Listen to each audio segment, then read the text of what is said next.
we don't even live in that world, y'all. Like, when I say we don't live in that world, like, this is what we like to call Western civilization. Right. And the Bible is Hebrew. Mm-hmm. You know what I mean? So, you know, the women, let alone the men, forget that. Not even just the women or the man don't know what the heck you're doing. When you start talking about having more than one wife. Right. Like, not here in America, we're westernized in America.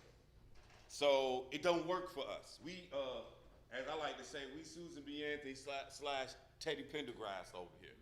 We look for 50-50 love over here, and Susan B. Anthony came, and now all the women got a lot of rights. And that's not how it was in the Bible.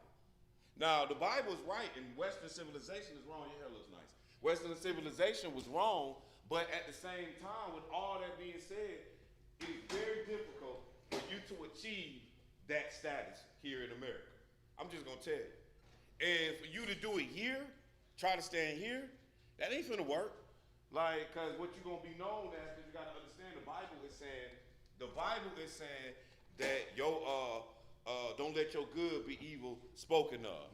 And so what I look like with 6, 7 wives, they look like the church who take all the women. That's what that look like when it's all said and done. Regardless of how right it could be. Where when Paul was setting up churches, that option was out there. Meaning, you might have a brother who got 2, 3 wives. You couldn't be the bishop. You couldn't be that. Not that was illegal. You couldn't be the bishop if that's what you had going in. All right? Keep reading. Vigilant. So now he got to be vigilant. What else? Sober. Right. So the bishop need to be in his right state of mind. Sober. Go ahead. Of good behavior. Uh-huh. Given to hospitality. Right. Adapt to teach. Yeah. Not given to wine, nor striker. So it's saying the bishop is not given to wine. So, and it's funny too. I'm gonna tell y'all women this, especially you single women who looking for husbands. You gotta learn how to be a wife before you get the husband. And I say the same thing about a bishop, because before I ever got this particular role, and like I said, I'm just Brother Jediah to me. I had already made vows, like my teacher, Brother Elijah, to not drink. I only drink during the feast time. So I'm not giving too much wine, so my mind stays sober. So you're not going to call me and I'm drunk. You know what I'm saying? And if you call me and I've been drinking and I'm not sober, that's going to probably be during the feast time, and I'm not going to answer your call. That's what's going to happen. It's going to be real late at night, and I'm going to be asleep. Because I don't give to wine. You know what I'm saying? Like, I don't drink like that. Because too much is given, much is required. But go ahead. It doesn't mean that you have to, in order to be a bishop, do what I did. But this is what I did before becoming what we like to say a bishop or a head teacher. But go ahead. No striker. Yeah. Not greedy of filthy lucre. Uh-huh. But patient. Not a brawler, not covetousness. One that ruleth well in his own house, having his children in subjection with all gravity. Go ahead. For if a man know not how to rule his own house, how shall he take care of the church of God? Right. So, because this really, the way you see me function around here is really how I function at home. Honestly, I'm very patient. Right. I don't get rattled real easy. Something like Micaiah fell down, broke her arm, and Mom's went into panic mode. And me, I was just calmly like, come on, let's go. Take you to the hospital, calmly running red lights. You know what I'm saying? So, I was. But the point that I'm getting at is, that's why he's saying being able to rule your house well as the bishop, because what you do at home is pretty much, like how I rule it at home is pretty much how I do here. I'm at home and I'm barking out orders, and that's what happens when I get here. I just tell everybody else what to do, and I sit in the car and watch y'all work, and I'm just playing. But you do need to know how to rule your house well. Your house needs to have some type of structure, because that same pattern is going to walk in here, because in reality, what God established in heaven is what he established in here when he set up his church. And we'll look at that more next week, because, or the week after when I do get back, because we are going to finish Israel, the Church of Jesus, part 2. And I just got to shorten it because it's long as crap. I was about halfway done at 20 scriptures. I'm like, yo, this ain't going to work. So, but with all that being said, you got to be able to rule your house well if you're going to be a bishop or if you're going to be the head of a church. Keep verse 6. Not a novice, lest being lifted up with pride, he fall into the condemnation of the devil. So when you look at that, Even though, like when Elijah became the bishop or the head of Israel, the Church of Jesus, he had about 14 years in at that point. You know, and then it wasn't even that though. He was a grown man, 40 in his early 40s at that point or something. Because when they say not a novice, it ain't just talking about length of time in the book. Because Jacob could have been in the book from 20 to 30 years old, but that don't mean that he ain't no novice. Meaning, like, we talking life too. You know what I mean? You don't need to be a novice there because you're gonna be dealing with the bishop. You're gonna be dealing with people and they problems. And how is Sister D gonna call some 30-year-old man to talk about what her husband doing at home? You know what I'm saying? Like, you still a boy to her. So like, meaning you ain't really have no experience to draw back. It's not just about knowing the book. You know what I'm saying? Like, it's about knowing life, period, when you in this role as the bishop. Go ahead. Moreover, he must have a good report of them which are without, lest he fall into the reproach and of the snare of the devil. Now, y'all remember this, because this is the precedent that we set for our leadership here, the bishop and the deacon. All right? So, and look, and it don't mean that somebody can't make a mistake, get their record smeared a little bit. We people. But this ain't supposed to be your pattern. This ain't supposed to be your reputation. Yeah. Keep reading. Likewise, must the deacons be great. So the deacons, we going to say, would be the rest of the teachers. If I'm the bishop, they the deacons. And like I said, really, man, we just brothers. But this stuff is in the Bible. So, I'm not going to act like it doesn't exist in the Bible so it doesn't exist around here. But we try to stay on a more humble path, and we ain't trying to call Brother Elijah Pastor Elijah. We definitely not going to call him Reverend, nothing. All right? So deacons would be, but deacons not going to just be Ira because he a teacher. Like Brother Keith, y'all don't see him teach. But really, he's still in that senior role. Brother Paul, you know what I'm saying? Like, it's not just, oh, well, I'm not a teacher, so I'm not obligated to. Like, nah, that's not the case. In this role, when we start talking deacons. All right, keep reading. Not double tongued. So he's saying, like, look, the deacon, he ain't supposed to be in Shanita face, talking about Raquel, and then you turn around and be in Raquel face talking about Shanita. You know what I'm saying? Or he not supposed to be double tongued, like, telling Dale, yeah, I'm gonna do this, that, and the other, and every time you say he gonna do that, he gonna do it. Right. You know what I'm saying? That's like, bro, like, I can't believe, it's the deacon, I'm supposed to be able to believe you. I'm supposed to be able to call you because it ain't but one bishop and many deacons, right? So that means that I should be able to call to help the deacon. And it should be just like calling the bishop. All right? So then I shouldn't expect double tongue or, if you're going to be a deacon, your reputation should be you don't tell nobody business. You know what I'm saying? Like, I would say that I have the reputation of when it come to me, it stay with me. I knew some information, 4 or 5 months now. Finally, it hit the airways. My mother calls me. She said, yeah, the person who told me wasn't supposed to tell me, but I didn't know if you knew or not. I was like, oh, yeah, I've been knew. You know what I'm saying? But when it got to me, it was for me. It wasn't for me to go and gossip. It wasn't nobody's business. Really, to be honest with you, at the end of the day, when you call me with your problems, I don't really care that much what your problem is. I care to help you because you're looking for it. But I don't care, if your problem is, I'm sleeping with a bunch of women. Like, that's not going to rattle me like, dang, bro, what's wrong with you? Because that ain't even what the nature of this conversation. So I don't care enough to go run and tell Tiff what you just told me. You know what I'm saying? Like, I really don't care enough like that. Because at the end of the day, I got to worry about me, really. So whereas you calling me with all your problems, y'all act like I ain't got a brain of my own. But it's cool, though, because, I'm not a novice. So I should be able to figure myself out and help you along your way, because that's my position, that's my job. But we definitely not going to be double-tongued and sitting here dogging people out, you know what I'm saying, or not being a man of our word as a deacon. What else do it say? Not giving to much wine. Right, so he say not giving to much wine. So what it's saying about the deacon, it's really saying the same thing. You ain't giving to wine, but it's not saying excommunicated out of your list. No ever do wine. And it's not really telling you that for the bishop, but the bishop just need to be, it's going to be pretty difficult for him to be somebody that's drinking every day. You know what I'm saying? Like, whereas you might have a glass of wine before you go to bed every night and be cool. You know what I'm saying? As a deacon, that might be something you do. But at the same time, the requirements still come on you as Ira don't need to be given too much wine. Period, point blank. So if he does, that's something he got to work on.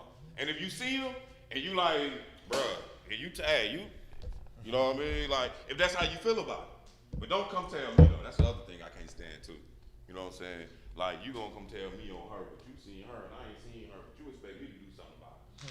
I'm gonna be like, did you say something to her? You know what I'm saying? Like, what is you coming to me for? You know, and I understand why people come to me, because they looking for that, what am I supposed to do, because I'm in that position to tell you. And I'm gonna tell you, you need to go talk to them, if that's what you saw. You know what I mean? Or I may say, in some cases, yeah, we already know we dealing with it, we just being patient. Depending on the set of circumstances, really. But go ahead, where are we at? Not greedy of filthy lucre. Yeah, so the deacon don't need to be trying to take the money either. Go ahead. And holding the mystery of the faith in a pure conscience. And let these also first be proved. Then let them use the office of the deacon, being found blameless. See, if you notice in the deacon, the bishop, they all rocking the same way. Right. Like, they don't need to have blame. That is why, brothers and sisters, honestly, today in Philadelphia, this is an issue we got to deal with. You know what I'm saying? This whole marriage thing. We got to deal with this. Because, you know, if the foundation ain't right, if then everything else behind it gonna crumble. All right? And on top of all of that, what y'all not understanding, this Bible is all about family. And the family start with the husband and the wife. I'm talking about, do you not realize these all cousins in here? You know, Peter, James, John, Jesus, they all kinfolk. Right. They all came from Abraham, Isaac, and Jacob. They all came from Noah and Shem. They all came from Adam. This is a book about a family. It really is. Okay, David, Saul, they family. You like, what are you talking about? One is from Benjamin, one is from Judah. Right, they all Israelites. They all from Jacob. They family. All right? And so it is important that our family structure in obtaining salvation maintains itself. We do not need the family structure to continue to crumble every corner we look. The only person that wants your house to fail is Satan. That's right. He's the one that is in a kingdom that he said, you know, like Jesus said, a kingdom divided against itself cannot stand. Mm-hmm. So then you say, well, what about, you know, my husband, he ain't in the word. Your husband is the key word. That y'all still husband and wife. I don't care if he in the word or not. We're going to address that today. Because for as a woman, you are only really supposed to be humbled by one man ever. Only, really. Now, I understand where we are. Like I said, we're in the West. So things have changed. Things have been done differently. But once you are aware of that, that is your objective. You know what I'm saying? To be the perfect fit for one man. That's it. That's all I'm trying to be. I'm trying to be the yin to his yang. That's it. All right? Because that's how it was meant to be from day one. What verse are we at? Verse 11. Go ahead. Even so must their wives be grave. Oh, so in this husband and wife thing, being elders and bishops and all that, the requirement ain't just on the men.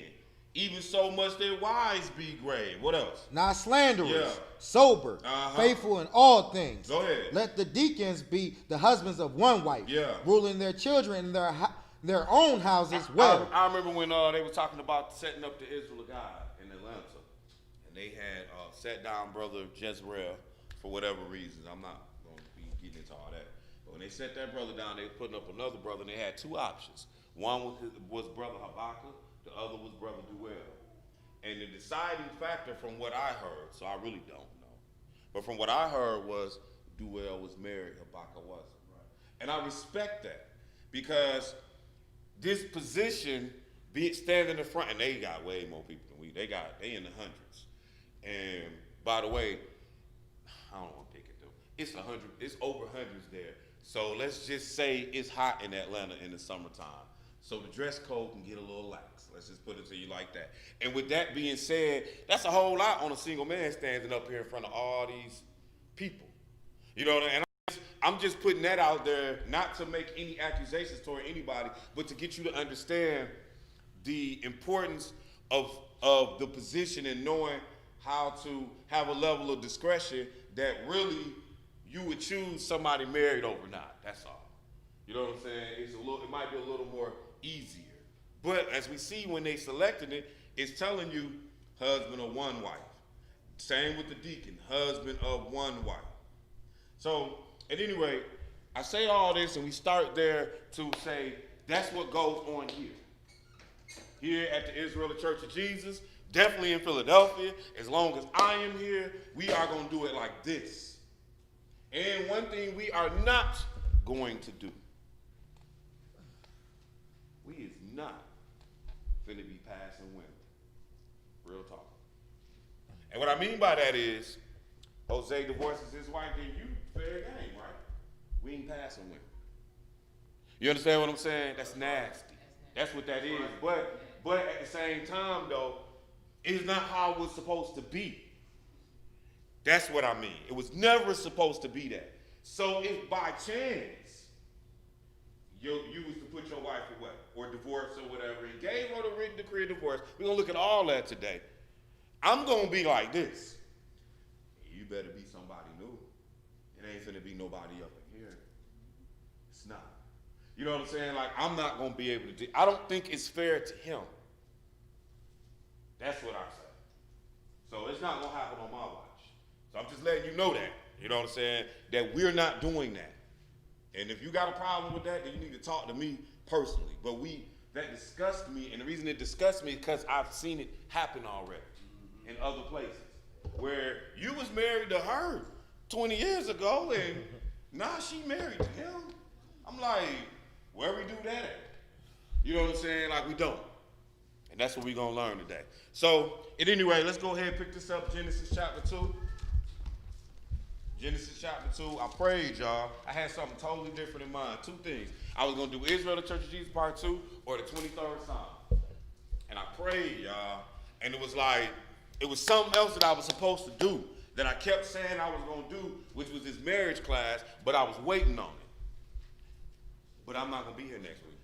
So it needs to be done today. Genesis chapter 2, and let's pick this up at verse 18. And this is where we're going to start, all right? We're going to start back here all the way in the beginning. And I don't know how long we're going to be. I'm going to try to rock and roll, but we're going to make sure we have established a foundation so that when I am not here, we are on autopilot. And when I say that, because I ain't never scared. You know what I'm saying? Like, I'm going to say what I say. You know what I'm saying? I'm going to be me. And can't none of y'all put me in heaven or hell, so I really ain't going to care how you feel about me at the end of the day. But sometimes, you know, when the loudmouth is gone, then sometimes some people tend to be a little timid. And it's okay. But we're going to establish the rule, and this is what it's going to be. And you ain't got to ask me. And if you see something contrary, then you can open up your mouth, because you already know what the rule is. You already know what the book say. You know what we say. So therefore, Jacob, don't come to me telling me about Marlo and his wife. You can talk to Marlo yourself. You understand? Now, if you talk to Marlo and it don't work, and then you brought David with you and you talked to Marlo and it didn't work, then maybe, you know what I mean? Then maybe you can come and tell. Now, that's what I'm going to feel like anyway when you coming to me off the rip. Also, you just trying to tell. You know what I'm saying? Like you being a snitch, really. Why ain't you even go holler at him? This might not nothing that ever had to come on my plate. I ain't never had to know this. Anyway, Genesis 2, let's pick it up at verse 18. When you get there, go ahead and read. And the Lord God said, it is not good that the man should be alone. I will make him a helpmeet for him. God made man first. He said it's not good for man to be alone. I'm going to give him a helpmeet. That's when he created the woman. Women, that's what you are. You are here to help the man. Look, I'm going to tell you straight up. At the end of the day, women, you probably not going to really just like this lesson. I will tell you one thing, though. It will inform you of who you are in the relationship, and it will inform the man of who he is in the relationship. There is an order that has been established. The woman was made for the man. Let me explain something. I am king of my castle. But my castle, if me being king of a castle means nothing if everybody gone. You know what I'm saying? And you brothers, you got to keep this in mind.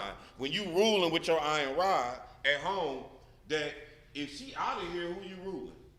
You know what I'm saying? You are all by yourself. And this is America, and these women not only can leave, they can leave and thrive without you. You know what I'm saying? And in some cases, they doing better than you because they taking what you got too. You know, alimony, like child support, things of that nature. Like the song gets right, it is cheaper to keep her. But you can't keep her if you coming home with the baseball bat every day. You know what I mean? Like it ain't gonna work like that. We got to have, Jesus is the boss. He ain't always batting you, is he? You know what I mean? And you more wicked than your wife is in the eyes of the Lord. But he ain't always coming with the baseball bat across your head. So relax. Have some mercy, brothers. Even though that woman was made for you. Go ahead, read some more. Read into 21. Oh, I'm sorry, we jumping? Yeah. It's 21. And the Lord God caused a deep sleep to fall upon Adam. So this is the process. Go ahead. And he slept. And he took one of his ribs and closed up the flesh instead thereof. And the rib which the Lord God hath taken from man made he a woman, and brought her unto the man. And Adam said, This is now my bone of my bones, and flesh of my flesh. Yes, sir. She shall be called woman, because she was taken out of man. Therefore shall a man leave his father and his mother, and shall cleave unto his wife, and they shall be one flesh. Go ahead. And they were both naked, the man and his wife, and were not ashamed. Yeah, I like that part too. Just because he threw it out there like something done happened. You know, this was all written in the days of Moses. You know what I mean? Just got to keep that in mind. But like we see in here, the woman was taken from the rib of this man, and they became one flesh. So that's what a husband and a wife are, one flesh. And what we're going to learn and understand, there's only one really time that you can, I guess 2 times, you can kind of fulfill being one flesh when you're being intimate with your partner. You know what I mean? It's really one time. You know what I'm saying? And that's it. That's who you're supposed to be one with. Like once that takes place, that's who you're supposed to be one with for the rest, forever. That's how it's supposed to be. All right, now let's go over here to at Proverbs chapter 18. Proverbs chapter 18.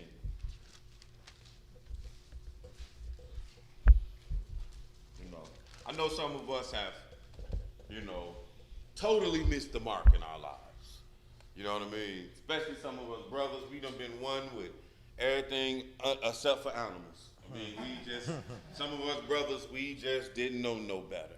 Yeah. You know what I mean? So, so I don't want you to dwell in the past. Hold your spot there. Let's turn to Acts chapter 19, I think we go, or 17. I'm going to tell you when we get there. But hold your spot here. I don't want you to dwell in the past on yourself. You know, because I remember women coming in the word, and they was asking, do they got to get back with their divorced husband? Like, it was the reason you divorced them to start with. Nah, y'all ain't one no more. We going to cover all that, though. But we're going to go to Acts chapter 17, and let's pick this up at verse 30. We're just going to read that one verse here.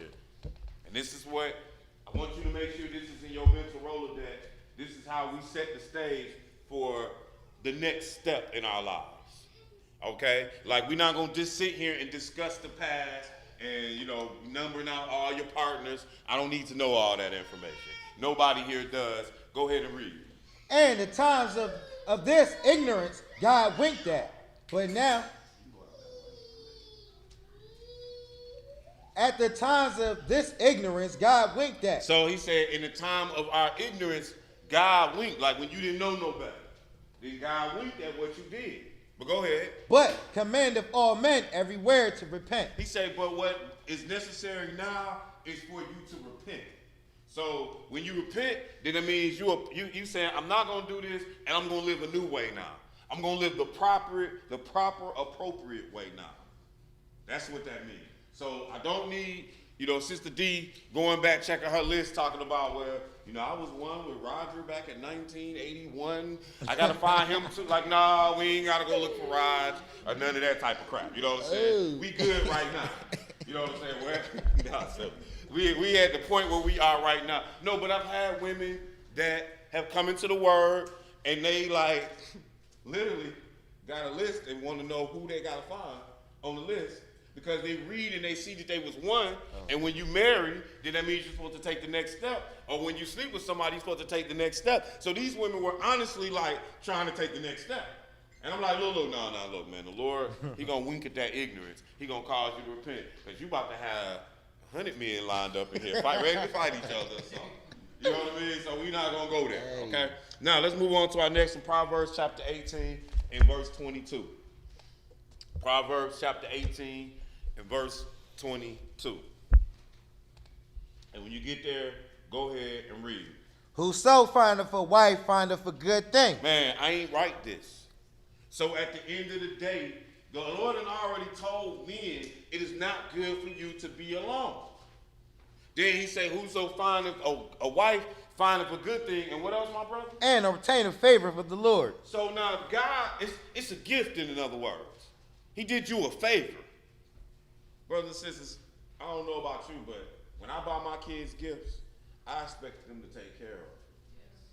Yes. And if I see my kids trash and stuff that I bought them, I'm be like, I ain't giving you nothing else. That's how that works. Now, I just want you to understand, brothers, that it just said that these women are a gift. You could have your behind alone. And I'm going to tell you, that brothers, you might think that's where you want to be by yourself because she's stressing you. But the reality, the Lord said, not me, not your dumb opinion, but the Lord said it's not good for man to be alone. Right. You know what I'm saying? So therefore, I think he knows what he's talking about better than me or better than you. So if you want to say I'm better off without a man or I'm better off without a woman, you're lying. That's what I mean. You know, you can convince yourself of that. And maybe the dude you had was, or woman you had might not be worth the crap. But let's turn to Ecclesiastes real quick. So that's the next book over. I think we're going to chapter 7. Ecclesiastes chapter 7, I think. And let's pick it up at verse, all the time, which, I think it's 7. Or is it 5? What you was looking for? I'm looking for 2 better than 1. I'm gonna find it. It's in 4. It's in 4? Oh, yeah. Oh, right there. All right, let's go to Ecclesiastes chapter 4, and let's pick this up, at verse 4. We're gonna start at 4 and 4. See, that's something else I want us to know. That is not a true statement. That you are better, I'm better off by myself. That is a lie. I don't care, and don't get it twisted. Women, don't rush and look for no man. If you ain't got no man, we're gonna read that today too. You know what I'm saying? We're gonna cover as much as we can to make sure that we understand where we at. But, women that are single, your objective, your job right now is to learn how to be a good wife. Find the qualifications, go study that. So when God bring that man your way, you are already there. Just like before I was able to take the role of the bishop, I already knew how to teach. I was already ruling my house. I had already stopped the drinking like I had did all the things that I was supposed to do so that when it was time to select somebody, here you go. Hold this down for you. You know what I'm saying? Here's the position. You already that. It should be natural transition. So that means you should already be a wife. There shouldn't be no major transition. You mean I gotta wake up and cook for him? Like if that's the case. Because sometimes some women don't have to cook at all. If you married to a chef, Marlo, if you married to a chef, and you keep bringing home canned goods, and I'm the chef, I'm gonna be like, now if I was Marlo, because he's a good chef, I would be like, baby, come here. We'll teach you how to make this macaroni and cheese. You know what I'm saying? Let me teach you how to do this spaghetti right here. Now, but still in all though, as the head, and this is what we're gonna learn through the process, as the head, your job, just like as the head of this church, is to delegate proper responsibility. That's why Jacob drives, because he's one of our good drivers. And we work. They say you laughing. I'm not. You laughing because y'all think it's a joke. Because of Jacob. No, good driver, man. Jacob is very dependable, and his driving has improved over the 3 years. Because when he got behind the wheel, I was scared as hell. I thought I was gonna die. And I'm saying all that to say something though. That when we got into our relationship, you understand, our partnership, he saw. Now I could say, you're never gonna drive again, right, husbands? You know what I'm saying? You can look at your wives and act like she ain't gonna never do the job. Or you can help them learn how to do the job so they can be efficient. Because really, you need this partner, whether you like it or not. Because he's telling you something here. Ecclesiastes, what we said, 4, pick it up in verse 4, we'll run into it. Go ahead. Again, I consider all travail and every right work, that for this a man is envied of his neighbor. This is also vanity and vexation of spirit. Go ahead. The fool foldeth his hands together and eateth his own flesh. Keep going. Better is an handful with quietness than both the hands full with travail and vexation of spirit. Keep going. Then I returned, and I saw vanity under the sun. All right. I just like Ecclesiastes and Proverbs. I want y'all to read that extra stuff. But go ahead. Here's where we are. So the question is, am I better off alone? No. I'm better off without you. You know, we say that sometimes, especially, and I'm going to tell you something, husbands and wives, when you argue, stop trying to make the other person mad. Them words do not go away. You understand? Like, a lot of times you saying stuff, Jacob, I'm picking at Jacob for the moment. That's my guy. But a lot of times you say stuff, Jacob, to your wife to piss her off. But you can't pull back words. You see what I'm saying? So therefore, you want to be careful what you say in this argument. You know what I'm saying? And that's where, like he said, better is a handful with quietness than both the hands full of travail and vexation of spirit. Like sometimes, brothers and sisters, it's just best to just shut up. You ain't got to get the last word in. You ain't got to get your point. You ain't got to. You want to. You ain't got to. It's not going to kill you. It's not like, ooh, if I don't say this next word, I'm just going to have a heart attack and die. All right?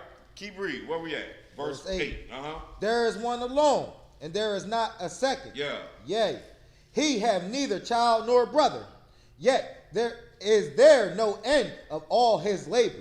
Neither is his eye satisfied with riches, neither saith he, for whom do I labor, and beheave my soul of good.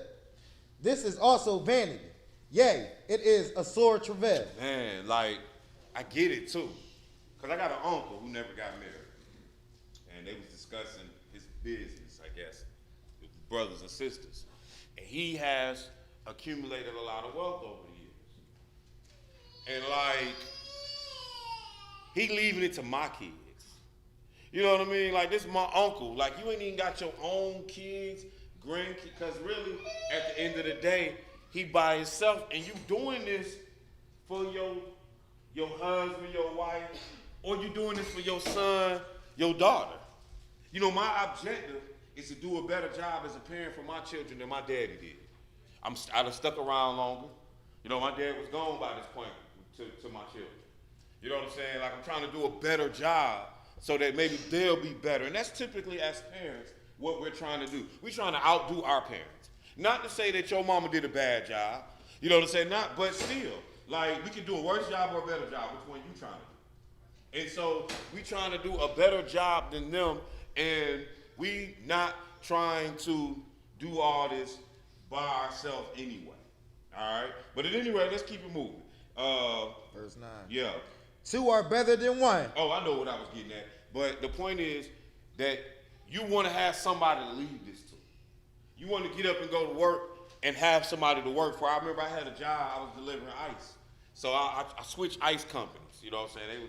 It was a real hustle out there, you know what I mean? And so I get to the same location even though I switched contracts. You know, I went from one work contract and one guy to the next guy. So I get to work and my man say, oh man, don't give him no electric pallet jack. This serious now. Because the stack of ice is like this. There's no way, and you get a regular pallet jack, and you trying to pull this on and off trucks, and you trying to pull this up into like, it's real work. So the guy I used to work for says, when I get there, don't give him no electric pallet jack. He done went and he's a trader. He don't work for me no more. He worked for the other guy. So I said, he was serious too. I said, I'm loud too. I said, hold on, my dude. I was like, I don't want to say how I said it, but I was like, I ain't never worked for you. I work for my wife and my kids. I was like, this ain't got nothing to do with you, bro. I was like, you was paying 5 cents a bag, now I'm getting 25 cents a bag. What you think? You know what I'm saying? I work for them. I don't work for you. You know, so the moral of the story is that's what I do. We go out here and we do this for somebody else. You know what I'm saying? And, you know, we can rah-rah all we want to, but at the end of the day, the only reason I'm taking some heat is because I got somebody to come home to. And women, you got to remember that too. That these men, they out here in this world and they getting beat to hell. When they come home, they don't want that. You got to, like, this world is a nasty place for a black man. Y'all see it. You know what I'm saying? Hey, I mean, I ain't saying black women don't get killed in this whole little thing with the police killing off. But I'm saying you really just see black men. That ain't something that when Tiffany walk out the door for herself that she got to worry about, is the police going to kill me today? But at the same time, when my son asked to walk to the park, I'm like, bro, which way you walking? How we going, you know what I'm saying? Like, where you know, like, I'm thinking. And I ain't even thinking about Negroes. I'm thinking about the police. I'm saying it's a different world for a black man than a black woman. Black women, we have to understand this. We have to, you know, you have to know, you have to be his peace, his calm. Because he need that. Because he been out there in hell with the devil. All right? But at any rate, verse 9. Two are better than one. Yes. Because they have a good reward for their labor. Uh-huh. For if they fall, the one will lift up his fellow. Yeah. But woe to him that is alone when he falleth. For right. he have not another to help him up. Again. I ain't trying to be funny, but I bet you feel that one, don't you? You know what I'm saying? Like, I mean, sometimes the proof just be right there. Like, it's that to me hits you so, you know, but you got somebody with you. Think if you was by yourself. Right. You know what I'm saying? Like, regardless of, you know, he didn't do this, he didn't do that, right, I know, I get it. You know what I'm saying? I get it. But at the end of the day, though, you glad to be able to say he ain't, because you talking about somebody that's with you. You know what I'm saying? That when you do fall, he gonna be over there with all his might, making sure he gets you back up. You know what I'm saying? And that's what two are better than one, because they got a good reward for their labor. Also, two is better than one, because when you file taxes, you get more money. I mean, you know, seriously though, because when you put your money in the bank, and he only making $15 an hour, but you making $25, but together, y'all making $40. You know what I'm saying? That wasn't even in the category. You know what I mean? Y'all just went from being at $50,000 a year to almost $100,000 a year, even though he don't even make as much as you. Figure that one out. You understand what I'm saying? Two better than one. Two is still, I don't care what platform you put it on. All right, keep reading. Again, if two lie together, then they have heat. But how can one be warm alone? Yeah, every time I read that verse, I remember this movie I seen one time. I think it was Rocky was in it. Sylvester Stallone. They was up in the snow somewhere, and it was him and some woman, and they was in like an igloo they made. And then the crazy thing about it was the heat that came from them came from each other. Just like that said. Again, if two lie together, they have heat. But how can one be warm alone? Yeah, thank you. Yeah, y'all got that? All right. You gonna grab a couple more. Yeah, we gonna be cool. Let's go over here now to Genesis 24. Genesis 29. We can skip to 24. All right. You right. Genesis 29, and cause really, nah, bump all that. We ain't skipping none of this. Yeah. Genesis 24. Genesis 24. We're gonna take our time with it. You know what I'm saying? We pay for too many hours to be here, and then next thing you know, after. So, Genesis chapter 24, and let's pick this up at verse 1. And again, today we're looking at marriage is honorable before God, because we are setting the foundation and the precedent from here on out what marriage is around here. That's why I'm going to allow you to open up the floor. I'm going to open up the floor for questions when we're done. Because when we walk out this room, then we should all be on one accord. Right. And that should be the end of discussion. And anybody that's not on one accord is just that. You're not one with us. You know what I'm saying? Like, I'm not trying to be, I'm not no butthole. But God is not the author of confusion. And so when there's confusion, there's Satan is there. And my job is not to sit around the devil and hold hands singing Kumbaya with him. My job is to try to eliminate the devil if I possibly can. All right. So Genesis chapter 24, the last thing we had in our lesson was discussing he that find a wife find favor from the Lord. And how y'all women got to be wise before you actually get married. So that when you are married, then you are that wife.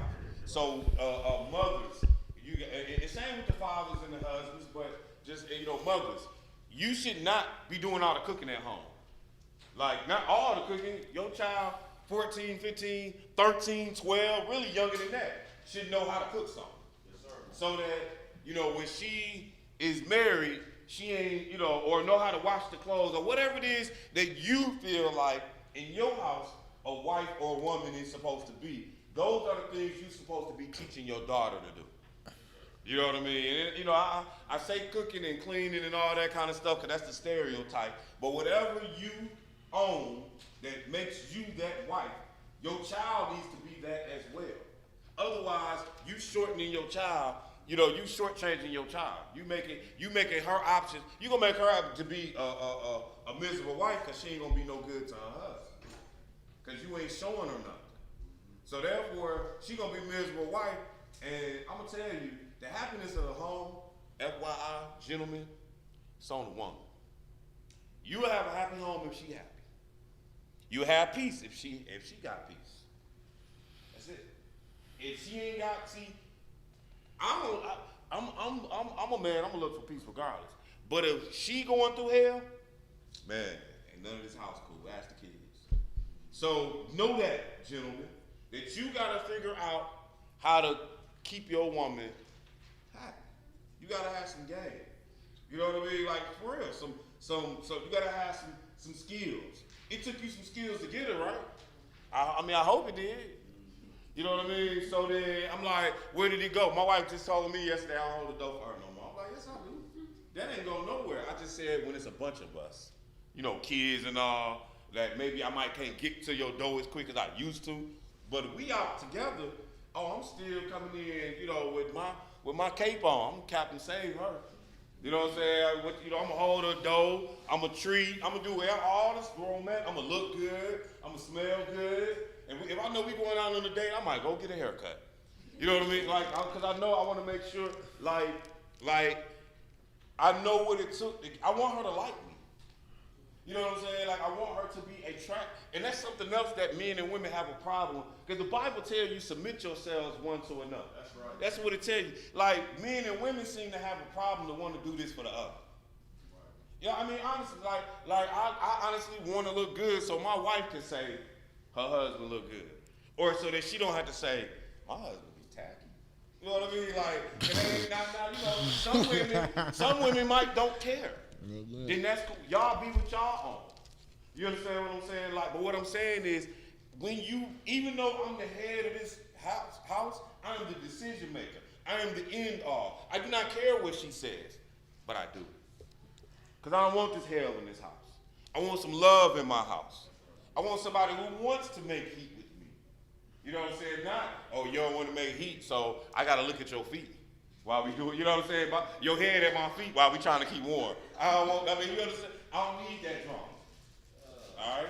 I want somebody that's going to reciprocate back exactly what I'm giving them. And that's only going to come because we at peace with one another.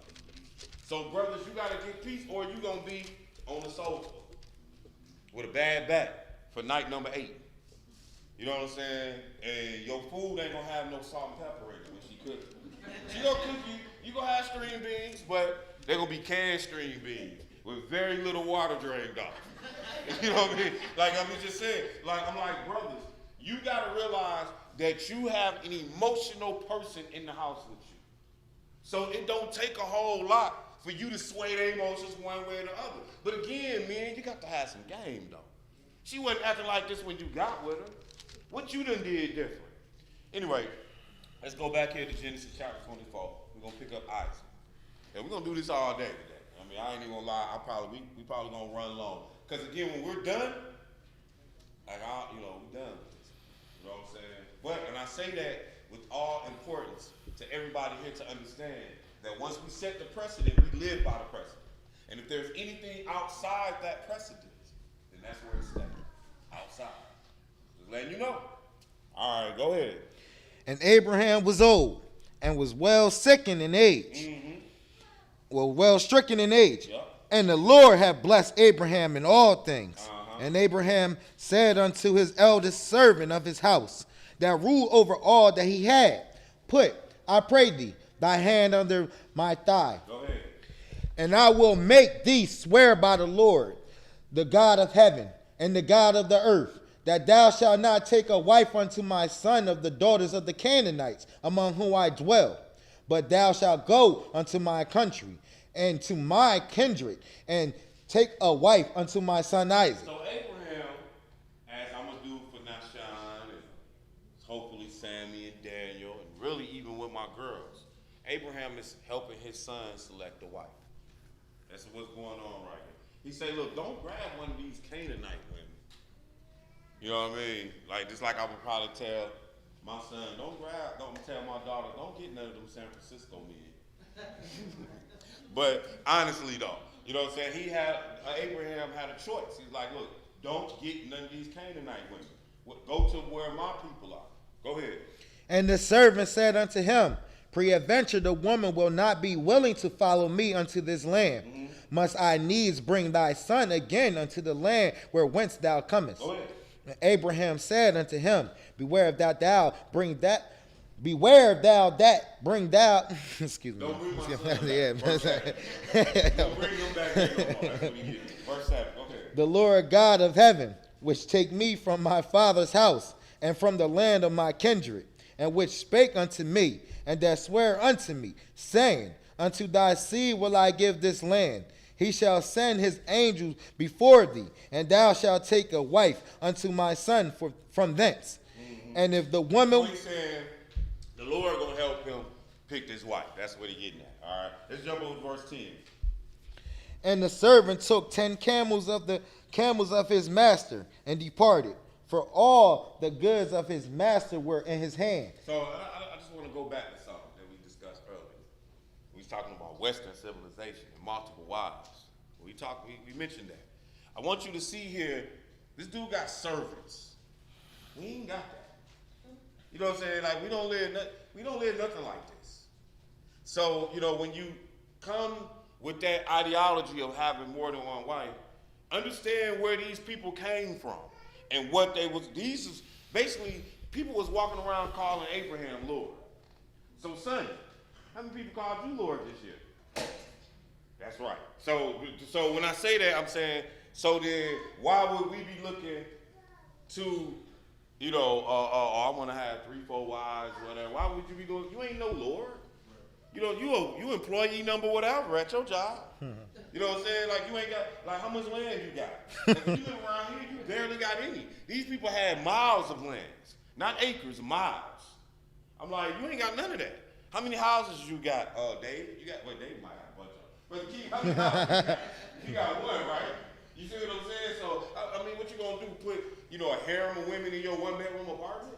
I mean, you know, like, I'm saying sometimes we just sound so stupid, or better yet, we just be dang on lusting. Right. That's what, when it boils down to it, you just be lusting. Mm-hmm. You know what I'm saying? Because you ain't halfway. I remember a brother walked up to me in the live and said, I need another wife. And you know, we was in the car. Me and him was in the car. We was in Philly. That's where we was. I didn't live here then. And my response to this brother was, you don't know how to take care of the one you got now. Mm-hmm.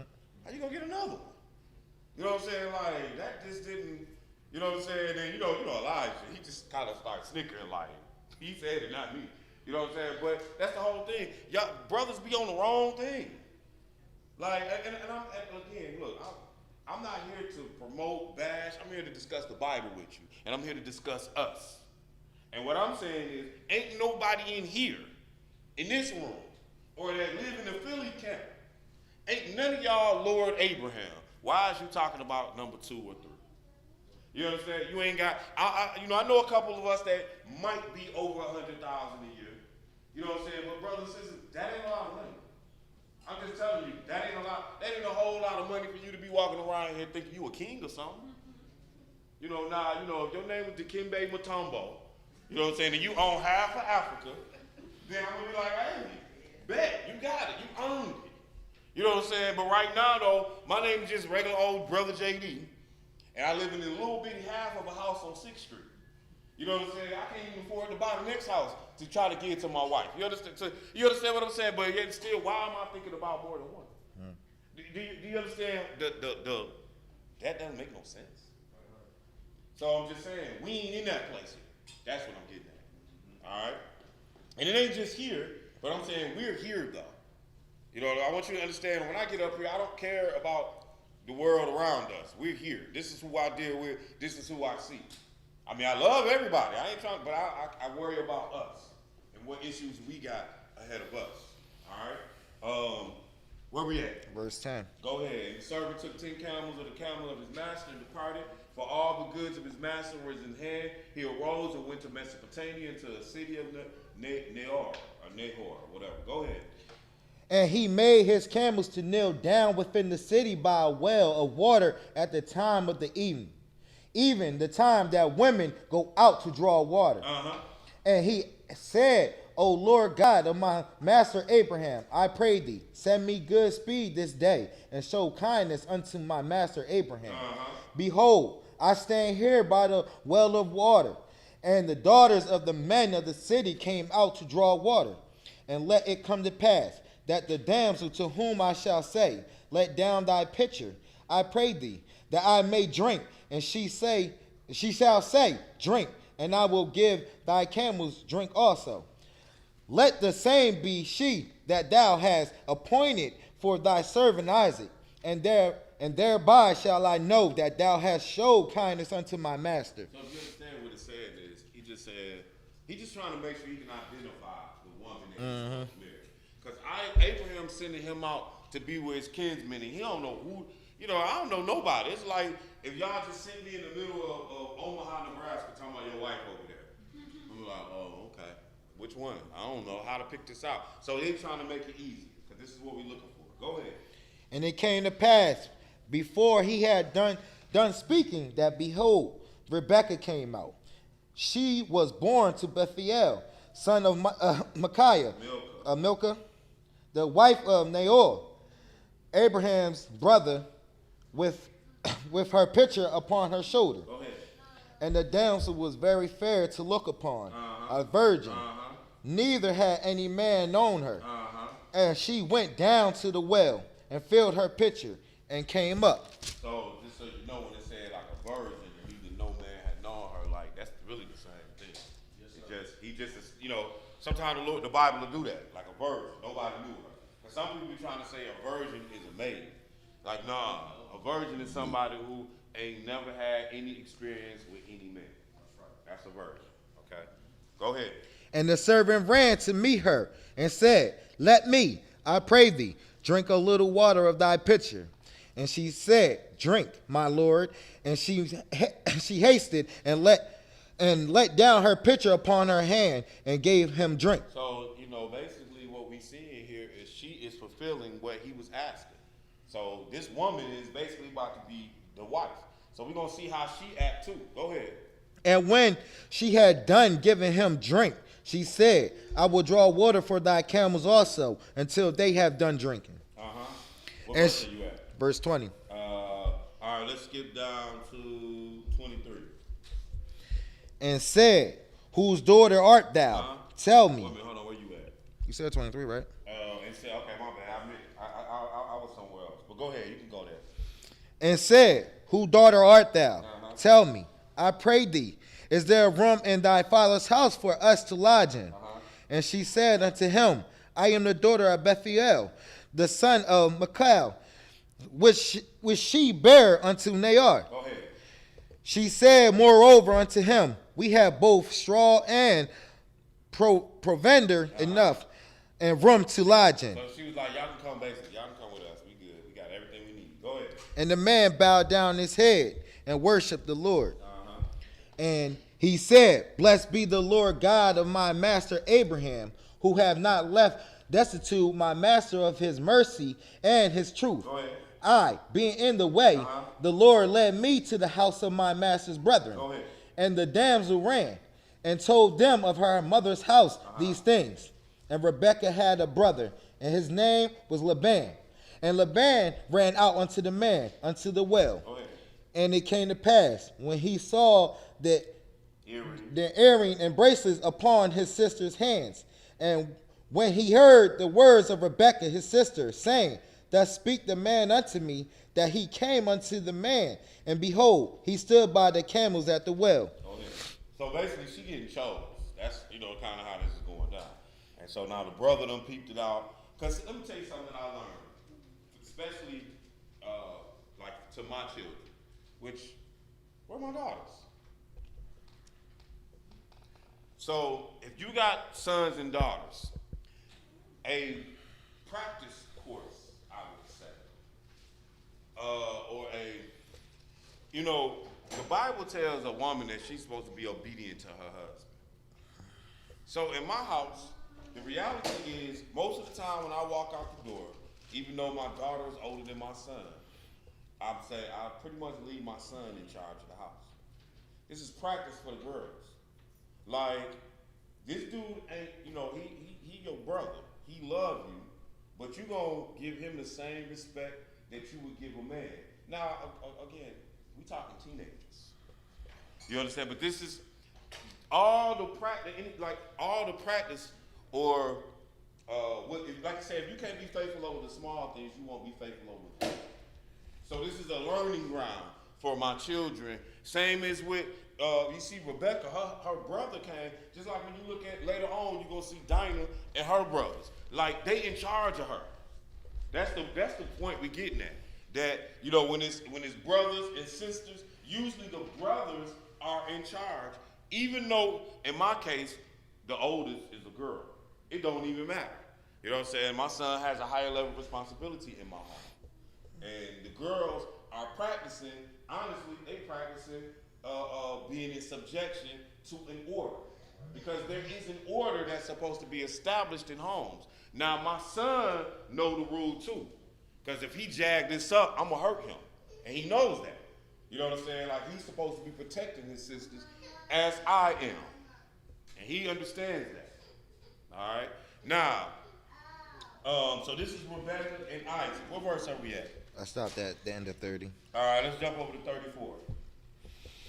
And he said, I am Abraham's servant, and the Lord hath blessed my master greatly, and he has become great. And he hath given him flocks, and herds, and silver, and gold, and manservants, and maidservants, and camels, and asses. And Sarah, my master's wife, bare a son to my master when she was old, and unto him he hath given all that he had. Go ahead. And my master made me swear again, Thou shalt not take a wife to my son of the daughters of the Canaanites, in whose land I dwell. Go ahead. But thou shalt go unto my father's house, and to my kindred, and take a wife unto my son. Go ahead. And I said unto my master, Peradventure the woman will not follow me. And he said unto me, The Lord, before whom I walk, will send his angel with thee, and prosper thy way. And thou shalt take a wife for my son of my kindred, and of my father's house. Then shalt thou be clear from this of my oath. Then shalt comest to my kindred, and if they give not thee one, thou shalt be clear from my oath. Go ahead.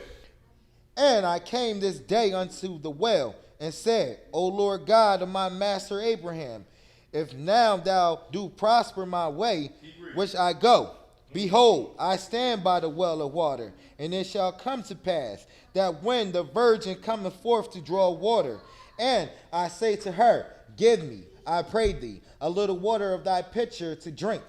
And she say to me, Both drink thou, and I will also draw water for thy camels. Let the same be the woman whom the Lord have appointed out for my master's son. Go ahead. And before I had done speaking in my heart, behold, Rebekah came forth with her pitcher on her shoulder, and she went down unto the well and drew water. All right, that's good. Let's get down to verse 50. Then Laban and Bethuel answered and said, The thing proceedeth from the Lord, we cannot speak unto thee bad or good. Behold, Rebekah is before thee. Take her and go, and let her be thy master's son's wife, as the Lord has spoken. All right, so I want y'all to understand something too. Here is when at the end of the day, biblically, the man was over the woman. So her daddy was over Rebekah. So when Isaac and them come, eventually they got to go to some man to be able to get Rebekah to come back with them. Go ahead, keep reading. Behold, Rebekah. Verse 51. We drop down to 58. Let's see here. Unless you want me to keep going. So I'm gonna read 51 through 53, and we'll jump back. Right. So it said, "Behold, Rebekah is before thee. Take her and go. Let it be thy master's son's wife, as the Lord hath spoken." And it came to pass that when Abraham's servant heard these words, he worshipped the Lord, bowing himself to the earth. And the servant brought forth jewels of silver and jewels of gold and raiment, and gave them to Rebekah. He gave also to her brother and to her mother precious things. So let's skip down to verse 58. And they called Rebekah and said unto her, Wilt thou go with this man? And she said, I will go. So her family like, you going? She's like, all right, you can go. She's like, I'm going to go. Go ahead. And they sent away Rebekah, their sister, and her nurse, and Abraham's servant, and his men. So, long story short, when we get here, when Rebekah leaves, she ain't coming back home. Like, when Rebekah leaves with Isaac, she is not going to see Laban and them no more. This a new family that she about to enter. Okay, but keep reading. And they blessed Rebekah, and said unto her, Thou art our sister, be thou the mother of thousands of millions, and let thy seed possess the gate of those which hate them. Go ahead. And Rebekah arose, and her damsels, and they rode upon the camels, and followed the man. And the servant took Rebekah and went his way. Go ahead. And Isaac came from the way of the well, Lahairoi, from he dwelt in the south country. And Isaac went out to meditate in the field at the evening tide, and he lifted up his eyes and saw, and behold, the camels were coming. And Rebekah lifted up her eyes, and when she saw Isaac, she lightened off the camel. Yeah. She had said unto the servant, What man is this that walketh in the field to meet us? This woman is so ready to be what she's supposed to be. Mm-hmm. I don't know if y'all realize Isaac ain't even seen her. Mm-hmm. She like, I'm ready to go. I'm ready to do what I'm supposed to do. Like you had been dealing with the servant the whole time. So now, it said, and Rebekah lifted up her eyes, and when she saw Isaac, she lighted off, she got off the camel, for she had said unto the servant, What man is this that walketh in the field to meet us? And the servant had said, It's my master. Therefore she took a veil and covered herself. Go ahead. And the servant told Isaac all things that he had done. And Isaac brought her into his mother's Sarai's tent, and took Rebekah, and she became his wife. And he loved her, and Isaac was comforted after his mother's death. Okay, so a couple things here. So we're going to kind of recap. But the servant goes to to Sarah's, it was Abraham's family. Mm-hmm. Right. The servant goes to Abraham's family to go find a son for Isaac. A wife for Isaac. When he get there, the servant is making the deals really with Laban. But you really making, the point is you're not making deals with the women. That's the point we're getting at. In this world here, that's why I laugh at the idea or the notion of today, you being like them then. Like, you don't do this. The closest thing we do to this is when the preacher say, who wants to give this woman away? And the daddy be like, I do. You know what I'm saying? Like, that ain't what just took place right here. What took place right here is they worked a deal in order for Rebekah to go. And then Rebekah said she was going to go when she talked to everybody. All right? Now let's go look at Isaac. Jacob. Let's go to Genesis 29. Genesis 29. And then at the end of that story, it said that Isaac brought her into his mother Sarah's tent and took Rebekah, and she became his wife. Now, when it said, because all the other stuff was already arranged, the only thing left that he had to do was consummate the marriage, become one. Everything else was already, no paper though. See, when I say no paper, because that's not as relevant as the people involved. And what I mean is not as relevant as the people involved. Like, I know a sister, not here, and she went and got married to a brother. He was Muslim. And so they had their ceremony at the joint or whatever. And she like, but I'm waiting to go get my papers from, you know, the state, because that was their ceremony. But she married though. Meaning like she's not going to question the fact that she married. She just saying, I ain't went and got my papers. But this whole world seen her get married, meaning this whole Muslim world participated in her marriage, regardless if you have papers or not, it doesn't really matter. Papers is just some paper. Like, what happens if they burn? I mean, you're not married no more. You know what I'm saying? Like, you know, you got these marriage certificates like, ooh, look at me. And then, you know, JD just walk up photobomb and literally with the lighter. We just gonna blow that joint up. So y'all divorced now, huh? See, you know, that's what I'm saying. What the papers are so you can show the world what you got going on. But the agreements is with husband, wife, families, in some cases. We're gonna learn more. Let's go look at Jacob. Jacob witnesses, exactly. That's why I said we're going to learn more. Let's look at Jacob. Jacob is my first example of what we would call a wedding in the Bible. And when I say my first example, because we know that the first wedding we really see don't come till when? What's the first wedding in the Bible, y'all? That y'all really see? Anybody? Somebody take a guess. Who? You said when Jesus made, no, it was a wedding before then, wasn't it? You said Exodus. What marriage? Who got married in Exodus? That's not a wrong way. I want a man and a woman. You said Adam and Eve. Yeah, I want a wedding, but that's the first.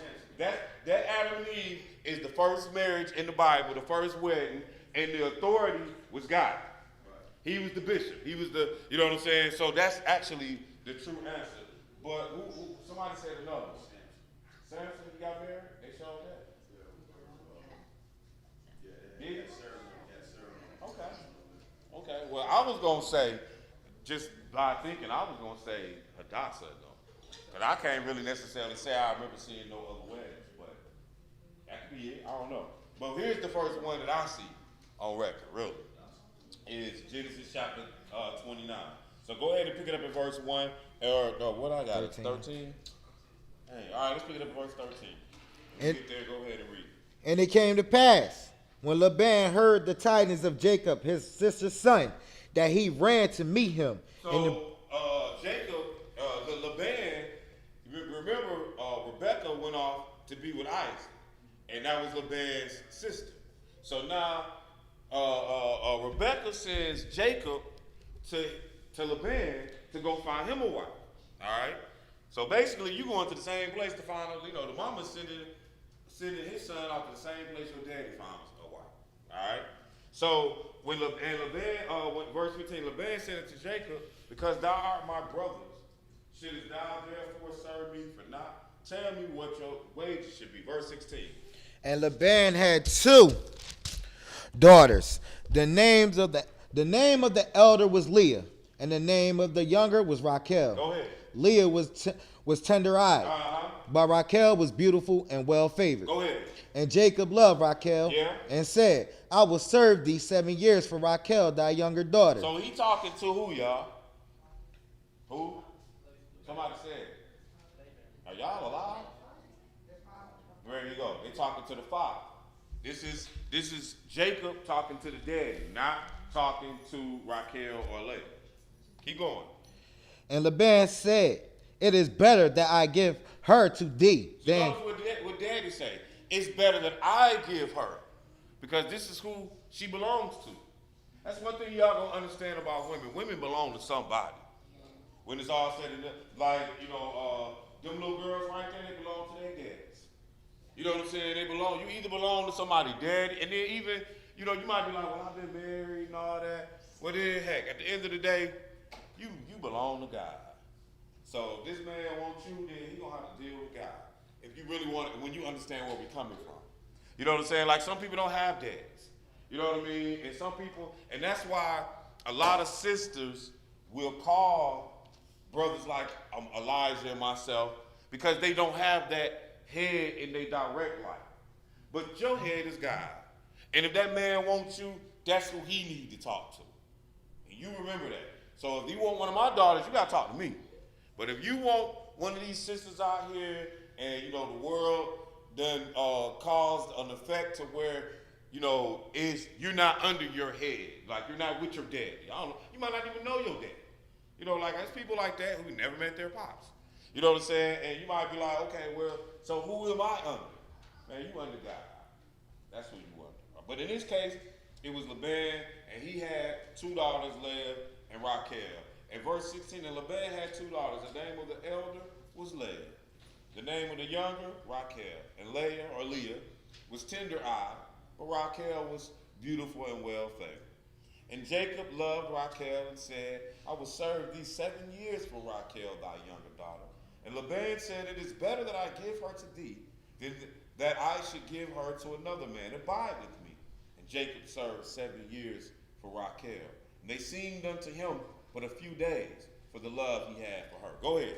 And Jacob said unto Laban, give me my wife, for my days are fulfilled, that I may go in unto her. So pay attention to that verse. Give me my wife. So that means that this woman belonged to him, even though we ain't seen her have nothing to do with the decision process.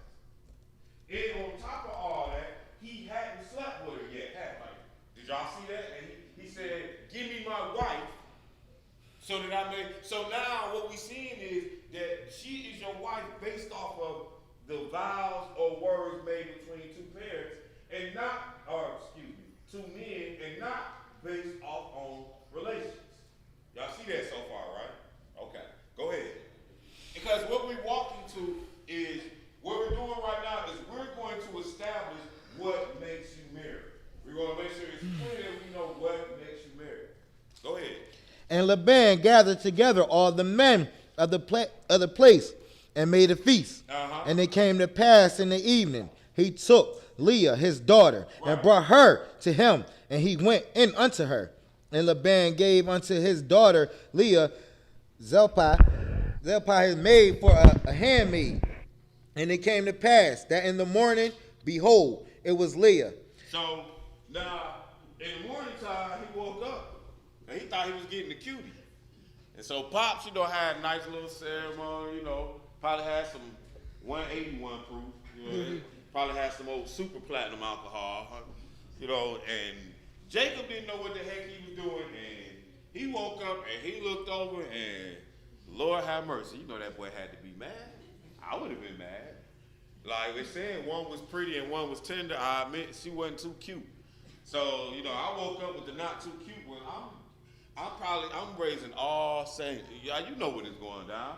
I'm busting in his tent. You know what I'm saying? I'm like, hey, this ain't what was supposed to go down last night. And you know, they probably all was laughing at me while I was happening too. Drinking some more vodka in the other room, talking about, yeah, we got him that good stuff, right? He ain't gonna know what happened, right? All right. He didn't know in the morning. So let's see what happened. Go ahead. Good verse. 25. And it came to pass that in the morning, behold, it was Leah. Man, he didn't even say it right. It was supposed to, you know, it's supposed to be like, it was Leah. Like, what the heck? Go ahead. And he said unto Laban, what is this that thou hast done unto me? Now, you know he was not that nice about it. You know, he probably was ready to buck. Like, what the? But watch what Laban gonna tell him, though. Now, this is the rules to the game right here. Watch Laban. Go ahead. Did not I swear with thee for Raquel? Wherefore then hast thou beguiled me? Why you trick me with this Leah? Go ahead. And Laban said, watch his answer. It must not be done so in our country to give the younger before the firstborn. So what he just told him was, that ain't my law here. My law is we marry off our firstborns. You want my second? I ain't got no problem with that. But you got to marry my firstborn. She got to get married first. It was a law. And when I'm saying it was a law is because there's always some level of order, even here in this land. There's a level of order. There was a law. He couldn't do it. He couldn't do it no other way. His custom. He is the authority. There was authority here in this marriage. You understand? Somebody bound this marriage. And I'm saying all that because this is what has to be done in our relationship. They have to be bound some kind of way. But we're going to get there. Keep reading. Fulfill her week. So he said, look, all you got to do is fulfill her week, and you can walk out of here with both of them. Go ahead. And we will give thee this also for the service which thou hast shalt serve with me yet 7 another years. Mm-hmm. And Jacob did say, fulfill her week. And he gave him Rachel, his daughter, to wife also. And Laban gave to Rachel, his daughter, Bilhah, his handmaid, to be her maid. And he went in also unto Rachel, and he loved also Rachel more than Leah. All right, so what we getting at right here is the consummation actually came last in these cases. They were already husband and wife based off the vows. You know, even if, so let's take today, and let's say we do it how we do it. And let's say you properly did it. Then that would mean that, you know, when Nahshon takes his wife, that he would have been, that would have been his wife before he lied with her. Based off our typical, you know, we're going to have a marriage ceremony. You're going to stand before, like me and my wife, we had a marriage ceremony. You know what I'm saying? Brother Danny did my wedding, and, you know, he did a whole lesson. People was back there complaining because it was too long, but whatever. You know what I'm saying? We didn't care, and I was on cloud 9. My wife was looking so good, all white and cream, and I could care less. You know what I mean? I was just waiting to hear Brother Danny say, I can kiss the bride. So at any rate, though, but we didn't, as we got married, we didn't per se consummate the marriage till later on that night. She was still my wife. We hadn't slept together for all practical purposes under that set of circumstances. And what I mean by that is because what we had did prior to that, we're not counting. We're just talking about what the possibility of how this works. If this were Nahshon and his wife, his betrothed wife, then what should be going on is that they should not have lied down together until after we had some ceremony and parents agreed, so on and so forth. Everybody follow that so far?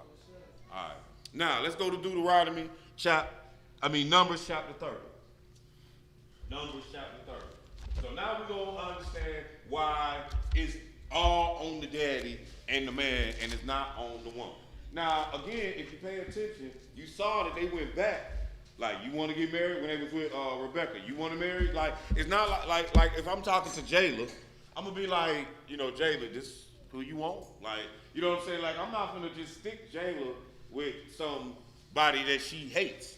And she be like, but daddy, every time I talk to him, his breath stinking. He be passing gas in every ride we go to, and he never washes his hands and the bathroom, you know what I mean? Like, well, I'm picking them for you. Like, nah, that ain't finna work. You know what I'm saying? We're going to use some more logic, some better reasoning. I need my daughter to be happy, not coming back home after 6 months because this dude be eating boogers or something. You know, right. You know what I'm saying? Like, you don't know what people, you know, characteristics are. So we're going to investigate the matter a little bit. You know, but I should have, believe it or not, I should be able to help I should be able to pick a husband for my daughter's better than me. And you might be like, what do you mean, Jediah? Now, of course, it's going to be some cooperation between she and Di. You know what I'm saying? Like, but at the end of the day, I know men better than she does. You know what I'm saying? I'm around them all the time. I know what a dog look like. I know what a gentleman look like. You see what I'm saying? I know brothers who gonna hit, who not gonna hit. Why? I know temperaments. I should win this one. I should be able to, so she needs my help to make this work. And when I say that, because she ain't no man. She don't know, everything that has come to my daughter has been what men like to call game. And at the end of the day, it's just a game to a man, so it's over with. I'm gonna see past all that. I'm gonna be, oh, cause I did it too. I'm gonna be like, oh man, that's just some game, man. Sweetie, he gonna tell, he probably done told that line to like 8 other women already this month, let alone his lifetime. Like, he telling everybody that. I used the line, and I used this one behind it. Did he do that too? Oh, you understand? I'm gonna know better. That's the moral of that story. All right. So it behooves us to work as a team to pick her a good husband. And like I done said already, I done already vetoed some. I was like, nah, we not gonna go down that path. Cause I'll look at your parents sometime and be like, they ain't doing the job. I'm sorry, you know what I mean? Like, wouldn't you? If the decision was in your hand, and you got, you know, and it's, you know, youngsters, 12, 13, 14, and, you know, and you looking at, you seeing them all hang around each other, you know they growing up together, but you looking at the mama and the daddy, and you're like, you can't end up like me. Your wife can't end up like neither one of them. So therefore, yes, I'm just let you know she's not gonna be the one on the list, bro. Or to my daughter, like, not gonna be able to do it. You know what I'm saying? And we gonna keep on moving. Anyway, Numbers chapter 30. Let's pick it up at verse 1.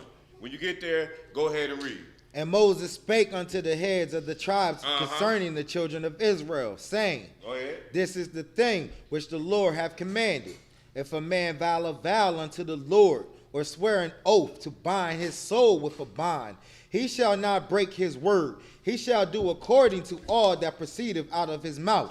If a woman also vow a vow unto the Lord, and bind herself by a vow. So a woman can vow a vow unto the Lord.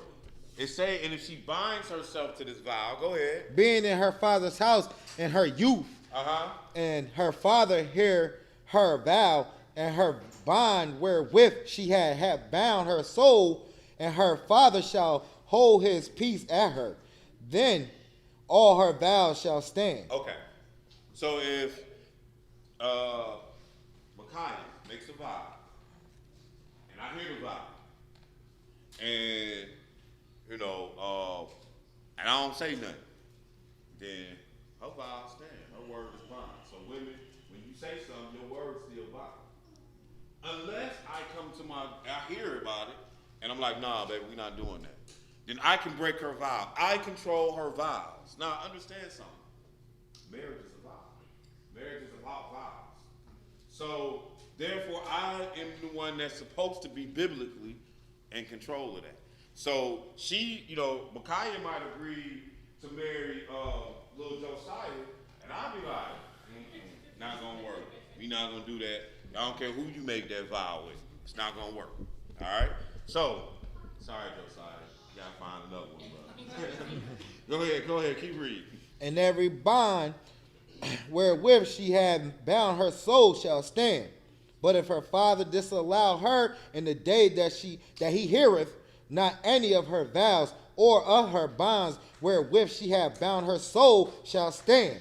And the Lord shall forgive her because her father disallowed her. Go ahead. And if she had at all an husband when she vowed or uttered out of her lips wherewith she bound her soul, and her husband heard it and held his peace at her in the day that he heard it, then her vow shall stand, and her bounds wherewith she bound her soul shall stand. But if her husband disallow her on the day that he heard it, then he shall make her vow which she vowed, and that which she uttered with her lips, wherewith she bound her soul, of none effect, and the Lord shall forgive her. Okay, so you can read more on that on your own. But what we just read there is daughters and wives. You can make a vow. You absolutely can. And you should tell your husband that you made that vow. Just know, when you tell your husband that you have made a contract, an agreement, or whatever, he can veto it at that moment. And it's no good. Now, if he doesn't, after he heard you, then that vow stands and he can't veto it no more. Okay, but what we're learning here is that the man at the end of the day holds the vows for the wives and the daughters. So therefore, Micaiah can't make no vow with nobody at this time of her life without me having the second on it. So that means if her and Josiah decided they was going to get married, and I hear about it, and I veto it, it don't matter what she decides.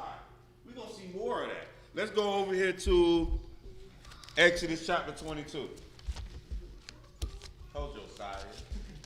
That's okay. There's plenty more fishes in the sea, young man. Just not mine. No, Exodus chapter 22. And let's pick this up at verse 16. And we need to pay attention here, because this is one of our scriptures. This is one of our scriptures that we use in establishing marriage, and I want you to pay very great attention to it. Go ahead, Marlo. And if a man entice a maid that is not betrothed and lie with her, he shall surely endow her to be his wife. Mm-hmm. If her father utterly... Notice what it just said. It says, if a man entice a maid that is not betrothed and lie with her. So that means that,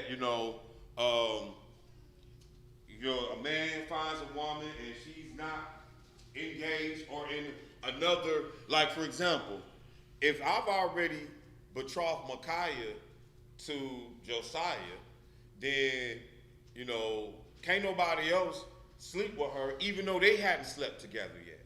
Because I done already made this agreement with Jose. Me and Jose talked about this. So it's already done. So then for somebody else to try to come behind and take his girl, that's really like what you really done did is you really done committed adultery. We're going to see that. That's what you really done did. Even though he hadn't been one with her yet. But we're going to learn all that today. Keep going. If her father utterly refused to give her unto him. If a man entice a maid that is not betrothed and lie with her, then he's supposed to endow her to be his wife. That means he's supposed to take her to be the wife. Meaning that doesn't mean that you're married at that point. That means y'all done lied down.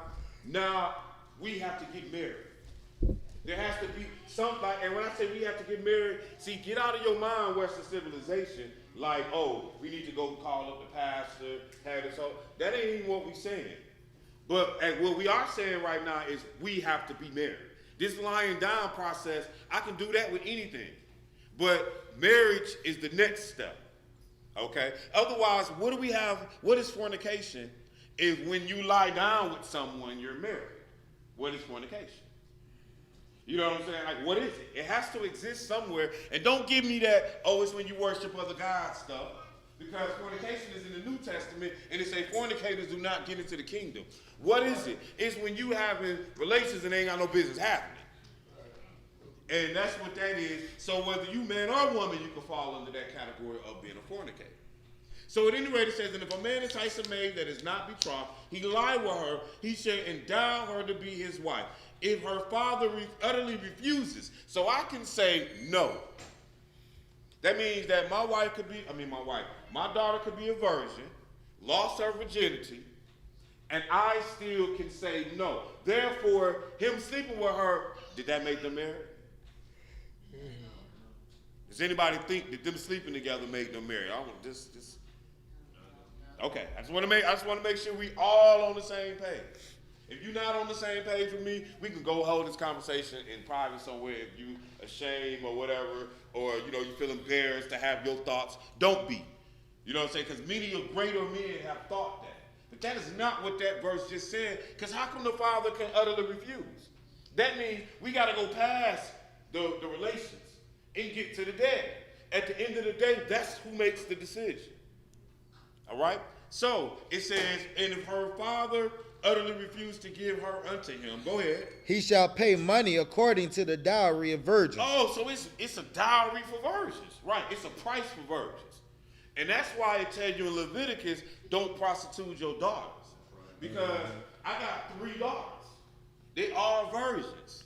I get money for that. You see what I'm saying? So I can take my daughter, get that bread, and be like, no, we ain't gonna do that. Y'all ain't gonna marry my man. That's prostituting my daughter. You see what I'm saying? Because anybody who gets her got to pay for her. Because she belongs to me. Like Jacob had to pay for her. He worked 7 years plus 7 more years. Them were some expensive young ladies. Yes. You know what I mean? Which I respect that from Laban.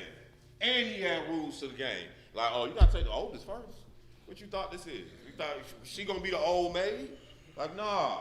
I don't even know who lied to you and told you could just have. I said you could have her, you can. After you take Leah, and after you work for 7 more years for her too. Oh, because it's still a price for her.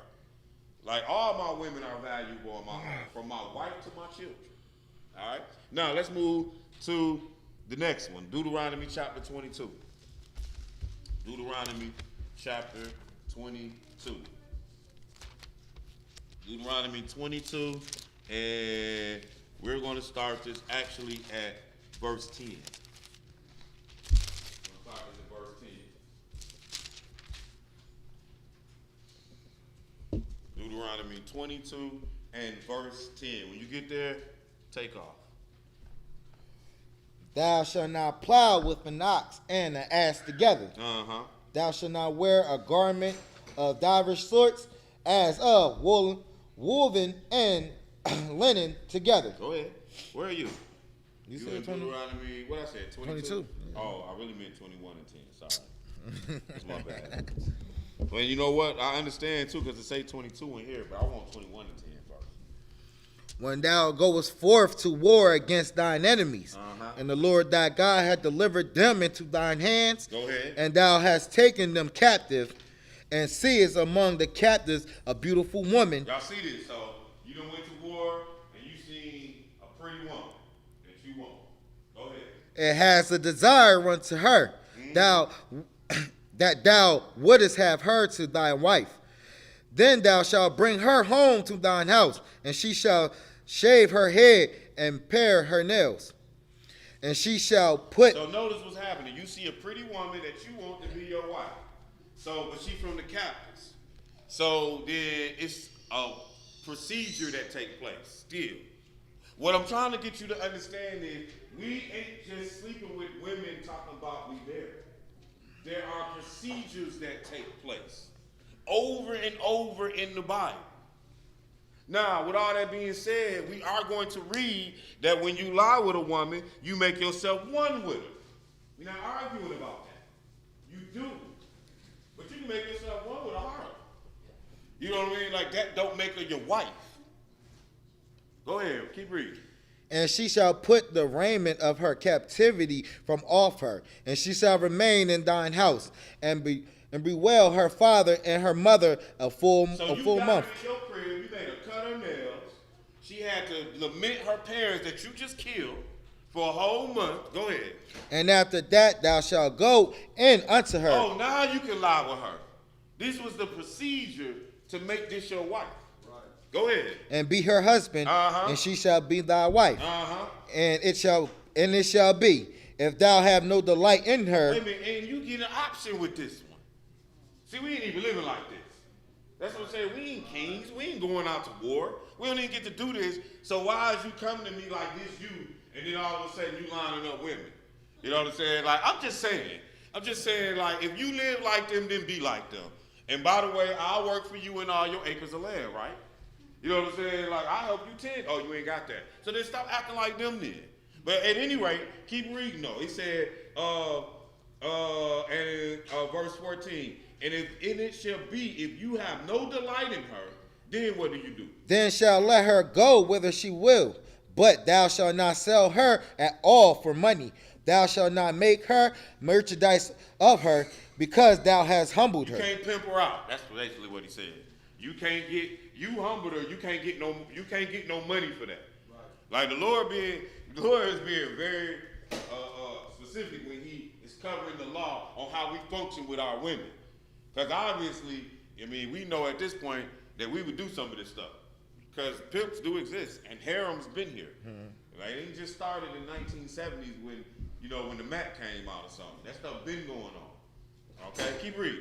If a man have two wives, one beloved and one hated, and they have borne him children, both the beloved and the hated, and if the firstborn son be hers that was hated, then it shall be. And so here it is showing you that, again, the rules are here for having more than one. I'm not saying that it's unlawful. I'm just telling you that how you gonna do it when you ain't none of these people here. I just want to know how you gonna do it right. You know what I mean? Like I want the blueprint, the formula. Explain to me how this gonna all work. Keep reading though. Then it shall be, when he maketh his sons to inherit that which he hath, that he may not make the sons of the beloved firstborn before the sons of the hated, which is indeed the firstborn. But he shall acknowledge the son of the hated for the firstborn by giving him a double portion. And so what we learn in all of this is, regardless too, as well, if you are going to have more than one wife, if that is something that you can seem to find possible, you can't hate the first one. Or you can't mistreat the first one, or act like since I ain't with you no more, that, I'm gonna give, I'm gonna give the second one and her kids all the love and all the fortune and forget about the first one, which I understand was why it was there, because really in so many words, Abraham, you dissed the first one. But he didn't diss the first wife, he really just dissed the first child. But I mean, I'm just saying though, so I can see why it's like, okay, we need to make sure this disclaimer out here on how we're gonna deal if that's gonna happen. I'm not trying to tell you that didn't happen. You know that happened. But what I'm saying is it was all done in some decency and in some type of order. Deuteronomy 23, and let's pick this up at verse 13. Now we're gonna go over here. We're gonna look at some more. And I ain't gonna say we almost done, but it gets rolling smoother from here. Deuteronomy 23, and what I said? 22 and verse 13. I don't know where I'm at. Yeah, that's good. That's right. Yeah. 22 and 13. We good. That's where we're going. Deuteronomy chapter 22, verse 13. When you get there, go ahead and read. If any man take a wife and go in unto her and hate her, and give occasion of speech against her, and bring up an evil name upon her, and say, I took this woman, and when I came to her, I found her not a maid. Yeah. Then shall the father of the damsel and her mother take and bring forth the tokens of the damsel's virginity unto the elders of the city in the gates. And the damsel father shall say unto the elders, I gave my daughter unto this man to wife, and he hated her. So it was important that you understood that she was supposed to be a virgin. You know what I'm saying? Like it was that she was supposed to be that when I got her. Okay, go ahead. And lo, he have given occasions of speech against her. So if she not one, then that means somebody else, like somebody else has had a relationship with her. So therefore, I don't have to take her in that case because I got her under false pretense. So it's a set of rules that go down after that take place. All this to say that it's more than just sleeping with somebody to make you married to them. More to it than that. Go ahead, let's read. What verse? Verse 17. Well, about 18. I'm in the middle of 17. Well, I'm in the middle of 17. At 16. Yeah, I was in the middle of 17. You'll pick it at 18. When I'm going to read 16 to 17. And the damsel's father should say unto the elder, I gave my daughter unto the man to wife, and he hated her. And lo, he have given occasion of speech against her, saying, I found not thy daughter a maid, and yet these are the tokens of my daughter's virginity. And they shall spread the clothes before the elders of the city. Go ahead. And the elders of that city shall take that man and chastise him, and they shall immerse him in 100 shekels of silver, and give them unto the father of the damsel, because he had brought up an evil name upon a virgin of Israel, and she shall be his wife. He may not put her away all his days. So I want you to see that there. That at the end of the day, when you take a wife, you're not supposed to put her away in any of your days. In all your days. That's what just happened. Go ahead. But if this thing be true, and the tokens of virginity be not found for the damsel, then they shall bring out the damsel to the door of her father's house, and the men of her city shall stone her with stones that she die, because she have wrought folly in Israel, to play the whore in her father's house. So shalt thou put evil away from among you. So understand what just happened. She wasn't no virgin. She lied about it. Whatever. Pops must didn't know. And because he wouldn't have put her out there like one, because he know the punishment is going to be murder. We're going to kill her if she ain't no virgin and she say she is one. That's funny, though, because I seen this movie, and it was crazy because the white guy, I think it was Mandingo, I think, but the white guy was sleeping with all the black women. And so he was eventually supposed to marry his cousin. And when he went to lie with his cousin, he said, you ain't no virgin. You know what I mean? Because he had been lying with all the virgins. So I guess, he would know. And that's the whole thing. But in that case, it was a shame. But, she just played it off like her daddy had raped her or weird like that. You know what I mean? Like she, you know, and she's sorry or whatever. But it was a big deal in the biblical days that this woman needs to be a virgin. And if she not, then that means that she been lying, she slept with somebody, and it was a way to know if she was a virgin because she was gonna have her flowers, on her cheek. That was gonna be the way, you know, like she was gonna, trying to make sure we don't go too graphic, but if you understand what I'm saying, like, you was gonna know. That's the bottom line. So that was gonna be something that was actually gonna be held and presented in that particular case that she is or is not a virgin, believe it or not. All right, but go ahead, keep reading. That's the only real way 4,000 years ago you're gonna really be able to determine that. We not doing x-rays, we can't, I mean, you know, honestly, at the end of the day, we looking for a sheep. So keep reading. 22. If a man be found lying with a woman married to an husband, then shall both of them die, both the man that lay with the woman and the woman. So shall thou put away evil from Israel. Go ahead. That was self-explanatory. That right there is the adultery. That is what adultery is. Man lie down. You know, if man lie down with another man's wife, I don't care if he married or not. That has nothing to do with it. That's another man's wife. She belongs to somebody else. Then you committed adultery, and we finna take a whole bunch of AK bullets and put them across your head. That's basically what they were saying. Go ahead. If a damsel that is a virgin be betrothed unto a husband, and a man find her in the city and lie with her, then ye shall bring them both out unto the gates of the city, and ye shall stone them with stones that they die. Both of them. Even though they had lied together.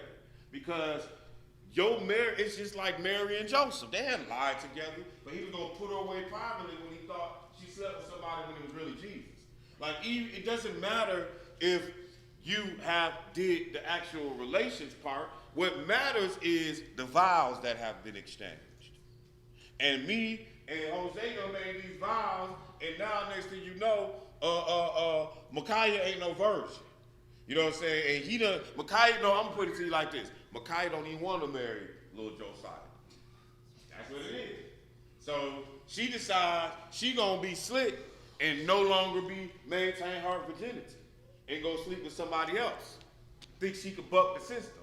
Well, according to the system, she just killed herself and due for doing so. Because you already engaged or you already betrothed to Josiah. Do y'all understand how that works? So you can't beat the system. That's the moral of the story. Once me and Jose done made this agreement, then Micaiah and Josiah, they bond. Ain't no getting out of it. We ain't not making that agreement though, Micaiah. I just want you to know. I'm not going there. I'm just using you for an example. Come on. He up here, he gonna be 9 years old. I'm waiting on my wife. Yeah, I'm waiting on her. So at any rate, keep reading. What verse? This is the middle of 24. The damsel, because she cried not, being in the city, and the man, because he have humbled his neighbor's wife, so thou shalt put away evil from among you. You see what it said? He humbled your neighbor's wife. This was the wife now, even though they had not lied down together. Go ahead, read some more. But if a man find a betrothed damsel in the field. Now don't worry, y'all. I'm slow, man. I know I'm slow. I know I talk a lot, but one, I need to make sure we get it. That's what I need to make sure that we're understanding. And so if it takes me a course of a day to do so, well, at least I know we walking out the room on the same page. But we're going to cover all of it, okay? But right now, we're looking at this, and what you're seeing is this woman was a wife, even though she hadn't lied down with her husband. Y'all see that? Read that verse again. What was that, 24? He said, I'll read it then. You should bring them both out of the gate of that city. You should stone them with stones that they die. The damsel, because she cried not, being in the city, and the man, because he have humbled his neighbor's wife. That's what she is. Wife, although they had not consummated. So again, when we say sleeping with somebody, we are learning that actually that is really wrong. That sleeping with somebody doesn't mean you slept with them. That's what it means. And then what you're supposed to do next now. And it is wrong when you don't take them to be your wife, if that's the case. Now you're doing more wrong. But so that's the immediate what you're supposed to do. But at the same time, it's not where we did it, so now we married. Like, I know brothers like this. Man, I know brothers like this. No, this is crazy. So they'll get out here and mess with these chicks, right? They be in the word, they'll mess with these women though, right? And what they'll do is they'll tell these women when they sleep with her that they married, even though good and well that this woman don't know crap about your religion. So she's just like, whatever. And when she ready to go, she ain't respecting none of the moves you on. Meantime, though, brothers just be slick trying to get their marbles off, or however you want to say it. You know what I'm saying? Like, really, that's what you was doing. Because you knew this girl, and then you going to try to come to the fellas like, well, I told her we was married, and, she back. I'm like, you told her she was married? Since when do we do that? When do we tell somebody? I didn't tell Raquel we married. Like, hey, Raquel, I woke up one morning, Raquel, we married, baby. Like, huh? How that work? It don't work like that. That's what I'm getting. But brothers be trying that slick junk, though. Now, just imagine, sisters, you wake up, you had your nice little date, Netflix and chill, whatever the world you live in, and you wake up the next morning, you turn over, and he like, hey, good morning, wife, we're married. We're like, we what? Whoa. I didn't even tell my mama. Like, how's we married? See, that it don't work like that. That's what we're getting at. It just don't work quite like that. Now, again, we're going to make sure that we expound on the whole process. But the procedure is, first of all, the procedure done properly is like Jacob and them. You know what I'm saying? But if you were to have lied down, then you got a set of rules, and we're reading those rules. You take that person to be your husband or your wife. What verse? I'm about to start 25. All right, go ahead. But if a man find a betrothed damsel in the field, and the man force her and lie with her, then that man only that lay with her shall die. Uh-huh. But unto the damsel so he's saying if it's rape, though, right? If he forced her, then we just gonna kill dude. Go ahead. But unto the damsel thou shalt do nothing. There is in the damsel no sin worthy of death. For as when a man riseth against his neighbor and slayeth him, even so is this matter. Go ahead.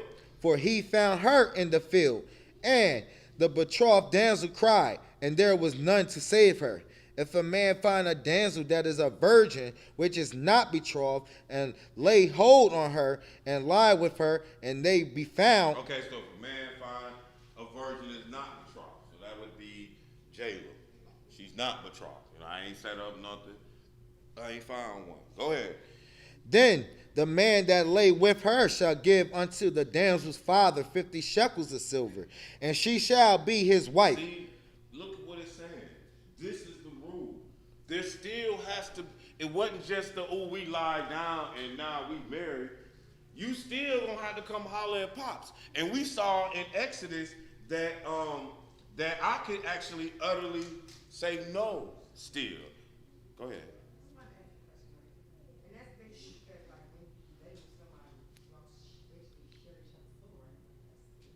You share each other's soul, you said? Well, you definitely won. We're going to read some more of that today, but go ahead. Yes. Yes. That was your question? Oh, okay. Okay, got you. Yes.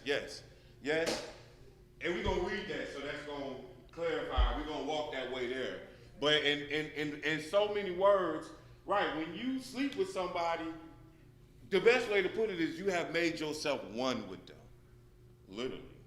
You know what I'm saying? Like, that's what you've done. And so if you're going to make yourself one, we're talking, then you're supposed to be one. Like how I say when you worship God, you worship him in spirit and in truth. You're making yourself one with God. Well, that's both physically and mentally. Like she was saying, because now, mentally, we talking about, you got his spirits now have invaded your bedroom, I guess, or vice versa.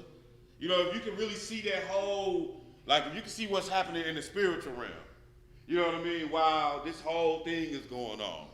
Go ahead, sis. Okay, so we gonna finish. We gonna walk it through. You know what I'm saying? And then we'll get to that aspect of it. That's what's happening now in 2020. That's why everybody's. Yeah, no doubt. I got you. All right, so we gonna answer that as we proceed further in the lesson, and then at the end of the day, because it's here. The answer is here already in the lesson, and we'll walk into it. That way we can understand a little better. And then at the end of the lesson, if we don't get all the answers we need, then we'll open it up to make sure that we all walking out of here on one accord. So, where we going now, Lo? Leviticus chapter 18. Leviticus chapter 18. And let's pick this up at verse 6. Leviticus 18:6. Of course, we had to throw this in here because it just ain't right, y'all. That's the bottom line. It just ain't right. Leviticus chapter 18, pick it up at verse 6. When you get there, go ahead, my brother. None of you shall approach to any that is near of kin to him to uncover their nakedness. I am the Lord. The nakedness of thy father or the nakedness of thy mother shalt thou not uncover. She is thy mother. Thou shalt not uncover her nakedness. The nakedness of thy father's wife shalt thou not uncover. So when it's talking all this uncover thy nakedness, it's saying you shouldn't be having no relations with her. It don't mean that if you made a mistake and seen something that, like you didn't uncover it. Like that's not uncovering. Now you don't want to be looking at your mama and your sisters and all that kind of stuff. But that don't mean that. Okay, that's talking about if you're going to lie with them. That's what he mean by uncovering their nakedness. But go ahead. The nakedness of thy father's wife shall thou not uncover. But it is thy father's nakedness. Them naked anyway, to be honest with you. But I'm just saying, it doesn't mean like if you seen your mama naked, that you uncovered her nakedness, men or women. You know what I'm saying? That's not what this saying. Go ahead. The nakedness of thy sister, the daughter of thy father, or daughter of thy mother, whether she'll be born at home or born abroad, even their nakedness shalt thou not uncover. The nakedness of thy son's daughter or of thy daughter's daughter. So this the chapter in the Bible is showing you who you can and can't sleep with. In so many words, you can't sleep with your grandparents, grandmama, your sister-in-law, your sister, your brother, your uncle, your auntie. Let me see. Did I miss anything? No, actually, you can marry your cousin. You can your first cousin. You can marry your first cousin. That's not unbiblical at all. So even if it's brothers and they got a son and one got a daughter. So you basically saying that's the same bloodline. But no, that's not against the scriptures at all. That's pretty much what Abraham, Isaac, and Jacob did, was when he married their cousins. So no, it's not. Cousins don't count, y'all. Sorry. I guess it's, huh? That's just westernized thinking, right? Yeah, I mean, most of the way we think is westernized. You know what I'm saying?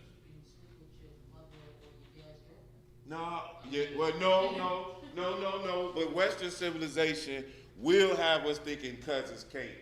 Like that's something more close than like they like, well, that's like my brother or my sister.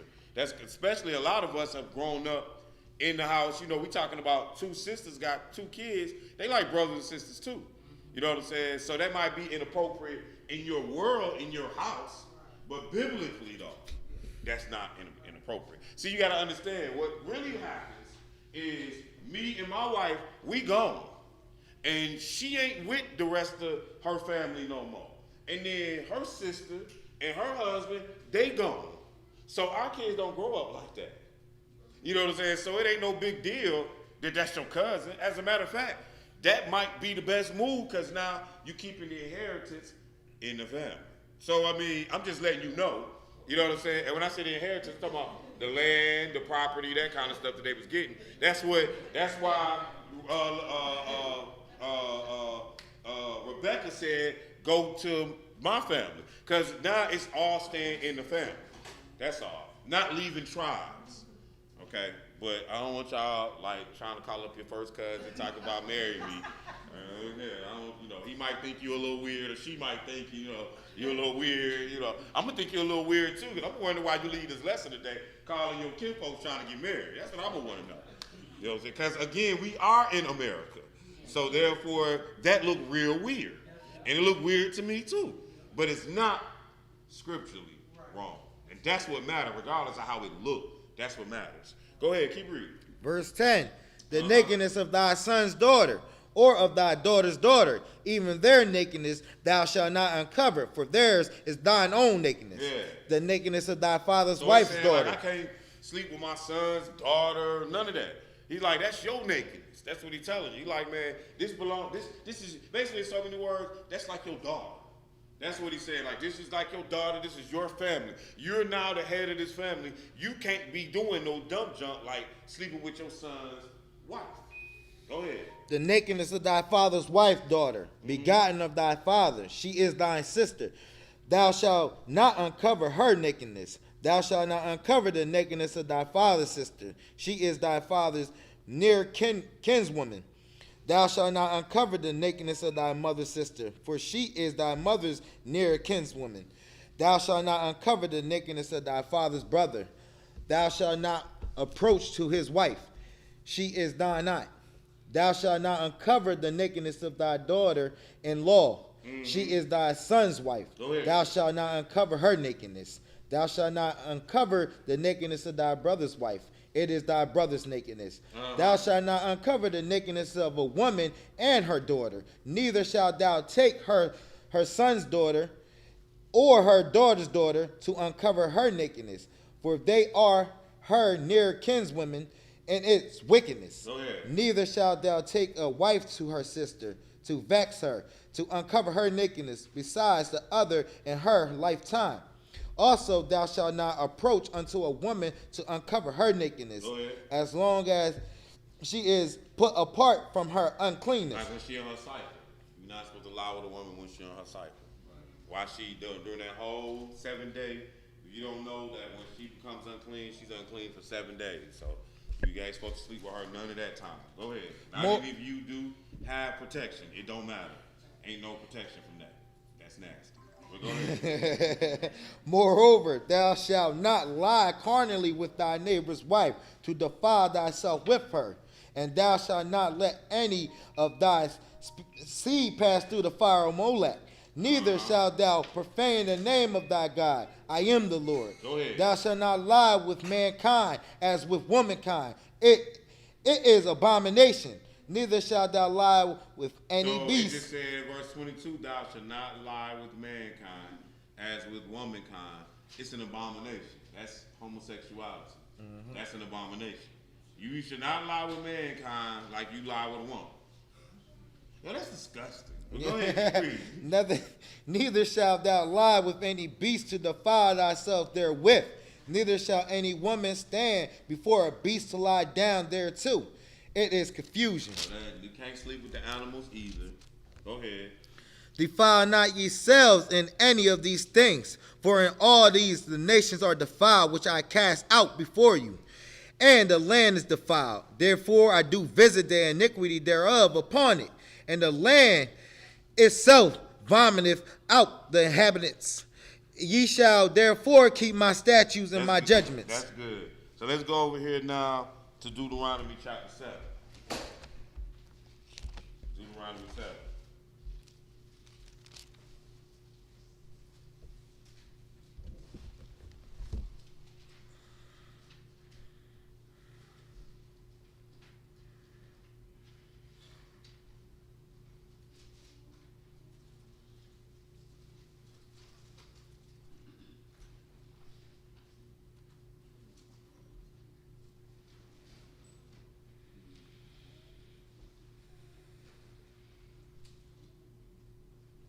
Go ahead. Go on. Deuteronomy chapter 7, verse 1. When the Lord thy God shall bring thee into the land, whither thou goest to possess it, and have cast out many nations before thee, the Hittites, the Gergesites. So right now we're covering who you can marry, because sometimes people be trying to act like, black folks ain't supposed to marry nobody with black people, or white people ain't supposed to marry nobody with white people. Let's see what this says. Go ahead. And the Amorites, and the Canaanites, and the Perizzites, and the Hivites, and the Jebusites, 7 nations greater and mightier than thou. And when the Lord thy God shall deliver them before thee, thou shalt smite them. and utterly destroyed them. Thou shalt make no covenant with them, nor show mercy unto them. Neither shalt thou make marriages with them. Thy daughters thou shalt not give unto his sons, and nor his daughter shalt thou take unto thy son. For they will turn away thy son from following me, that they may serve other gods. So will the anger of the Lord be kindled against you, and destroy thee suddenly. But thus shall ye deal with them. Ye shall destroy their altars, and break down their images, and cut down their groves, and burn their graven images with fire. All right, so when the Israelites came into the land, the Lord was telling them, he was saying, don't deal with them people. Verse 2, and when the Lord thy God shall deliver them before thee, kill them, utterly destroy them. Thou shalt make no covenant with them, nor show mercy unto them. Neither shalt thou make marriages unto them. Thy daughter should not give unto them sons, vice versa. And this was the Hittites, the Amorites, the Perizzites, the Jebusites. He was saying, don't deal with none of these. For verse 4, for they will turn away thy sons from following me, that they may serve other gods. So will the anger of the Lord be kindled against you. So you take note of that when you're trying to select who you marry. Like the scriptures say, don't be unequally yoked. You know what I'm saying? But here, they would have been unequally yoked, but he told them, destroy all them people. Okay, but this is not going to give you in the scripture to say who you can and cannot marry. We're going to look at some more. Let's go to 1 Kings chapter 11. Yeah, 1 Kings chapter 11. 1 Kings chapter 11. And let's pick this up at verse 1. 1 Kings chapter 11 and verse 1. And when you get there, go ahead and read. But King Solomon loved many strange women, together with the daughters of Pharaoh, women of Moabites, Ammonites, Edomites, Zidonians, and Hittites, of the nations concerning which the Lord said unto the children of Israel, ye shall not go in to them, neither shall they come in unto you, for surely they will turn away your hearts after their gods. Solomon clave unto them in love. He clave unto these in love. Go ahead. And he had 700 wives, princesses, and 300 concubines, and his wives turned away his heart. Go ahead. For it came to pass, when Solomon was old, that his wives turned away his heart after other gods, and his heart was not perfect with the Lord his God, as was the heart David his father. For Solomon went after Ashtoreth, the god. That's the Easter god right there. Go ahead. The goddess of the Zidonians, and after Milcom, the abomination of the Amorites. All right, so we saw in Deuteronomy where he told them, don't marry these strange women, these particulars. And it said, because they're going to turn your heart to start serving other gods. So we go here and we see, well, this is what Solomon did. This is where's his error. He went and married those particular women that they was told not to marry. Keep reading though. And Solomon did evil in the sight of the Lord, and went not fully after the Lord, as did David his father. Then did Solomon build an high place for Chemosh, the abomination of Moab, in the hills that is before Jerusalem, and for Molech, the abomination of the children of Ammon. And likewise did he for all his strange wives, which burnt incense and sacrifice unto their gods. All right, that's good. So let's go down to 2 Corinthians now, chapter 6. 2 Corinthians chapter 6.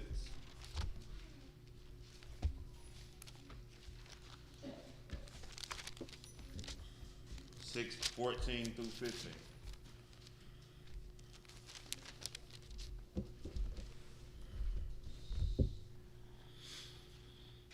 When you get there, go ahead. Be ye not unequally yoked together with unbelievers. So at the end of the day, this is what the message that was coming from when he was talking in Deuteronomy. Yeah, that's funny. That was what the message was when he was talking in Deuteronomy 7.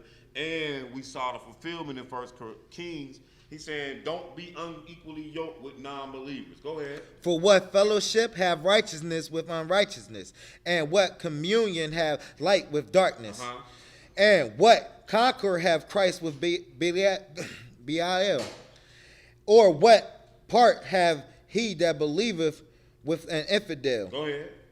And what agreement have the temple of God with idols? For ye are the temple of the living God. As God hath said, I will dwell in them. That's good. All right, so let's go now to Nehemiah chapter 13. Nehemiah chapter 13. Nehemiah 13, verse 23.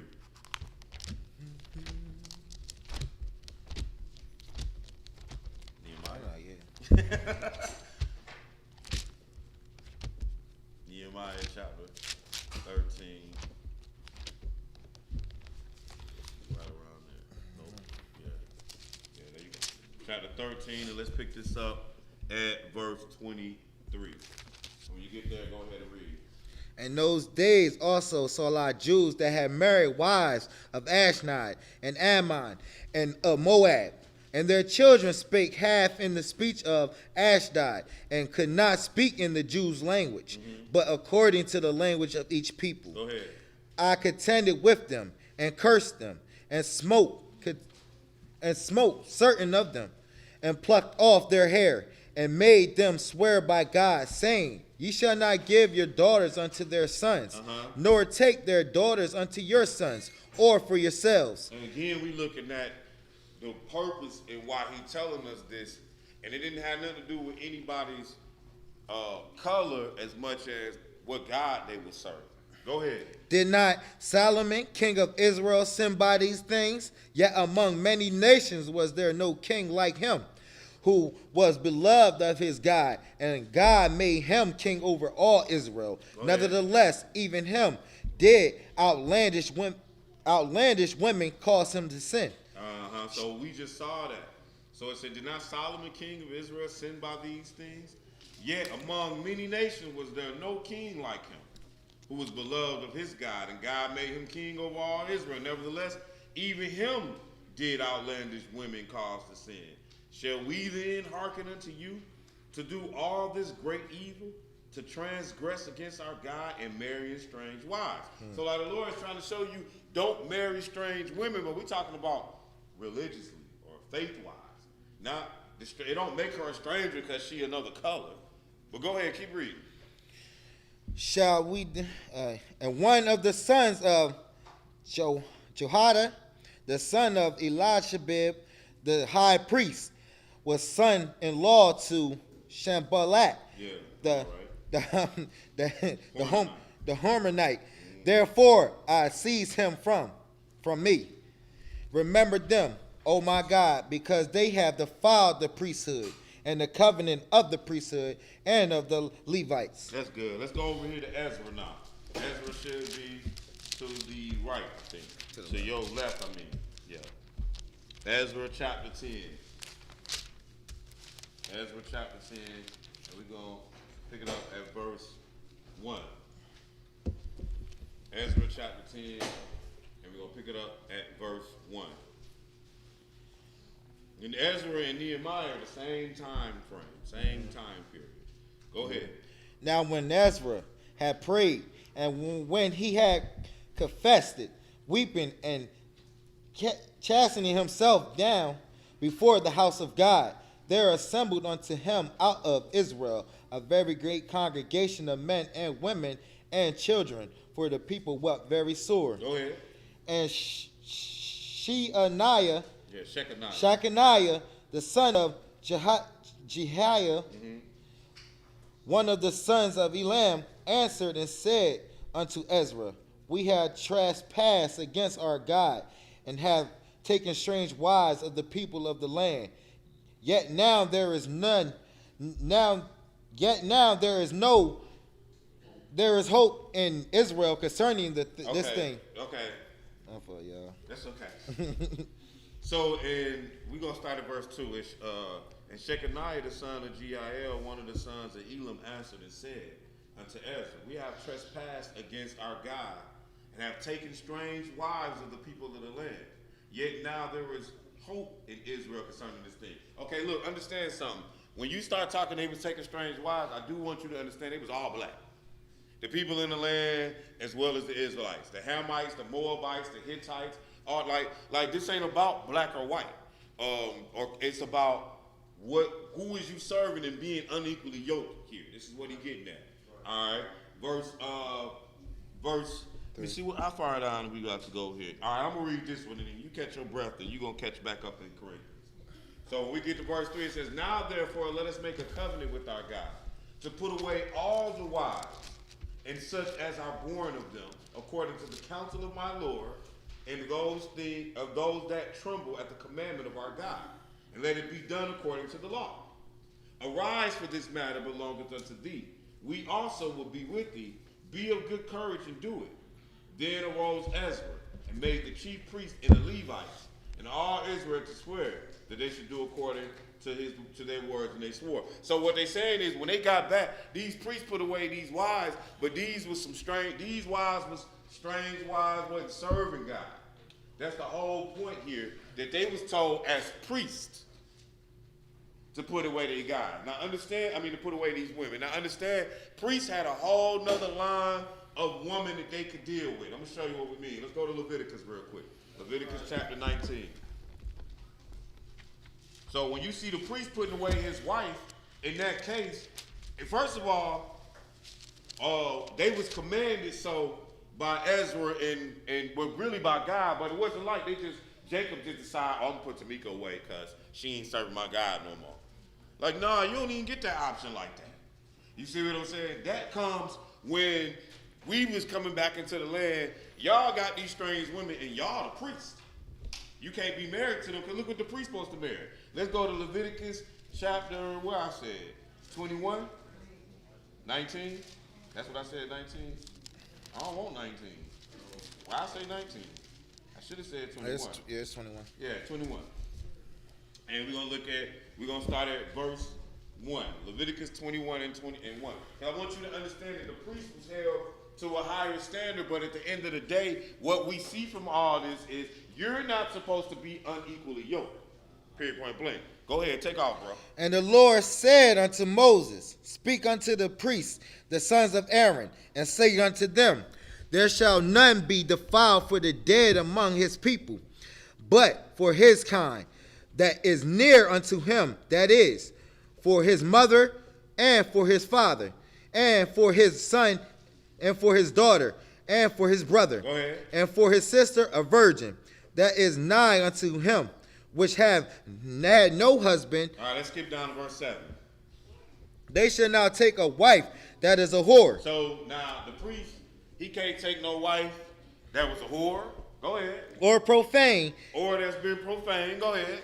Neither shall they take a woman put away from her husband. So a priest can't even take a woman who has been divorced or put away from her husband. Like, that's what divorce is. A priest can't do that, even though she ain't married no more. But she didn't already had relations with somebody.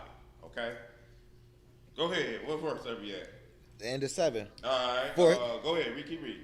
For he is holy unto his God. The priests are holy unto God. Now watch the high priest. Verse 10. And he that is the high priest among his brethren. Verse 13.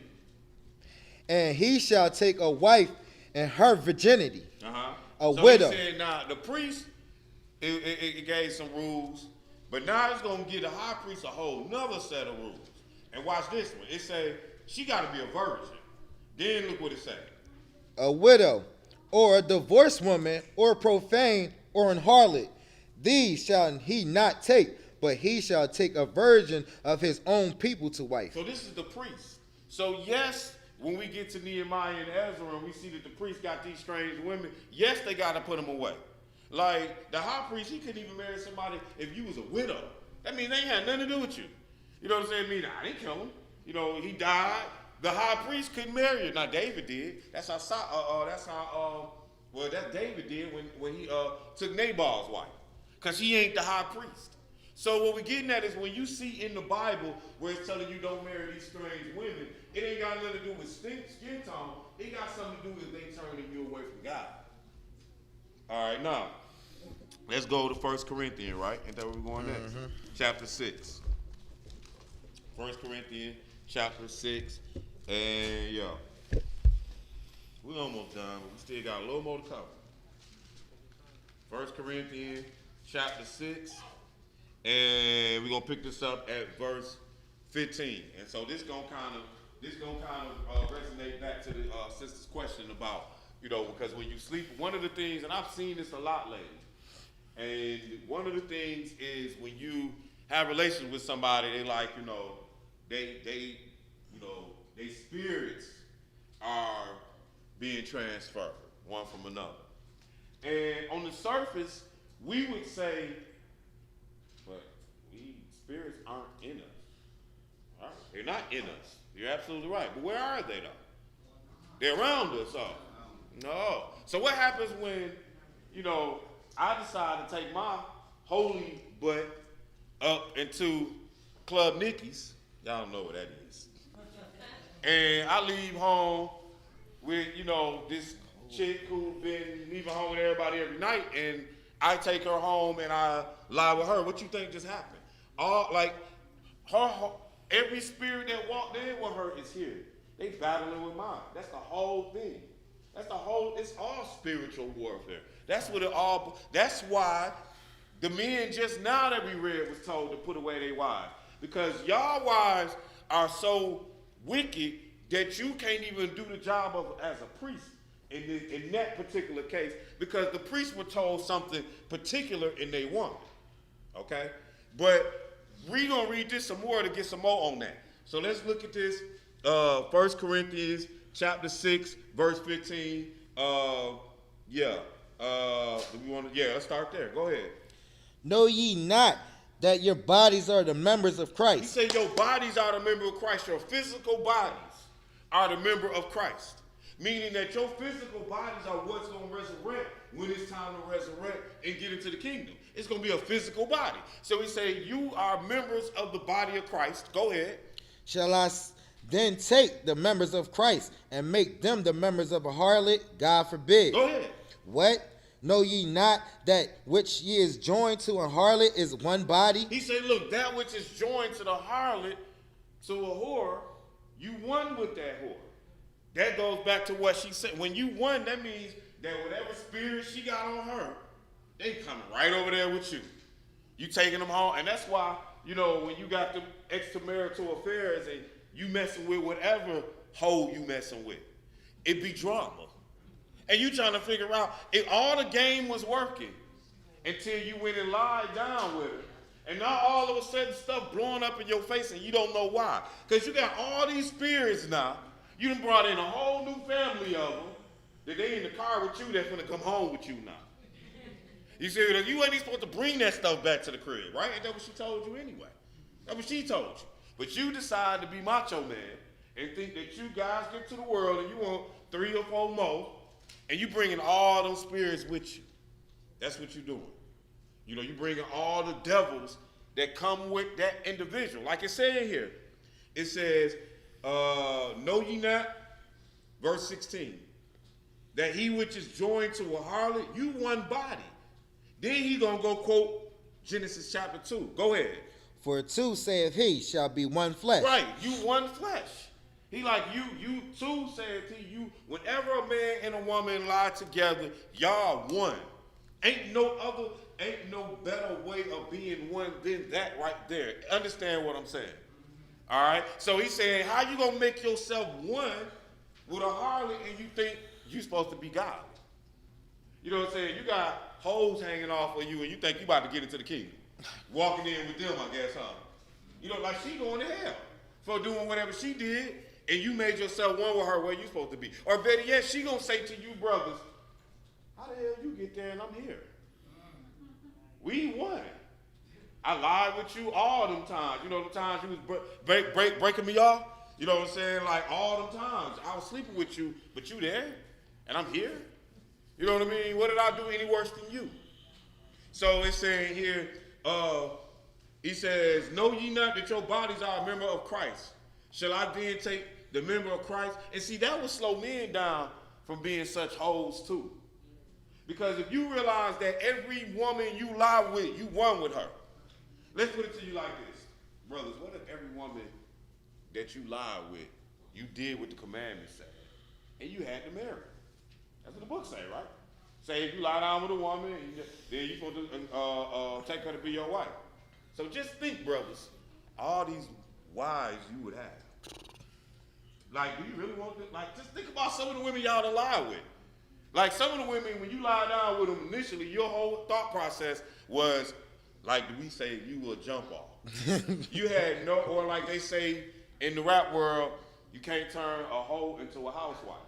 So you had no intentions on being nothing more than whatever this 20 minutes or 10 minutes or 5 minutes of fame that you got. But imagine if that had to be your wife, though. And the other one, and the ugly one that you ran with. You know, the fat one that you ain't tell nobody about. You know, the one you was like, well, I had to put a bag on her face. Yeah, that one too. Oh, nah. Imagine if they, right, see? Imagine if they was all your wife. Or if you had to. Like, God standing there like, so you about to marry that one too, huh? Then you would think twice about doing it with you. See, that's the problem. We don't have the true obligation behind the rules of the game. Y'all act like y'all can just lie with people and it's cool now. Turning our women into whores. Because what happens when you don't want her? Then she gonna be on to the next. Oh, that's nasty to me. That's what it is. It is more nasty to God. It's nasty that we would do it and not care. But it's more nasty to God because he ain't make it like that. It's confusion. What verse are we at? 17. Go ahead. But he that is joined unto the Lord is one spirit. Go ahead. Flee fornication. Right. Every sin that a man doeth is without the body. Yeah. But he that committeth fornication sinneth against his own body. Right. So he's saying when you fornicate, see, if you go steal, that's outside of, we can fix that. We really can. Even if you lie, bro, which you liars don't get into the kingdom. But we can say that that was a lie. And hopefully the lie didn't travel too far to affect anybody to do anything stupid. The lies can do that. But we can take that back, though. But it's two things you ain't going to be able to take back. Number one is murder. And number two, relations. You can worship another God, bow down to the Christmas tree, right? And that, we can say between you and God, that don't even count no more. But if you lie with somebody, it's a permanent move. Let's move on. Like, you can't take it back. Ever. Let's go, did we finish that? Well, you had the rest of it up there. Flee fornication, every sin that is do without the body, but he that committed fornication sinneth against his own body. Yeah, go ahead, 19 and 20. What? Know ye not that your bodies is the temple of the Holy Ghost which is in you, which ye have of God, and ye are not your own? Go ahead. For ye are bought with a price. Therefore glorify God in your body and in your spirit, which are God's. Yeah. Like, just remember at the beginning of the day, at the beginning of this lesson, we read, it said they was naked and they wasn't ashamed. Well, like when he made us, that's how he made us to start with. So when God see you, he don't see your fresh J's or your Gucci belt and all that. He see your butt. You know what I'm saying? He see the raw all of you. You know what I'm saying? And so now what he's saying is, when he see you, he also see what you got with you. You know what I'm saying? Is that your wife? Or is that just a jump off? He see all of that. That's what he getting at. He don't see your shirt. That's not a disguise. So what I'm getting at is just imagine that we was all walking around here butt naked and you had everybody that was with you, and that's how God see you. Yeah, you know what I'm saying? That make it look a whole. See, the shirt is just a disguise, y'all. That ain't nothing. So I'm just saying, no, right? It's out, but it's still though. That's what he looking at, and that's what you gotta pay attention to when you functioning in your world. Like, dang, I'm one with him and him and him. How you gonna be one all over the place? That don't work. What they say, one divided by any number, you know, or you can't divide one into nothing. Like it's just one. You don't, as a woman, you only supposed to be one man. Period. Point blank. Forever. All right, where we at? What verse? Oh, that was the what's next? Proverbs chapter 5. Now, you might say, well, why did you just say as a woman? Because biblically we understand that a man can be in a situation where he had more than one wife. Just like God is the husband of the church, and the church is multiple, more than one person. You know what I'm saying? That covenant is between that man and that woman. Now, again, like I said though, your name ain't Lord Abraham, King Solomon, King David. You know what I'm saying? You ain't got no land. Matter of fact, most of us in here probably rent. You probably don't even own your chariot, your car. Probably don't even own that. So I'm saying, don't come to me like, oh yeah, well I want more than one, because I'm going to just be like, shoot, show me your banking account. You must got a few thousand in it. As a matter of fact, how many blocks you own? Like really, you trying to do too much. But at the end of the day though, the Bible is the Bible, and a man can be one with more than one woman. I have to say that. That's the truth of the matter. You know what I'm saying? Like, just like God is the head, he's the husband, and he's married to all of us. And so that's one. We make one even though we are individuals.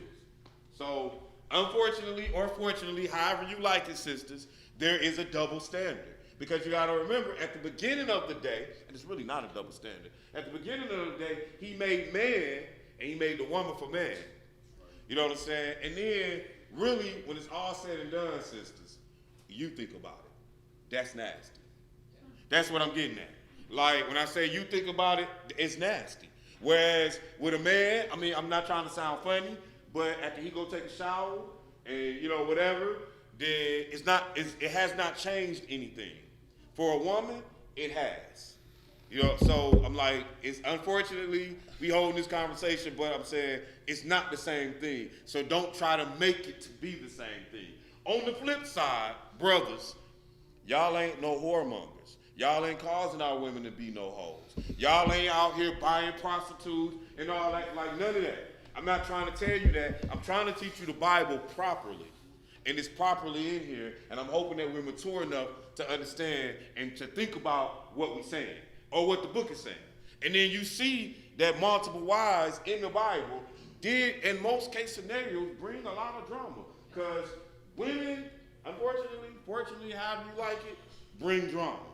They are the weaker vessel based off the Bible. So they are a more emotional individual. So now you got those emotions coming. Man, look here, man. You got a hard enough time trying to get yourself straight. And you got 2, 3 women to deal with. Good luck with that. That's what I say. Good luck with that. But I'm not going to preach against the Bible, and I can't do it. All right? Proverbs chapter 5, and we're going to pick it up at verse 1. Because I'm not going to lie to you and tell you it's not lawful. Because that's a lie. Again, it's just, we don't, I am trying to do this the best I can to express to you. We don't do that around here. You can't do it. That's bottom line. You can't do it. That's what I'm getting at. You know what I'm saying? You cannot do it. That's the point. All right? Proverbs chapter 5. Let's pick it up at verse 15. When you get there, go ahead and read. Drink waters out of thy own cistern. Yeah. I know, I was kind of clearing my throat.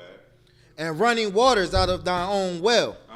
Let thy fountains be dispersed abroad, and rivers of waters in the streets. Let them be only thine own, and not strangers with thee. Mm-hmm. Let thy fountain be blessed, and rejoice with the wife of thy youth. So look, at the end of the day, this was Solomon telling you. Look, don't be over here in my system. Go drink out your own. Get you a wife, she yours. You know what I mean? You can do what you want with her, how you want with her, really. And when I say that, I'm like, look, don't kill your wife. That's stupid. Don't be beating her up, none of that. But when I mean you can do what you want, how you want, like whatever you can imagine that you want with your wife, then you got it. You know what I'm saying? Women, hey, men might have some crazy imaginations. You to help me. So figure that one out too. You know what I'm saying? But he's saying, drink waters out of your own cistern, running waters out of your own well. Let your fountains be dispersed abroad and rivers of water. Let them be only thine own and not a stranger's with thee. So we're not sharing. You understand? Like, it's only my wife. You can't have her too. I know brothers like that. I really do. It's crazy. You know what I'm saying? It's crazy. I'm like, dude, I don't want your girl. No, but it's cool. It's not cool, man. It's not. That's what I'm trying to tell you. I don't want your girl. No, but I mean, no, not no, you mean. But I know brothers like that, though. I'm just saying. Then he says, let her be as the loving hind, and talking about your wife. Let her breast satisfy thee at all times. Go ahead, pick it up from there. And be thou ravished always with her. And why wilt thou, my son, be ravished with a strange woman and embrace the bosom of a stranger? Right. He's like, why even play that game? You gonna be with a strange woman and embrace the bosom of a stranger? Go ahead. It's just like, all right, you've been with your wife some years on top of years. You got to start all over and you don't even know. You know what I mean? Like they say, the grass ain't greener on the other side. At the end of the day, it's still you and it's still her. And it might not be her, brothers. It might be you while you going through so much hell. You know what I'm saying? While you sitting there looking at her and it's all her fault all the time, it might actually be you. You should ask some of your other brothers, is it me, bro? I need to know. You know what I'm saying? Like, cause look, she get on my nerves, but maybe it's me. I need to know. Cause we living in hell. That's what you do. You know what I'm saying? But at the same time, though, don't come looking for mine. Keep yours. You got yours. Y'all figure that out. Go ahead. Where we at? Deuteronomy 24. Oh, we finished that? Mm-hmm. Okay. Yeah. No, for the ways of man are before the eyes of the Lord. Yeah, you good. All right, so let's go to Deuteronomy. Did we read 24? I thought we read that already. No. All right, Deuteronomy 24. Deuteronomy 24.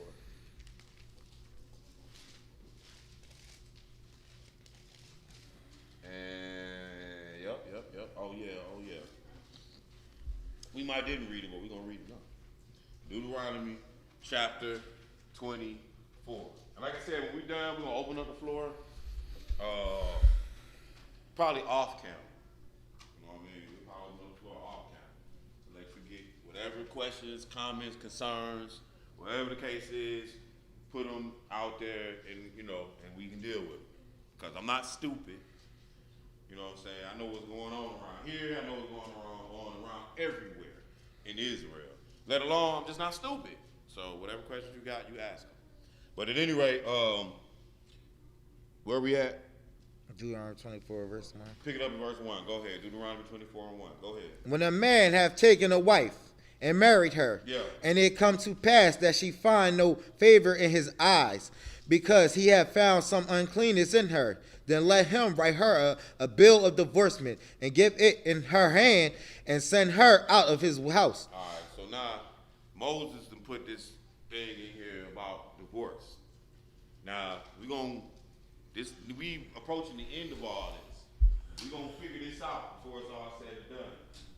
All right, but Moses put this in here, and he said when a person finds some uncleanness. Now, I like what Moses did. I like even better what I'm finna do. Does anybody in here know what the uncleanliness is? Anybody? Can I see a hand? Somebody who know what you think it is? Defiled? That's what unclean is. So how do we defile a woman? Because she on her cycle? No, coming into it. Would you say STD? Yeah, you know what's funny though? That's the only way she gonna get it. She has been defiled or unclean with somebody else done been in it. That's that. So ain't no, she ain't on her cycle. That ain't unclean. This ain't, she done went and got her palm read. That make her unclean. That might make her stupid that she went and got her palm read. But it ain't but one way we gonna make this woman unclean. It ain't no other way. If we say for any uncleanliness, that means I can put Raquel away for being unclean. Like, oh, woman, you on your cycle, out of here. I'm finna get another one. We gonna do this every Monday. Yeah, I mean, I'm saying if we gonna take this at face value, it says when a man have taken a wife and marry her, and it come to pass that she find no favor in his eyes. So that means he don't like her. That's what we getting at. And then it says, because he have found some uncleanliness in her. What uncleanliness are we talking about? Give me some more. Anybody got some other uncleanliness that we don't? You're talking about fornication there. Hold on, slow. What you said? Baking bread. Baking bread? Yeah, oh, yeast infection. That's unclean too. What you got, sis? Say that again. She's not doing that's I like what she said. Bro. That's what I was looking for. I'm gonna get to you in a minute. Go ahead. Relations. Okay. So I like what she said. That was the point of me asking. Because, well, no, because she said uncleanliness could be wifely duty, not doing your wifely duties. And the reason I like what she said is because that's what a lot of people think. But when it's all said and done, to be unclean because you didn't cook, or because you didn't, make the bed, or because you didn't make the dinner, that ain't making you unclean. There's nothing in the Bible that says, now us brothers, we like to feel like something wrong with this chick and she don't do her job. But that's not a grounds for divorce though. Now you got to find what made her unclean if you want to divorce her. Go ahead. There you go. Yeah. Oh yeah, we got the answer. I wanted her answer because your answer is the answer that people give. So I wanted all the answers I could get. I wanted some people to have some responses because the uncleanliness is what? It is defined in the Bible, not undefined. So then we don't have to guess at it. What is it because she on her cycle? Well, you can believe that if you want to. And you can tell God that too. Yeah, I put away my wife because she bled once a month. Tell him that. See where that gets you. You know, right, see where that gets you. You know what I mean? That ain't the uncleanliness that he's talking about. So what else makes her unclean? It ain't nothing else. Unless she done been defiled by some man or something, or animal or something. So that's what he owned anyway. He ain't owned. Now, what you do, Jacob, is your business. You see what I'm saying? If it's unclean to you, that's your business. I'm not going there. I'm talking about what is written here. But keep going, though. Go ahead. And when she is departed out of his house, she may go and be another man's wife. So now you see that if she has done something and he has decided to give her a divorce, he does not have to decide to give her a divorce. Case in point, I have a brother and his wife slept around on him, and me and him was at the bar one night. He was telling me about it, and he said, "But I love her. I don't want to put her away." I'm like, better you than me, but okay. You know what I mean? Real deal though. You know what I'm saying? And the crazy thing was, he was so dang on sad. Like we was at a bar and we holding a conversation about his wife cheating on him. And he was just hurt and didn't want to lose his wife. That was it. And so that don't mean just because you come up on a woman and she has cheated that you have to put her away. That is your option, though, brothers. We're going to learn that. But you do not have to do so. It's not like this is telling you, oh, yeah, Micaiah cheated on me, so I'm divorcing her. All right? Now, again, it says, and when she is departed out of his house, she may go and be. So now when she leaves, then she could be another man's wife. But how is Shanita going to be another man's wife if Jose put her away without some proof? You see what I'm saying? He going to need something. This is the point of why he even has this in this chapter. I can't just tell Blanche, oh, I put you away. And then Blanche go to Jacob's crib, like, I'm put away, I can be your wife now. And then I come to Jacob like, bro, what you doing with my wife? And she said, well, she told me that she was put away. I said, what was the proof? That's what this bill of divorcement is about. So that it ain't got nothing to do with the man. It's so that Blanche or whatever sister who find themselves in that situation can move on. That's what the bill of divorcement is about. Now watch what happens after you discuss the bill of divorcement. Go ahead, read some more, bro. And if the latter husband hate her and write her a bill of divorcement and give it in her hand and sendeth her out of his house, or if the latter husband die, which took her to be his wife, her former husband, which sent her away, may not take her again to be his wife. See, this is what the chapter is showing you. It ain't just showing you that a bill of divorce exists.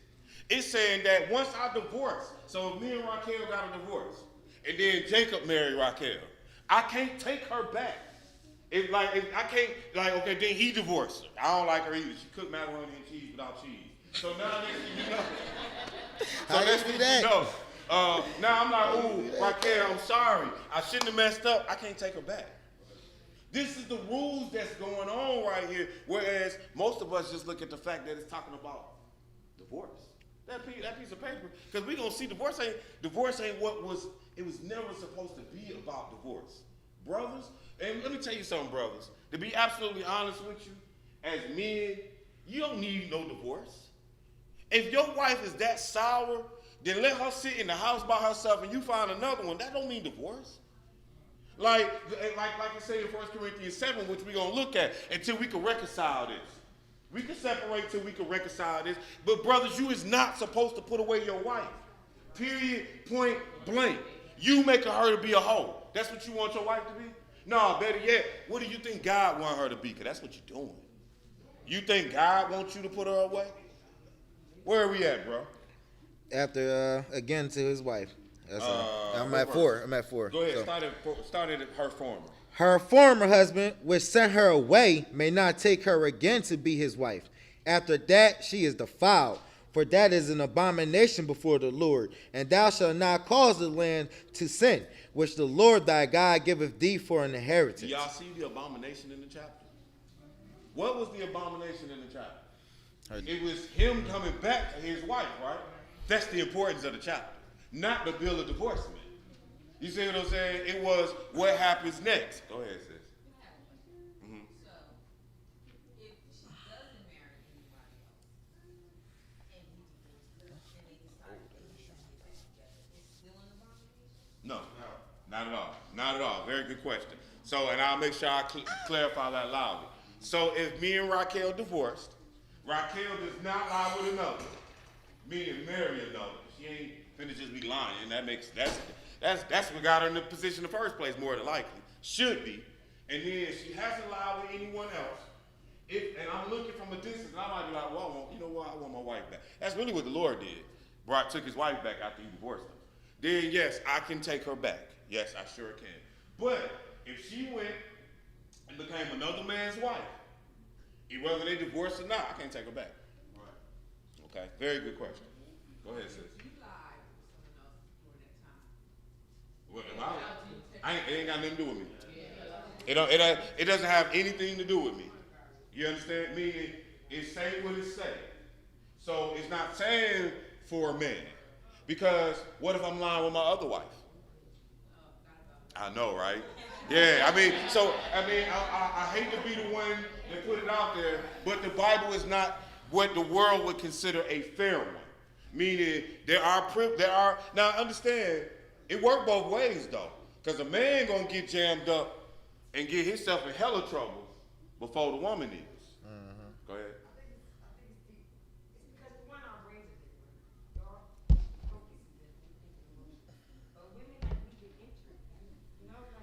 Yeah. And I said that without kind of trying to say it. But you're right, though. Like, yeah. Yeah. Yeah, what you said. What you did.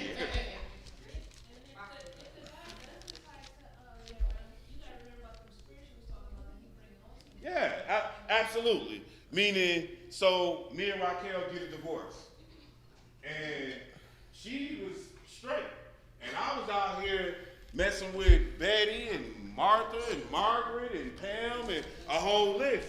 Right, I'm a hoe. She don't even want that. You know what I mean? Like, she ain't got to come, she got a bill of divorcement. She ain't got to come back to me.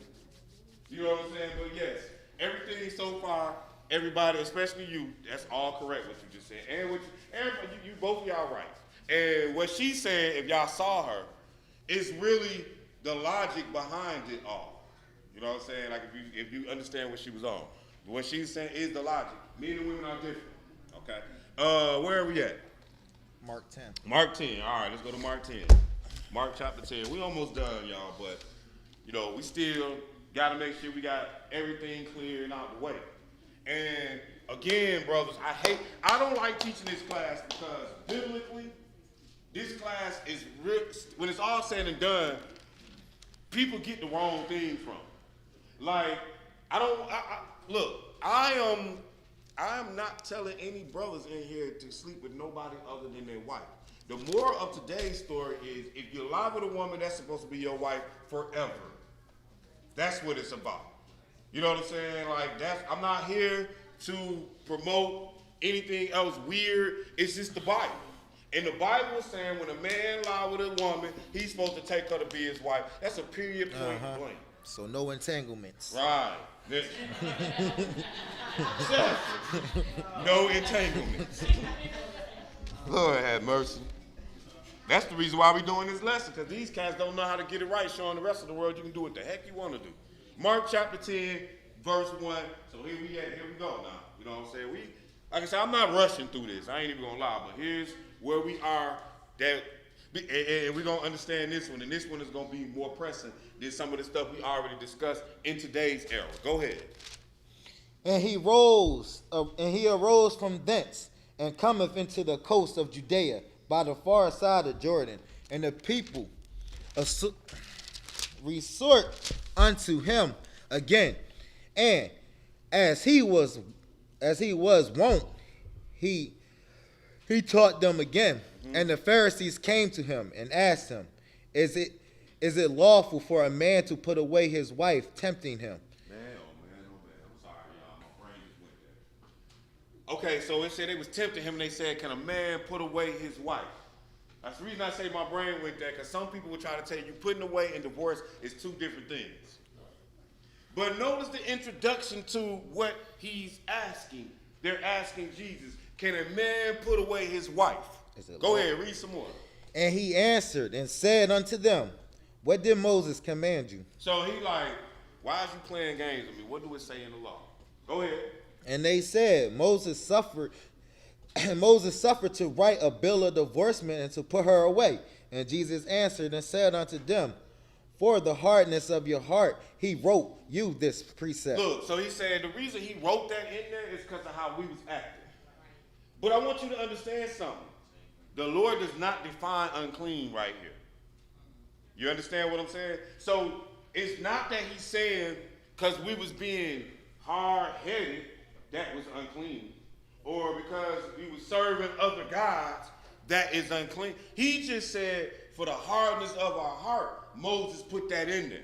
Because us men was putting our women away if they did something that we felt unclean. All right, go ahead. But from the beginning of the creation, God made them male and female. He say, but Jesus like, but look, from 21 jump, it was just supposed to be man and woman. Go ahead. For this cause shall a man leave his father and mother, yes, sir, and cleave to his wife. Right. And they twine shall be one flesh. Yeah. So then they are no more twined, but one flesh. Yeah, so we're going to stop right there. When you are married, you are now one. That's what Jesus is saying here. You are now one here. So then if you won, what we going to do? Cut you in half, Blanche? Like, no, we don't do that. That's death. That's what that is. We don't cut you in half. You are now one. I want to add, if it's okay for men to have another wife, how are they one with more than one person? I understand.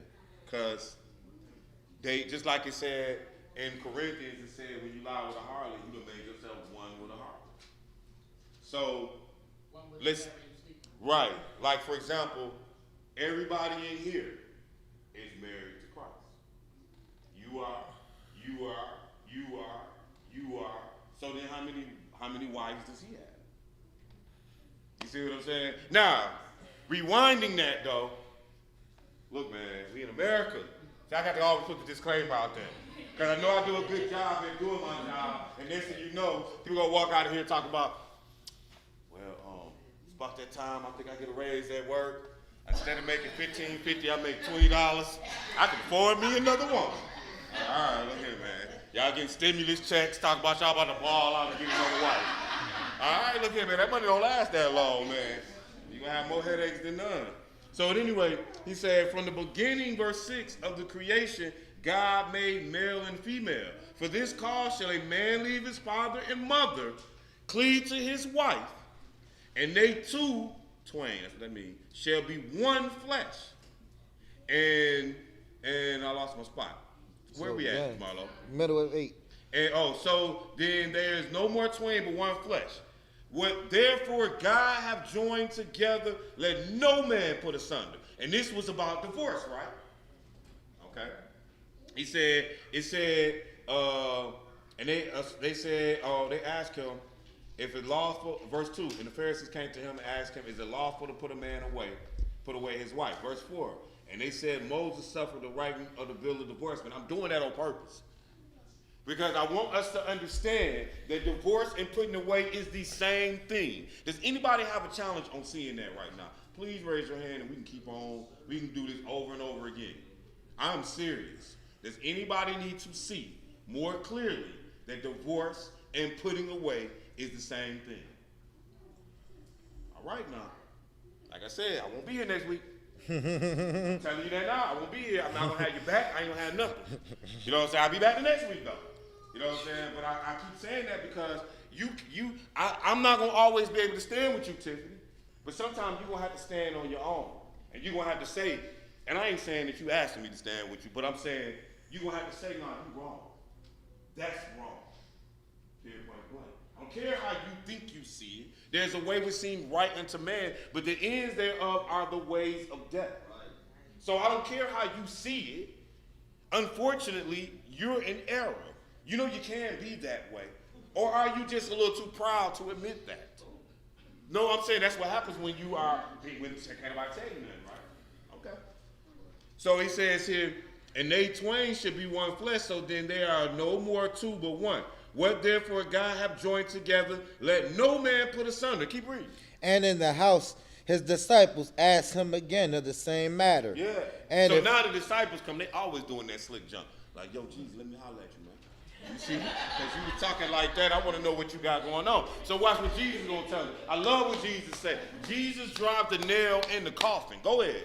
And he saith unto them, whosoever shall put away his wife and marry another committeth adultery against her. See, notice what it said, whosoever put away his wife. But it was talking about divorce in this chapter, though, wasn't it? We wasn't all, because it's the same thing. And if you divorce or put away your wife and marry another, you are committing adultery. That is the crime that you are guilty of. Why, Shanita? Because I'm going to make you commit adultery, and it ain't fair to you for me to be innocent and you be guilty. You understand? Like, I done divorced you, I done put you away, and now you can't get nobody else, but I go get somebody else, and now you guilty? Like, no, we both, I'm guilty of your crime too. Because again, women, as much as, you know, it seems male chauvinistic, the Bible may, the root of it all, the burden of it all, it come on the man. It is male chauvinistic. Just like when that car break down, I do not expect Cerise to be up under that joint with the 3-ton jack. Can you lift the 3-ton jack? I mean, you know what I'm saying? I expect to see Ira doing that. So yeah, I guess it is. Some things are that type of way, male chauvinist. You know what I'm saying? It ain't equal. I'm gonna tell you why it ain't equal. Cause when that man come busting in my door, I'm not gonna tell Raquel, hey, I'm gonna take the kids and hide in the bathroom. You go check the door. You know what I mean? Cause she gonna look at me, you about to do what, baby? You up right. So I'm just saying, it ain't all fair. That's what I'm getting at. Like, let's not act like it is. Like, I'm going to get the gun, I'm running to the door, y'all go hide. That's the rule of it. So it's not all fair, and it works in certain type of ways. And that's one of them. My wife didn't get a shock yesterday wrestling with electricity. I did. She wouldn't have dared got up on that lap. You understand what I'm saying? Because that's my job. All right? So, he said, verse 11. Go ahead. And he said unto them, whosoever shall put away his wife and marry another committeth adultery against her. And if a woman shall put away her husband and be married to another, she committeth adultery. Now let me explain something to you. A woman in today, in the beginning when it was written, she couldn't put away her husband. So it was no necessity to address that. Jesus come on the scene. We live in Roman times, just like we live in Roman times now. Women can put away their husbands. Like they can divorce them under this law. You know what I'm saying? They can file for a divorce. He's saying, and if a woman, first of all, I said, whosoever shall put away his wife and marry another, committeth adultery against her. And if a woman put away her husband and be married to another, she commits adultery. So the moral of the story is, brothers and sisters, men and women, look, exactly. What God put together, let no man put asunder. End the discussion on that. Period. Even if I got to go find my corner on my housetop, you know what I'm saying? Even if I got to, hey, we got to separate for a minute, because if I come home tomorrow, it's going to be burning bed. Y'all ever seen Burning Bed? Yeah, you know what I'm saying? So like, or you know, it's gonna be the hot grits thing. Like, okay, then we got some issues. We need to separate ourselves, maybe seek some counseling. It ain't got to always be Raquel and me for your counseling. Your counseling could be Dr. whomever at the what's the name. But if he start talking that ungodly crap, you know he ain't the right counselor for you. You know what I'm saying? But what I'm saying, get some help. Go seek Jesus. Go fast. Go pray. Go look at some successful couples. What y'all do? You can't tell me every day was perfect in your world. I tell you right now, they ain't in mine, but you might not think I'm a successful couple, so it don't matter. You know what I'm saying? But you go do what you got to do, because at the end of the day, men, if your relationship doesn't work, it is your fault. You are the head. You might be like, well, she was crazier than a dingbat. You chose her. You know what I'm saying? She was crazy than a dingbat when you met her. But you liked her for some reason.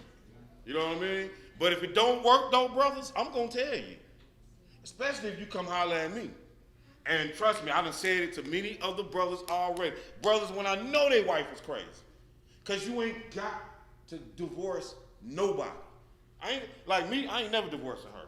I don't care what she do. She can sit here, she can leave, she can send me all the papers she want to send. I'm just laughing at her. I'm just like, okay, you can do what you want to do. I'm not doing it. Because I know what my guys say. Now that don't mean I'm gonna act like a butthole in the situation and be mean until you talk about I'm not divorcing you, you divorce me. I'm not gonna play that game either. Because I know what the Lord gonna say. The Lord said that a man is supposed to be pitiful to his wife. Does anybody ever consider what that word means? Pitiful. It tells you that though in the Bible. Courteous and pitiful. Like I bet we forget that exists. Oh my bad, that's not in the law, so I don't gotta do it. Okay. You keep thinking that. You keep thinking that and see what happened at the end of the day, how the Lord deal with you in your house. Where we at? Romans 7. Romans 7? All right, let's go to Romans chapter 7. Romans chapter 7. See, I'm going to tell you straight up, man. I'm going to tell you straight up.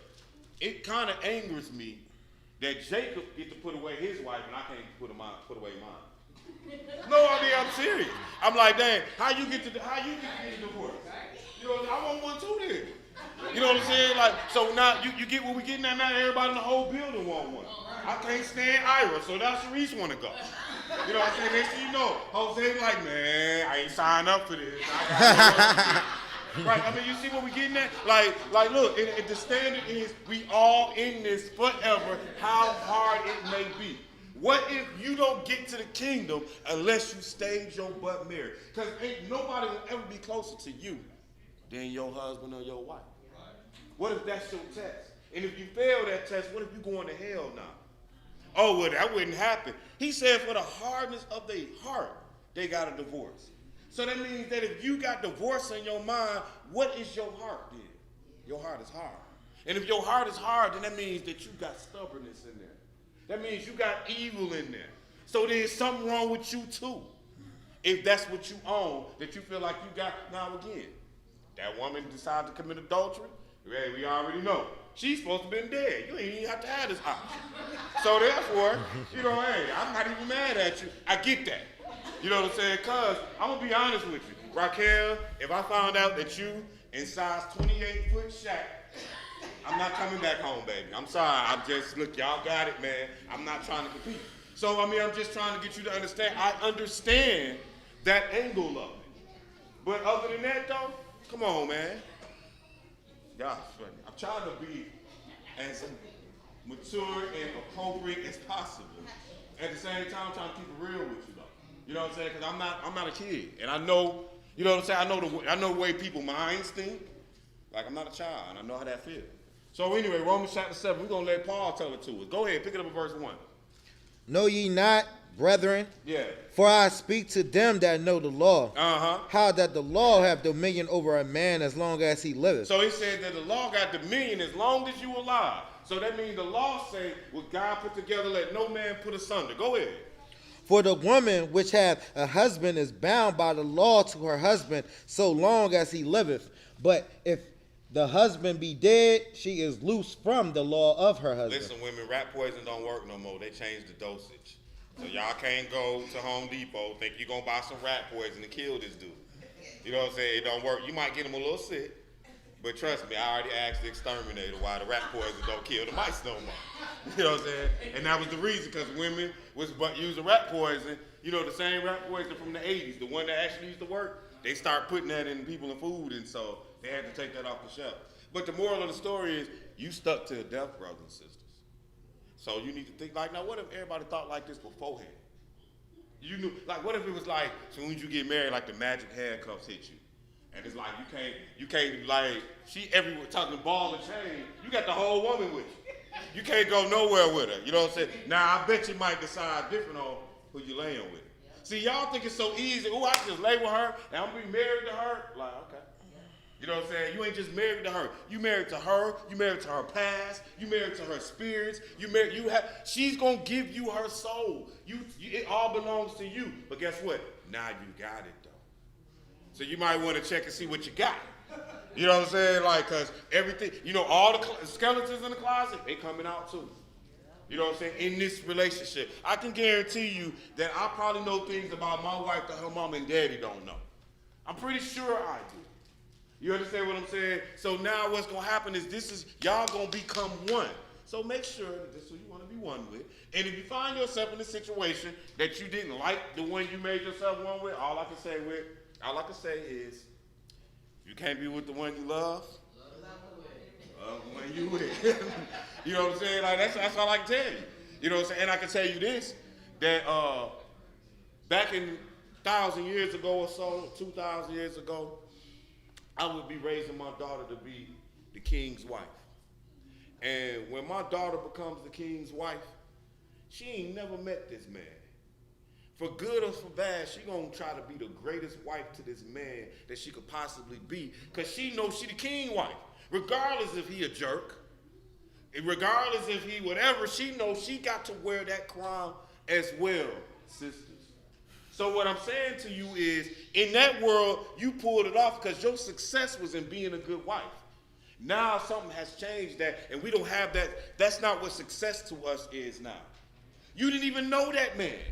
Yet you want like Hadassah. She didn't know the king, Xerxes or whatever. She didn't know him. She didn't know if he smelled good. She didn't know if he bathed. You know, like she don't know nothing about it. Oh, this is 2,000 years ago. They probably didn't take a whole lot of baths. They was going down to the creek most of the time, I thought. You know, and they sure wasn't using soap, so it don't mean you got too clean. You know, in our mind. But the moral of all that is, I'm just saying that they went all in for somebody and something they didn't know.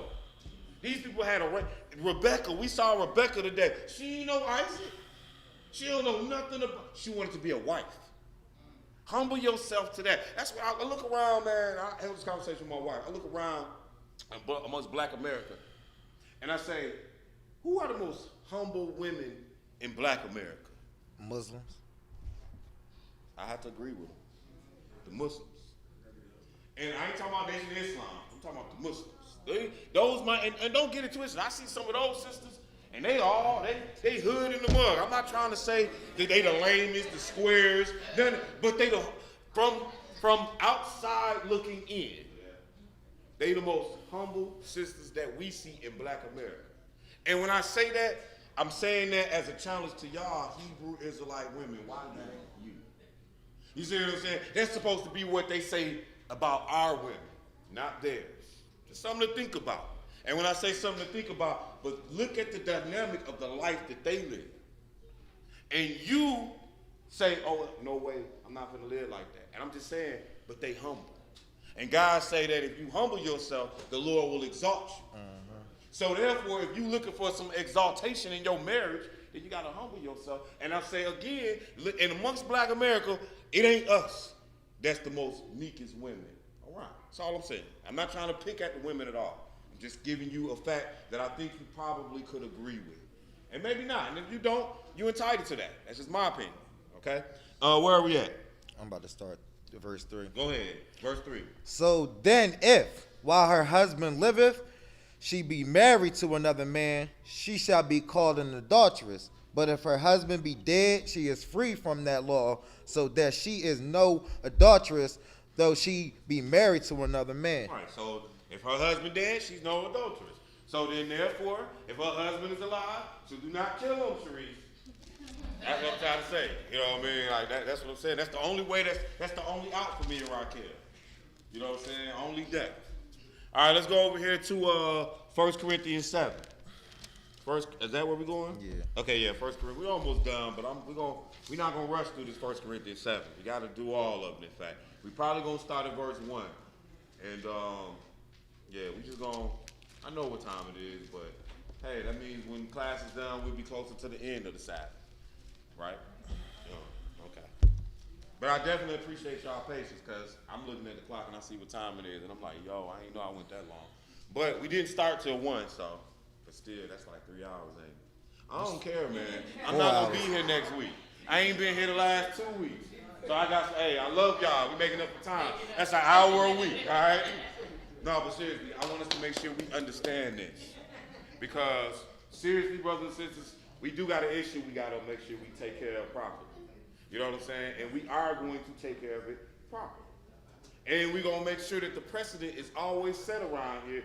This is what we do.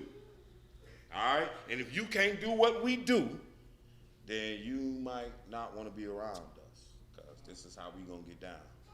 And so that's why it's so important that we go ahead and put it out there, unfortunately. You know what I mean? And like I said, I ain't trying to make nobody do nothing in this life. I can only teach you the book. But at the end of the day, you know what I'm saying? Like, I got to answer to my God. That's who I got to answer to. I ain't got to answer to none of y'all up in here. Real talk. You know what I'm saying? I didn't pray to y'all this morning. Did you hear me pray to you? You see what I'm saying? So, and you ain't the one I got to answer to. And we got to make sure we do this right. Otherwise, that fall on me. And I'm not trying to get in trouble for y'all mess. I'm telling you, I'm not. So let's go 1 Corinthians chapter 7. 1 Corinthians chapter 7. And let's pick this up at verse 10. And when you get there, go ahead. And unto the married I command, yet not I. I want to start this at verse 1, because we ain't got but a couple more after this, and they short. So we're going to start this at verse 1, and I'm going to tell you we're going to run it into the 30s. So I help Marlo if we need to, but we're going to play with this whole chapter. We're going to make sure we see all this in here.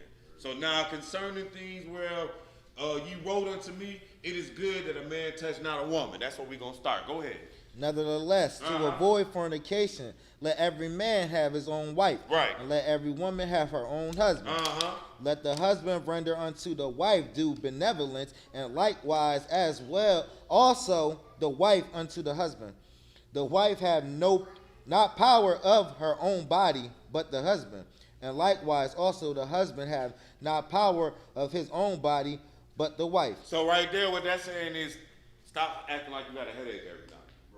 Brothers or brothers, you can't be too tired every night. Now, you know, I've heard of some situations, some interesting ones, where, you know, brothers was the one that was tired more than the women. Like, look here, man. Y'all better go take an energy drink or something, man. Like, wake yourself up in life. But you can't be defrauding your wife and vice versa. You know what I'm saying? Like, it's not fair to him, and he go out here and he see all these women, and you sitting at home like, I don't want to do nothing. And vice versa. You know, this woman, she's attractive, got all these men trying to be, you know, Rico Suave to her, and you get home like, and she come home and she looking at you like Al Bundy. You got your hand all in your pants, you staring at the same spot you was yesterday, talking about where's my food. And then at the end of the night, you talking about you sleepy. Like, you can't operate like that, brothers and sisters. It don't work. Somebody else gonna come on and snatch up your woman, snatch up your man, and at the end of the day, you gonna be screaming Bloody Mary like you mad, like he done did you dirty, but you ain't told nobody what you was doing, though, or lack thereof. So what the book is saying is, look, we eliminate that. Your bodies don't belong to one another. Now that don't mean rape, though. That don't mean that Jacob, your body ain't yours, baby. You know what I mean? Like, nah, it don't work like that either. You know what I mean? Like, Lord have mercy. It ain't that either. Yes, because no still mean no. You know what I'm saying? Even if you marry, you know what I'm saying? And she like, baby, I don't want to do it. Brothers, I'm like, man, don't force her into that. That is still against her will. Hey, you need to have some game. You know what I mean? No, but seriously though, you know what I'm saying? You can't force her though. But your bodies belong to one another. Go ahead, read some more. Defraud ye not one another, except it be with a consent for a time, that ye may give yourselves to fasting and prayer, and come together again, that Satan can't tempt you for your incontinency. Right, he's telling you something that if me and my wife ain't consistent, then Satan gonna be coming in. That's what's gonna happen. Whether it's her mind, whether it's my mind, however, whatever, whether he bring a man or woman into the relationship trying to mess it all up, or whether just in my head, your head can go nuts. And now next thing you know, I done accused her of doing some all kind of whatever, God knows what, and and all she was out with Sharice. You know what I mean? Like so I'm just saying. But if y'all cool, you know what I'm saying, and everything is flowing, then y'all should both be feeling good about yourselves. And then you should be surprised, not accusing. You see, that's how it should be if you operating or playing by the rules. Go ahead. But I speak this by permission, and not by commandment. For I would that all men were even as I am myself. But every man have his proper gift of God. Because he's saying he ain't got no wife. I wish everybody was just like me and don't have no wife. That's what he's saying. But everybody got their proper gift, though. He was like, everybody can't be like me, because I can't be like Paul. Poor Paul, that's all I can say. He ain't got no wife, no kids like that. It's more fun that way. But go ahead, keep reading. One after this manner, and another after that. I say, therefore, to the unmarried and widows, it is good for them if they abide even as I. Keep reading. But if they cannot contain, let them marry, for it is better to marry than to burn. So what he getting at right here, he said, look, I'm trying to tell y'all that it would be better for y'all to act like me. That's his opinion. He said, but if you can't contain yourself, you got that urge, you need a man, you need a woman, go get one.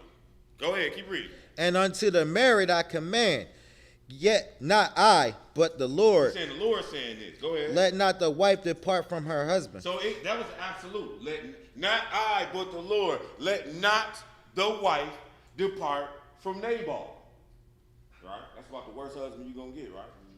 And when you get that husband, Nabal, you know what happened to him at the end of the day, right? The Lord took him out. So anything in between, you got to stick it out. And if he the worst, if he Nabal, now, my wife asks me all the time, what if he hitting me? Look here, I don't play in what else. If that's what's happening, you need to open up your mouth for real. Give me the real case scenario, not the play one.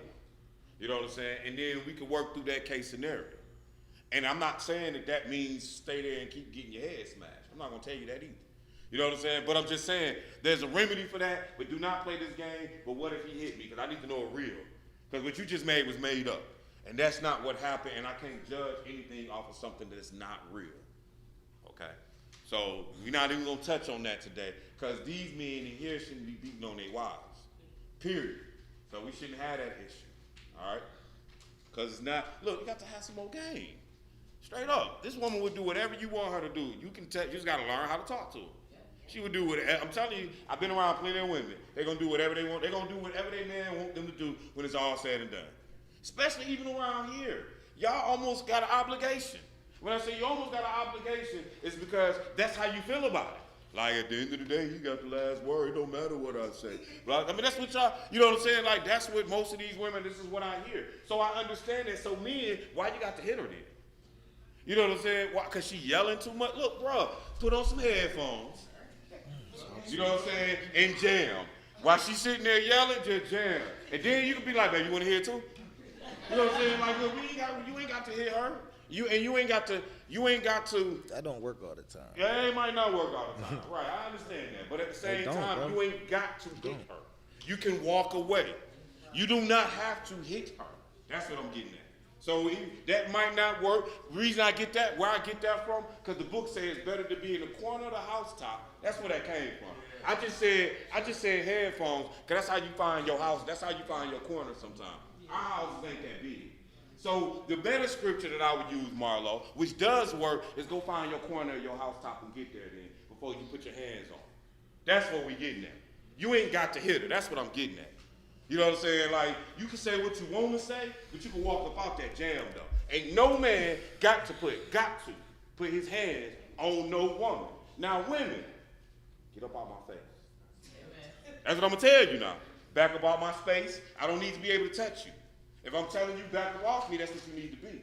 Because out of the same tone that I'm telling you no man should hit no woman, I'm also saying that ain't too many women I can't kill bareheaded. Me. So therefore, that's if my hands got the ability to do that, what am I like? You might want to respect the fact that they can do that. That's what I'm getting at. So that works both ways, but there is no reason why a man should be putting his hands on his woman in that capacity. You got to have more game in that. Or you got to back up out that jam. Especially in this place. Because when you do that, and she called the police, Israel Church of Jesus cannot save you. You know what I'm saying? You will be in law, and you will lose. Because that's what happens in America. Especially to black men. They love giving us the domestic violence charge. We get more than the white people. I'm just telling you, we do. Because, I don't know, maybe we call, I don't know. You know what I'm saying? But we do. All right. Go ahead, pick it up. Where we at? Verse 11. Uh-huh. But if she depart, let her remain unmarried or be reconciled to her husband, and let not the husband put away his wife. Uh-huh. But to the rest speak I, not the Lord. If any brother have a wife that believeth not, and she be pleased to dwell with him, let him not put her away. You see that? It says that if she pleased to dwell with him, don't put her away. And he talking to, these men, and we done been in these situations where these men ain't pleased, these women ain't pleased to dwell with their men. And so they leave. But if she's still there and she cooking dinner and she coming home every night and she doing relations, all the stuff she was doing before you got in the word, then she believes to be there. Go ahead, keep reading. And a woman which have a husband that believeth not, and if he be pleased to dwell with her, let her not leave him. Uh-huh. For the unbelieving husband is sanctified by the wife, and the unbelieving wife is sanctified by the husband. Elsewhere your children are unclean, but now are they holy. So what he getting at is, brothers and sisters, when you in that situation and you get in the word and your husband and wife wasn't in the word, whatever the case is, you saving them. The way you living, the way you functioning in that home, imagine this. Imagine that the blood got to go on the doorpost and you serve God and he don't.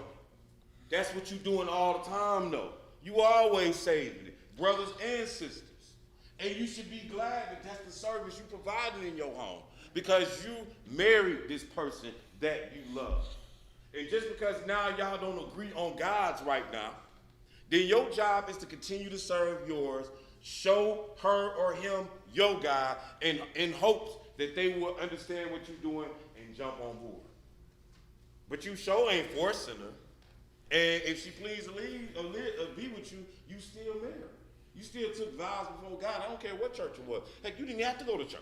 You could have did that at the courthouse. I don't care what it was. You still put your name on this. Go ahead, what verse? 15. Go ahead. But if the unbelieving depart, let him depart. A brother or a sister is not under bondage in such cases, but God have called us to peace. Right, but now if you with a man or woman and you get in the word and they depart, then God, he ain't holding that against. That wasn't your fault. They left you women. That's more, I look more to the women because the men ain't gonna care. When I say, some men do care. They did not want to lose their wife. But at the end of the day, the men don't have the same emotion behind it. Meaning, it is what it is. He got his brothers. We gonna support you. Forget that chick. Whatever. That's how it's gonna be. You know what I'm saying? You can get another one. All that. That's the ideal of a man. But the women, you know what I'm saying? That seems, like I said, they a weaker vessel according to the Bible.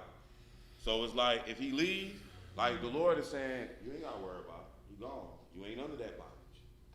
That's what he's saying. You know what I mean? But you ain't asking him to leave. That's the man you married. And when he leaves, that puts you alone right now. That don't put you with a man. It ain't like all of a sudden you get into a new waiting line and now next man up. You know what I'm saying? It don't work like that. Because you definitely ain't gonna like that one. All right, what verse are we at? 16. Go ahead. For what knowest thou, O wife, whether thou shalt save thy husband? Or how knowest thou, O man, whether thou shalt save thy wife? All right, let's skip down to verse 25. Now concerning virgins, I have no commandment of the Lord. Yet I give my judgment, as one that have obtained mercy of the Lord to be faithful. So he said, as concerning virgins, I don't have a commandment to give them. So he gonna give his judgment. He said, but my judgment should be faithful. Go ahead. I suppose, therefore, that this is a good for the present distress, I say, that is good for a man so to be. Art thou bound unto a wife? Seek not to be loosed. Art thou loose from a wife? Seek not a wife. Right, so he's saying those of us that bound to a wife, you want to be loose, and those that ain't look, you ain't got no wife, you want one. You know what I'm saying? Like, and so he gonna give you some understanding. Verse what, 28, right? Yeah. He said, I got it. He said, but if thou marry, thou hast not sinned. And if a virgin marry, she hath not sinned. Nevertheless, such shall have trouble in the flesh. But I spare him. Because he was saying, be like me. He said, but if you marry, you're going to have trouble in the flesh. Like if you was a virgin and now you married, that means you have experienced something you've never experienced before. So therefore, it's going to be a problem after that. You know what I'm saying? Like it's whatever. However, it's going to be some type of problem. All right? We're not going to really go there. But then he say, and to the man, same thing, you know. You know what I'm saying? Like you ain't never did this and now you do this. Like now you're going to want this more. So before that all happened, you weren't thinking about it. You might have been, but not on that level, because you had no experience of it. So Paul is saying, like, you about to trouble your flesh. So don't be out here trying to seek to have it that way. Children, really. Go ahead. What verse are we at now? 29. But this I say, brethren, the time is short. It remaineth that both they that have wives be as though they had none. Right, he's saying, because it's going to come a time as we approach end days where we're going to be out here so grimy, so busy, it's going to seem like you ain't even got no wife. And I can tell you, over the last month or two, I can understand how that goes. Because I just been full throttle. I'm talking about I just been going, hardly even seeing my family and ain't went to work. That's the weirdest part about it. I'm like, I guess I did go to work, but I'm saying I ain't go punch a clock. You know what I mean? And I'm like, dang. And so I can understand how at some point it's going to seem like, you know, a man ain't even got no wife. Like how it can seem like that. But go ahead. And they that weep, as though they weep not, and they that rejoice, as though they rejoice not, and they that buy, as though they. 32.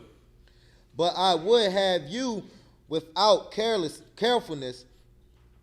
He that is unmarried careth for the things that belongeth to the Lord, how he may please the Lord. Go ahead. But he that is married careth for the things that are of the world, how he may please his wife. Go ahead. There is differences also between a wife and a virgin. The unmarried woman careth for the things of the Lord, that she may be holy both in body and in spirit. So y'all seeing this, that an unmarried woman, she care about the Lord. That's all. Like that's all her concern is. Go ahead. But she that is married careth for the things of the world, how she may please her husband. So, in like with my wife, for example, she spent, if I took 8 hours of her day or 12 hours of her day over these last couple months, it's about her family and her husband. It's not about God. Now, it's not to say she don't want to serve God or she ain't. It's that she has a job really required by God to be this virtuous woman.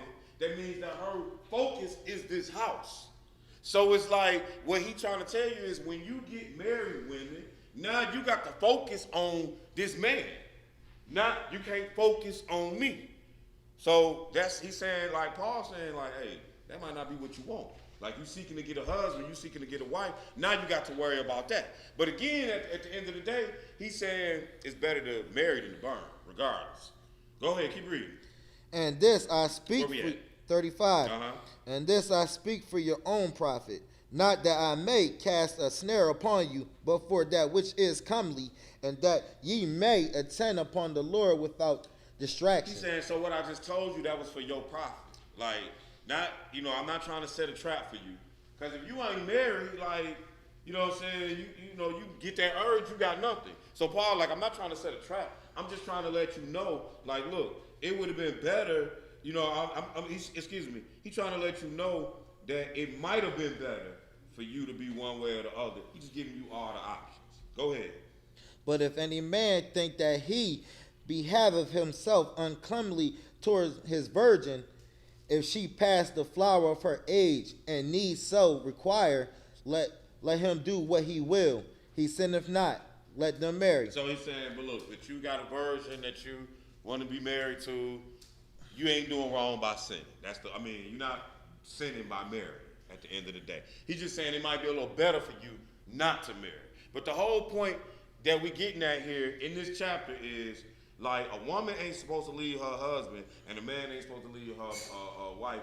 But there was a provision that Paul said, if she decides that she don't want to serve your God and she out the door, then that's what she is. And you're not under bondage in such case. So let's go to Malachi chapter 2. We almost done. Malachi chapter 2. That's in the Old Testament at the end.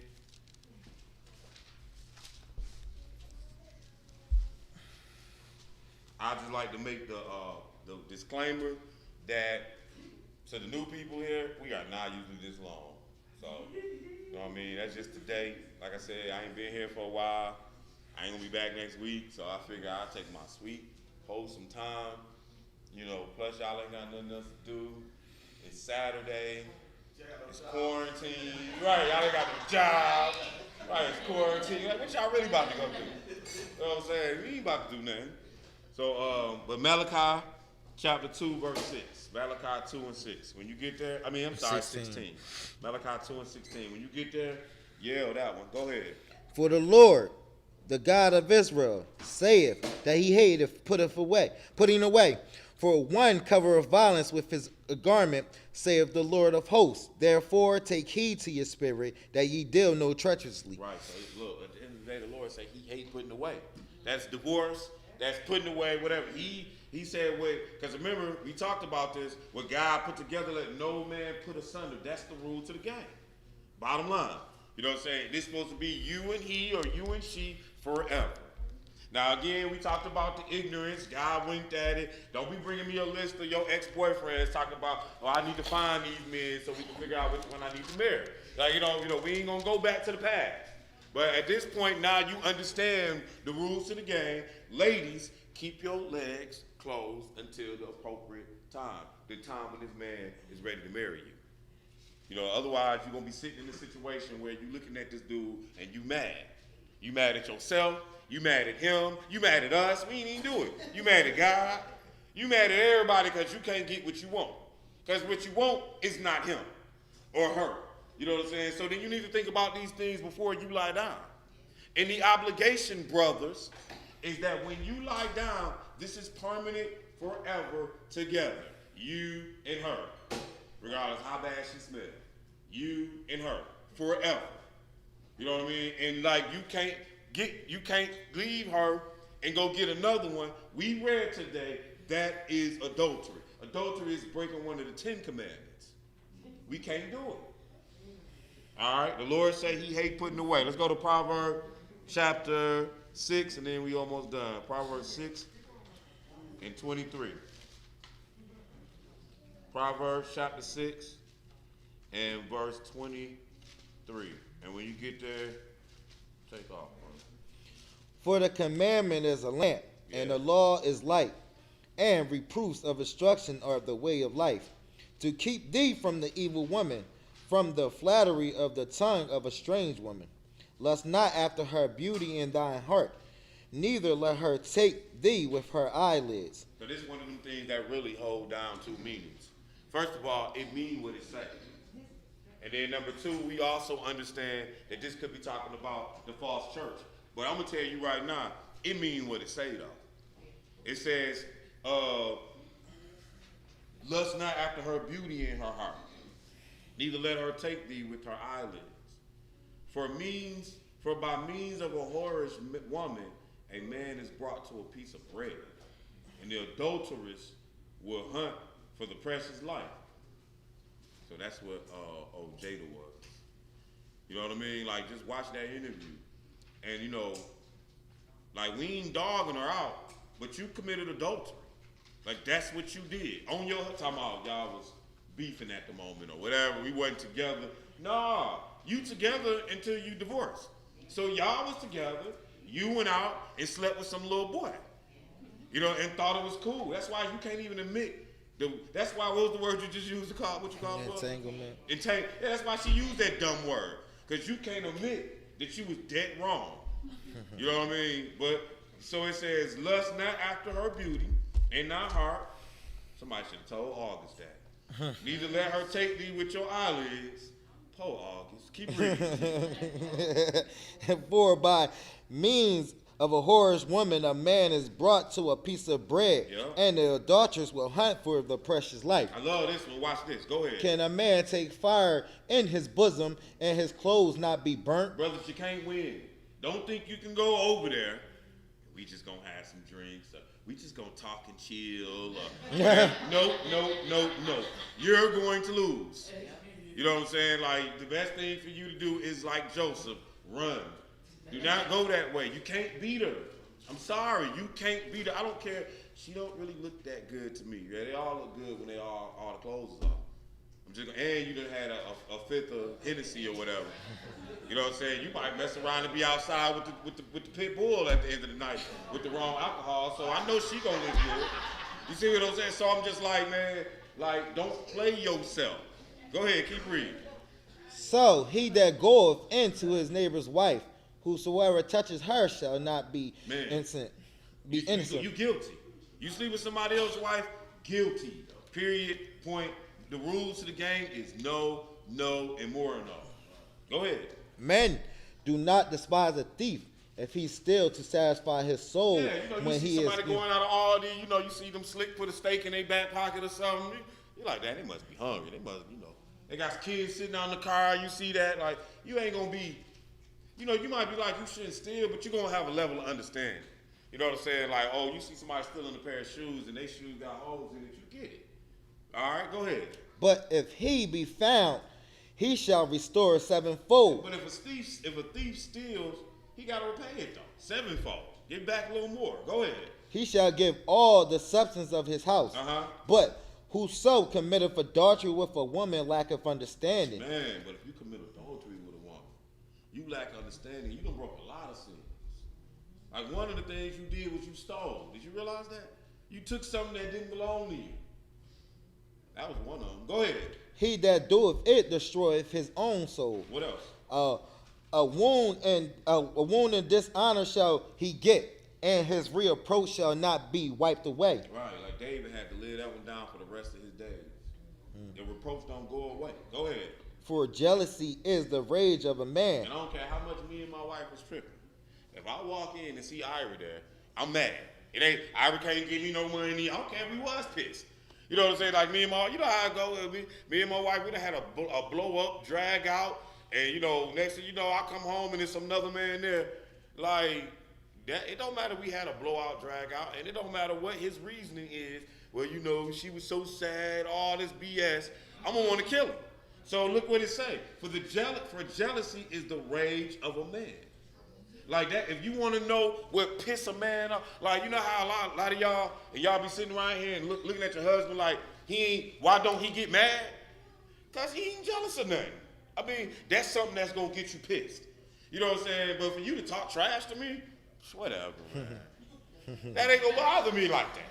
You know, we riding down the street, you getting all hostile into the car, I'm going to be laughing at you. You know what I'm saying? But now, something that belongs to me and you got it, that's a problem. You know what I'm saying? That's mine. Especially if it ain't nothing I can do about it. It's a real problem. Go ahead. Therefore, he will not spare in the day of vengeance. Right. When jealousy is the rage of a man, he will not spare in the day of vengeance. He gonna go all in. Go ahead. He will not regard any ransom. No money you give him. Neither will he rest content, though thou givest many gifts. Right. You think that y'all seen that movie with the Indecent Proposal? Like, he could, it didn't work. You thought $1 million was gonna be cool, didn't you? You couldn't even sleep through the night. Yeah, and they got other movies like that I done seen, like where the woman don't know what really happened and all. It don't work, man. Jealousy, that take you there. That take you to people, men, women have been murdered over jealousy. Some great men over jealousy. Let's go to Hebrews chapter 13. Hebrews chapter 13, verse 4. This is Brother Paul's favorite verse, even though he's not here. Hebrews 13 and 4, when you get there, go ahead and read. Marriage is honorable in all, and the bed undefiled. But whoremongers and adulterers God will judge. Man, y'all see what it is. The bed is undefiled. So now, don't come to me asking me, can we do this, that, and the other. I don't care what you do in your bedroom. That is your business. I don't care if y'all in there Tarzan and Wonder Woman. You get in there how the heck you want to. That's your business. If the bed is undefiled. That's what it is. Undefiled. Okay? So I don't want to hear about it. Don't ask me, can you use this? All that. Because I'm just going to be like, no. That's what I'm going to tell you. Because I'm going to take all the fun out your bedroom. If you got to ask me about it. I'm just going to say, no. Your marriage is going to be boring as crap. So do not ask me. You better off asking the cashier at that store that y'all shopping together at. You know what I'm saying? But on the flip side, it may be undefiled. But look here, man. Watch what you watch on television. You understand? Like, I don't care if y'all feel like y'all sharing that world together. Like, look what you entered into your mind. So be careful on that note for those that understand where we're coming from. But he said marriage is undefiled. And marriage is honorable, and the bed is undefiled. He makes sure he put that in there. The bed is undefiled. So the only rule to the game between Jose and his wife is she needs to be clean, not all her cycle. Other than that, don't ask me. I don't know. I don't care. Like I said, you can be hanging around like Captain Caveman if you want to. That's y'all business. Jumping from chandeliers, bro. That's on y'all. So let's go to our last scripture, Romans chapter 12. Yeah. No, so maybe some of y'all might need to learn to spice it up. Maybe that's the problem. I don't know. You know what I mean? Like, I don't care what you do. But I'm saying that's your business, though. Know that. You know what I'm saying? And it ain't for you. You ain't got to ask. You don't need to be sharing. You know what I'm saying? Like, you don't need to be going to your girlfriends talking about what your man, because that don't work, I'm trying to tell you. Because either one, she might be hating on your action. Y'all shouldn't be doing that. You know what I'm saying? Or two, she might be looking at your man like that. I want him to do that for me. So either way, you don't want nothing. So look, stay in your lane with that. You know what I mean? Your bed is undefiled. That's all you need to know. Your marriage is honorable. Y'all married? Now here's one thing we didn't cover. I will put this out there as a disclaimer. So what is actually the marriage? I don't think I ever really said that. How we know when you are married? I'm gonna tell you when you married. When y'all have this recognized by everybody else. Like, for example, I told y'all me and my wife had a wedding. I told y'all that's my wife. Like many others prior. But y'all wasn't there. You know what I'm saying? So nobody knows if I really got a certificate, do you? Have y'all seen my certificate? I know you ain't seen my certificate. Because you know why? I don't even know where the heck the doggone certificate at. To be honest with you. I'm sure she might can find it. Look, that piece of paper, man, that's cool and all, but that don't make marriage one way or the other. So you say, well, what do make marriage? Oh, this can't be, Jose and Shanita woke up one morning after they slept together and was like, oh, if we do, we married. Like, nah, this needs to be recognized by all. However they choose to make that go down. However they can tell everybody. They can decide to have a ceremony right here on the spot. They can be like, okay, Brother JD, we want you to marry us. You know what I'm saying? Whether they got that paper or not, now I've signed papers. And I'm going to tell you, it's to your benefit to get that last name changed. But I'm going to also tell you, I ain't worried about the United States of America. It's between you and God. But there does need to be some type of recognition. Otherwise, Blanche and I sleep together. Blanche wake up, I wake up, that's my wife. Blanche wake up, So how we married? You see what I'm saying? What, Cherie, did you see it? No. Did you see it? No. So I'm saying I am. She's saying we ain't though. You see it? So there has to be. So what I mean by that is like this got to be something that's recognized, like witnesses basically, to y'all marriage. You know what I'm saying? Like this can't, like I said, this can't just be a wake up And next thing you know, it don't work that way. We've read that already. No, I'm not telling you that you got to go to Delaware County or whatever county. You ain't got to get that paper. I suggest you do. Makes life a whole lot easier, especially women. I suggest you require it because it will make life a whole lot easier. But what I am saying is some type of way it needs to be, I don't need to be questioning, is you married? And you don't need to be questioning, is you married? Because if you're questioning if you married, then how the heck is you married? Like, it shouldn't be, so that's what make you married. It's not just the relations, it's the process to get married. And like I said, that don't mean you got to go to the courthouse, but it means some kind of way. Even if you just walk around here saying, if them two just walk around here and told everybody we married, then that's fine. It really is. Because them vows and all that, it's between them and God. It ain't none of your business. You see what I'm saying? So it ain't, can I see your piece of paper? Excuse me? Can you see my paper? Who is you? I just told you we married. I don't need you to check. Like, I need you. Since when do people check behind folks for marriage license? That's what I want to know. Has anybody asked you to see your marriage license when you said you was married? Not really, unless we're trying to fill out some official documents. And I'm trying to remember when the last time I had to provide that. I don't know if I ever had to provide it. I've been married for over 20 years. So even on taxes, I ain't had to show them I was married. So I mean, I'm just saying, right? You had to show you was married on taxes. We had to show we was married on taxes. With the kids, they Really? I don't even know. But I can tell you one thing: if I got to prove it, I'm in trouble because I don't know how to prove it. DMV. Oh, when you need to change your name on your license, absolutely. Okay. You got your hand up? Go ahead, sis.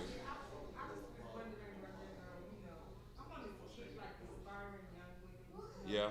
And I was just wondering, since I heard you speak of someone else's statement, I was wondering if you could touch on Proverbs 31, 25 to 31. Absolutely. Let's finish this verse right here, and then once we done with it, because it's the last one, and then we will absolutely touch on all of Proverbs 31, as a matter of fact. But definitely the parts you want to hear. Romans chapter 12, let's pick it up at verse 1 and 2, and this is where we're going to finish this one up, y'all. Go ahead. I beseech you, therefore, brethren, by the mercies of God, that ye present bodies are living sacrifices, holy, acceptable unto God, which is your reasonable service. All right. And so this the whole point. The whole point of it all is that our bodies are presented to the Lord as living sacrifices. Your body is your physical body. So you got to keep in mind what you making yourself one with. You know what I'm saying? Your body is a living sacrifice. So he said, I beseech you, brethren, by the mercies of God, that you present your bodies a living sacrifice, holy, acceptable unto God. He's talking about your body need to be holy. That's right. That's why we ain't tatting it all up. What I look like getting up at the resurrection, and I got, F you here, and I slept with her, and I got his arm. I got my dead homie, who, by the way, going to hell on my arm. You know what I mean? Then, oh man, look here. And then, I seen one tattoo where a man had a bodied woman. I mean, a picture of a woman's body, and then this was her legs.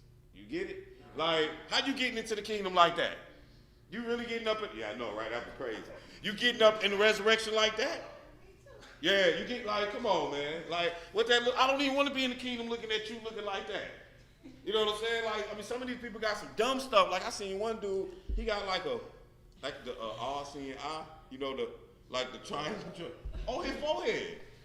Boy, what's wrong with you? Like, you ain't never getting a job. Like, ever.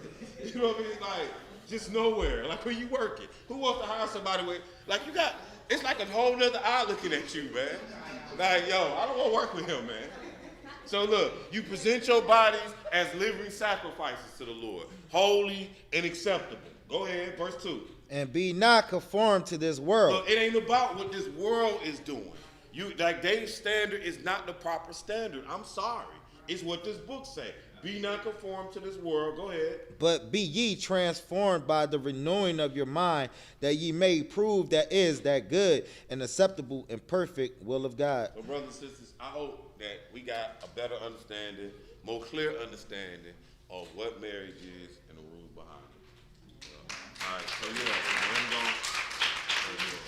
so we are going to take a few questions real quick. What you had, sis?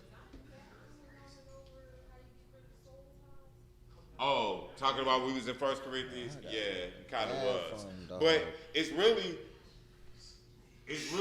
at the end of the day, you ain't getting rid of no spirits that came off of nobody. Short of how you been getting rid of them, dealing with the word of God, praying, fasting, eliminating that situation altogether. That's how you get rid of it. And you got the answer. Like when I say that, I'm talking to you directly. Like you have the answer to that. You know what I'm saying? The moves you made, I feel like were wise moves. In the stuff that I know. You know what I mean?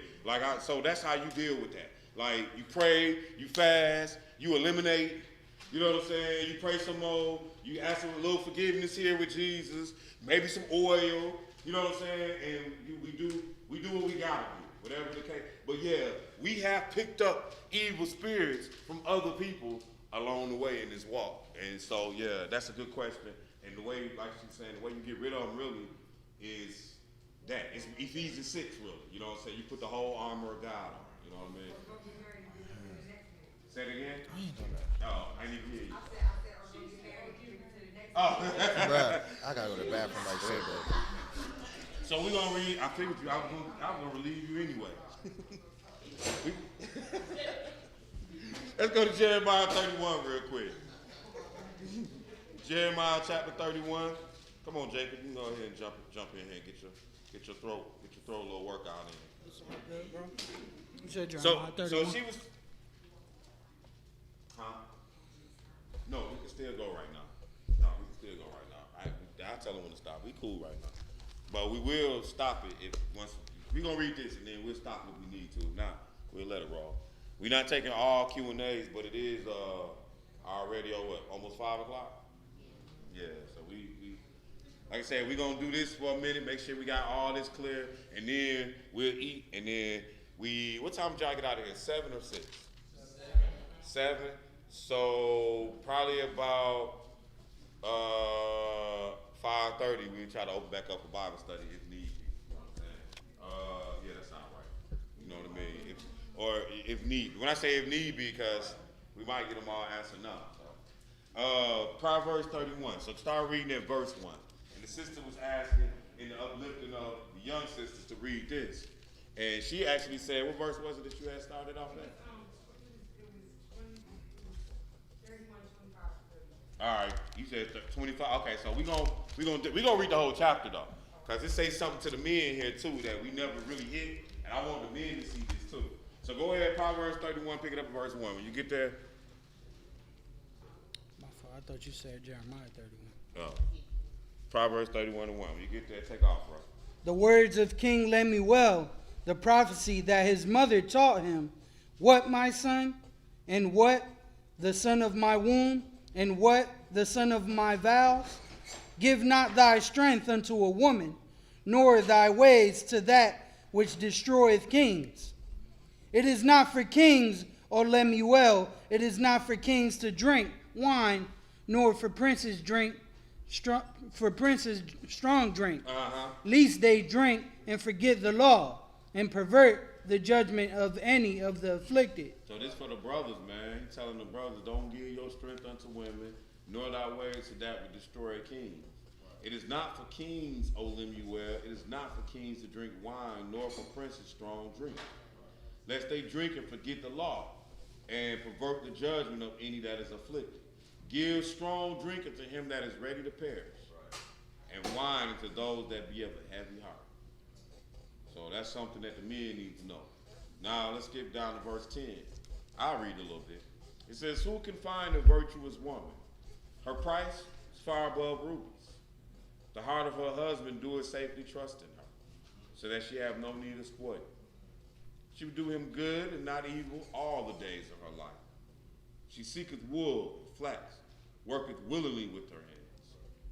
She is like the merchant's ship. She bringeth her food from afar. She rises also while it is yet night, giveth meat to her household, and a portion to her maidens. She considereth the field and buyeth it. The fruit of her hands she planteth the vineyard. She girdeth her loins with strength, strengtheneth her arms. She perceiveth that her merchandise is good. Her candle goeth not out by night. She layeth her hands to the spindle, and her hands hold the distaff. She stretches out her hand to the poor. Yea, she reaches forth her hand to the needy. She is not afraid of the snow for her household, for all her household are clothed with scarlet. She maketh herself coverings of tapestry. Her clothing is silk and purple. 23. Her husband is known in the gate when he sitteth among the elders of the land. That don't mean she known in the gate. Thought I'd let y'all know that. She maketh fine linen and selleth it, and delivereth girdles unto merchants. Strength and honor are her clothing. She shall rejoice in time to come. So like when you look at verse 25, like your glory women don't always come right away. That's what that's telling you. She openeth her mouth with wisdom, and her tongue is the law of kindness. So like, first of all, I don't think y'all women are stupid, but you don't have to be stupid. You can know the book. But your wisdom and your kindness ain't even like you walking around here quoting Proverbs. You just got good stuff to come out your mouth. You know what I'm saying? Like how my mama told me, it's easy to pull somebody off the table than it is for me to pull them up. Them was wise words. That ain't no proverb. I ain't never read that. You know what I'm saying? So it ain't always that got to be like you coming with some old scriptorial quote because it said that she was wise. You know what I'm saying? Wisdom is known of her children, as the book says. Then it says, her husband is known in the gates, 23, when he sitteth among the elders of the land. She maketh fine linen and selleth it, and delivereth girdles unto the merchant. Strength and honor are her clothing, and she shall rejoice in time to come. She openeth her mouth with wisdom, and her tongue is the law of kindness. She looketh well to the ways of her household, and eateth not the bread of idleness. So that right there, ladies, y'all ain't supposed to be lazy. All right, you know, I'm not trying to make you your husband maid by no stretch of the imagination, but that's what that verse is saying. Then it's saying, her children arise and call her blessed. Her husband also, and he praises her. And men, we got to find ways to give our wives some more accolades, because sometimes we just take it for granted, and they be wanting that. My daughters have done virtues. Many daughters have done virtues, but thou excellest them all. Talking about what we just read about. Verse 30, favor is deceitful, beauty is vain, but a woman that fears the Lord, she shall be praised. Give her the fruit of her hands, and let her own works praise her in the gates. That's Proverbs chapter 31, the virtuous woman, which really got something in that chapter for all of us. So at this time, we're just going to see if we got any more questions on marriage, adultery, fornication, anything like that. Go ahead, brother. We're gonna start all the way back on the wall first.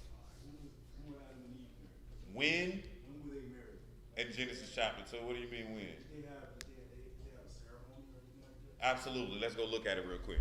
Go to Genesis chapter 2. I'm going to show you this. See, when you say a ceremony, like, you looking for what? Stand before a preacher? Yeah, I just want clarification. Yeah, I know. But I'm saying you looking for stand before a preacher. Ain't no preacher. It was just Adam and Eve. Adam was asleep and God woke him up. I mean, God took the rib out of him. And, you know what I'm saying? But here's the declaration of their marriage. That's what I can show you. So when we go to Hebrews chapter 2 and pick it up in verse Genesis chapter 2. I'm in Genesis. Pick it up at, I'm sorry, y'all. Pick it up in verse 20 and read from 20 to 25. Genesis 2, 20 and 25. He asked, where was Adam's marriage? This is Adam's marriage right here. Go ahead. And Adam gave names to all cattle, and to the fowl of the air, and to every beast of the field. But for Adam there was not found an helpmate for him. And the Lord God caused a deep sleep to fall upon Adam, and he slept. And he took one of his ribs, and closed up the flesh instead thereof.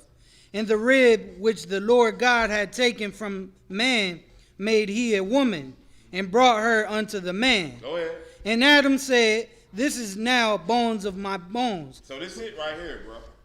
Like when you like this is the ceremony. It was the wake up when he seen her. Cause do I need a ceremony when I wake up and I see a woman and I ain't had one? Like it was never one woman on the planet, and all of a sudden I got one next to me. I already know how she got here. God gave it to me. You dig what I'm saying? So what more of a ceremony than the words that he said out of his mouth, which is what we say in our ceremonies to this day. Which is, go ahead. Finish reading. And the Lord God called 23. And Adam said, this is now bone of my bones and flesh of my flesh. She shall be called woman, because she was taken out of man. And here go the rule. Therefore shall a man leave his father and his mother, and shall cleave unto his wife, and they shall be one flesh. That's it right there, bro. You know what I'm saying? Like you don't get, when I say you don't get more than that, I mean, how many days do we read about Adam and Eve? How many days of life do we read about Adam and Eve? We just read one day. Yeah, 2 days maybe.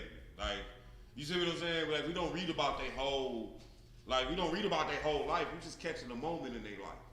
But I'm saying, this is the only declaration in the Bible that shows their marriage. You know what I'm saying? This is it, them being one. Adam woke up, he seen her, bam. He's like, yo, he must have knew he came out of rib. Maybe God told him, I made her out the rib. You know what I mean? But that's it right there. That's all you got, yo. Also, a question was asked to me about Solomon. So, was he committing adultery by having 700 wives? No. Adultery? No, adultery is when you sleep with another man's wife. Or if you put away your wife and go get another wife. Those would be acts of adultery. So what's not adultery? When Judah went and slept with Tamar, that wasn't adultery. Like he went and picked up a prostitute, it just so happened to be his dead son's wife. But that wasn't adultery. Might have been fornication, but it wasn't adultery. Adultery, again, is if I sleep with it doesn't even matter who. It's you being married, you sleep with another man, both of y'all have committed the act of adultery. Okay, and then the other case is when Jesus said, me being your husband, and I put you away to go get another one, then that means I'm committing adultery because I'm causing you to commit adultery because you ain't supposed to be with nobody but your husband.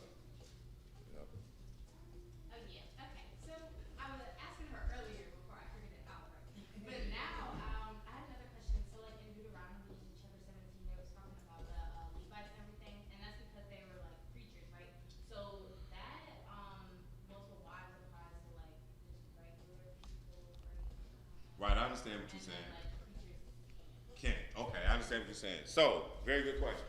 And two things we read too.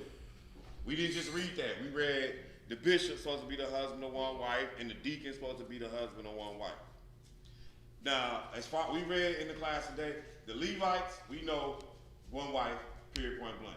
But you say, well, what about the bishop or what about the deacon? Look, when you get in the position, you're supposed to have one wife. That's what we read. Because that's what's happening in Timothy. But again, and let's go back there. Let's not stay in today's now. Let's go back when he wrote it. So let's say you the deacon and you slept with another woman. That wasn't your wife and she wasn't married to somebody else. Based off the book, what you're supposed to do? Married. You saw that somewhere? Oh, I'm married. You married. So that's number two. Now you said step down. You don't see that in Old. Right, so it's, you can't, I know, you good. Because you ain't the only one that's thinking that. Because here's the thing, when I'm selecting them, let's go back to Timothy. Let's go back here real quick. Let's go back here. And I understand, and the question is very fair, you know what I'm saying? And it's a good question. Which Timothy? It don't matter, because the priests, they can only have one wife, period. The high priest and all that. So that's why I think she caught that when we was in Leviticus. But we he's saying today though, right now, what about the bishops? What about the deacons? What can they do? The question is, can I have more than one wife? That's the question. All right, you know what I'm saying? And still maintain the position. That's what we ask. All right. So we're gonna go to 1 Timothy chapter 1 first, and it's telling us, it's introducing the letter. Chapter 1, verse 1. Paul, an apostle of Jesus Christ by the commandments, unto Timothy, verse 2, my own son, in faith, grace, mercy, and peace from God our Father and Jesus, Lord our Christ, as I beseech thee. You know, he basically introducing that he writing this letter out to Timothy. She okay? I'm trying to make sure she didn't disturb the mic. Tell the club up, why don't? So, all right. So I'm going to verse. Where we want to go? Right? Yeah, but I don't want to have to read everything.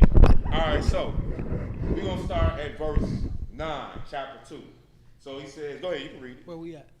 1 Timothy chapter 9. Chapter 2. Chapter 2, verse 9. All right, thank you. In like manner also, that women adorn themselves in modest apparel, with shamefacedness and sobriety, not with braided hair or gold or pearls or costly array. It's not saying she can't wear that. It's just saying that her beauty is supposed to be something else. Go ahead. But which becometh woman professing godliness with good works. Let the woman learn in silence with all subjection. All right, so what Paul is doing is showing Timothy. He's showing Timothy how to set this church up. So he's saying, well, Paul, make sure, the women that they learn in silence with all subjection. Go ahead. Let the woman learn in silence and Verse with 12, all. but I suffer not a woman to teach, nor to usurp authority over the man, but to be in silence. All right, so he said, we talk about in church, be in silence. That don't mean that a woman got to always be silent. Even though it just said, if we just said, but I suffer not a woman to teach, nor usurp authority over the man, but to be in silence. If we took that one sentence as a blanket sentence, then that means can't no woman be no boss at nobody's job over no man, and you got to always be quiet. You know what I mean? So we got to make sure we apply the sentence to where it is in the scripture. So it's talking about as he's setting up these churches. All right, now it says, "But I suffer not a woman to teach, nor usurp authority over man, but to be in silence. For Adam was first born, then Eve, and Adam was not deceived, but the woman being deceived was in transgression. Notwithstanding, she should be saved in childbearing if they continue in faith, in charity, in holiness, in sobriety." This is a true saying. If a man, so he's going, really all here he's doing here is establishing how we're going to set up the church. So when we set up a bishop, he need to have one, he don't need to be somebody who got 2, 3 wives. You can't even run your house well, or you got too many houses to worry about for you to be trying to worry about the house of God. We setting up a job. Now, if by some strange chance, my dumb butt was to decide to sleep with some other woman, then I got to do what the book says. We're going to leave it like that. You know what I'm saying? But now the question is, so does that apply to the bishop? Meaning, so do you lose your bishopric? I don't know. This is not saying that. This is saying when you set it up. But do I lose my bishop? I got you. Do I lose the job? I don't know. I might. You know what I'm saying? That really would depend on what we decide to do with that. And when I say we talking elders, we talking what we decide to do. You know what I'm saying? It would all depend. In some cases, I have seen where the deacon, not the bishop, took another wife and was like, all right, bro, you ain't gonna be able to do this no more. You know what I'm saying? But he wasn't able to do it where he was. He still was able to deal with the gospel. And so it's not so in so many words, this person that I'm talking about kind of moved up instead of down in position. So it's not to say that you can't hold these positions. I'm putting it to you like this. If I sleep with a woman, I am now faced with the same decisions that anybody else is according to Exodus. Now, we having my wife or not, okay? Because when you sleep with a woman, y'all supposed to be one together forever to the end. Alright?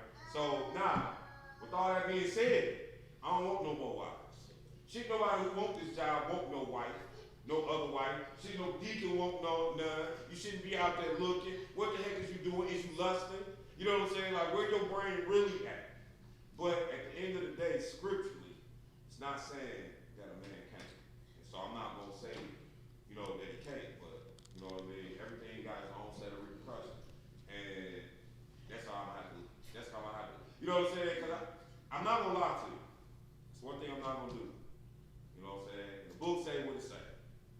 But I don't want you to walk away with the impression that I'm trying to tell people it's cool for you to have multiple wives. I am not. I think that is so stupid and immature. Like it's we looking at something in the Bible that took place 2,000 years ago when we were kings. Now you peasants, how dare you? It's almost an insult to marriage, to what it really is for you to be able to successfully feel like you can have 2, 3 wives. Like, so you getting up going to work doing this? You ain't even the boss at your job. How you the boss at home? And then the marriage structure in itself as a single individual husband and wife ain't right. You see what I'm saying? Like, I hate the fact that my wife got to go to work and call some other Negro boss. He ain't your boss. He has no dominion or rule over you. I am. But that's not where I live, though. And I need that check. You know what I'm saying? So, sweetie, you're going to work. You know what I mean? Guess you got to. I mean, but you understand what I'm saying? Like, the whole structure is wrong. So then when you try to place something proper and decent into wrong, it can't be right. If that makes sense. So whereas what they were doing in building the kingdom, you know what I'm saying? We wouldn't be here if it wasn't for multiple wives. Jacob had 4 women. But what they're doing in building the kingdom ain't what we're doing when we try to take another wife. You just trying to get your rocks off.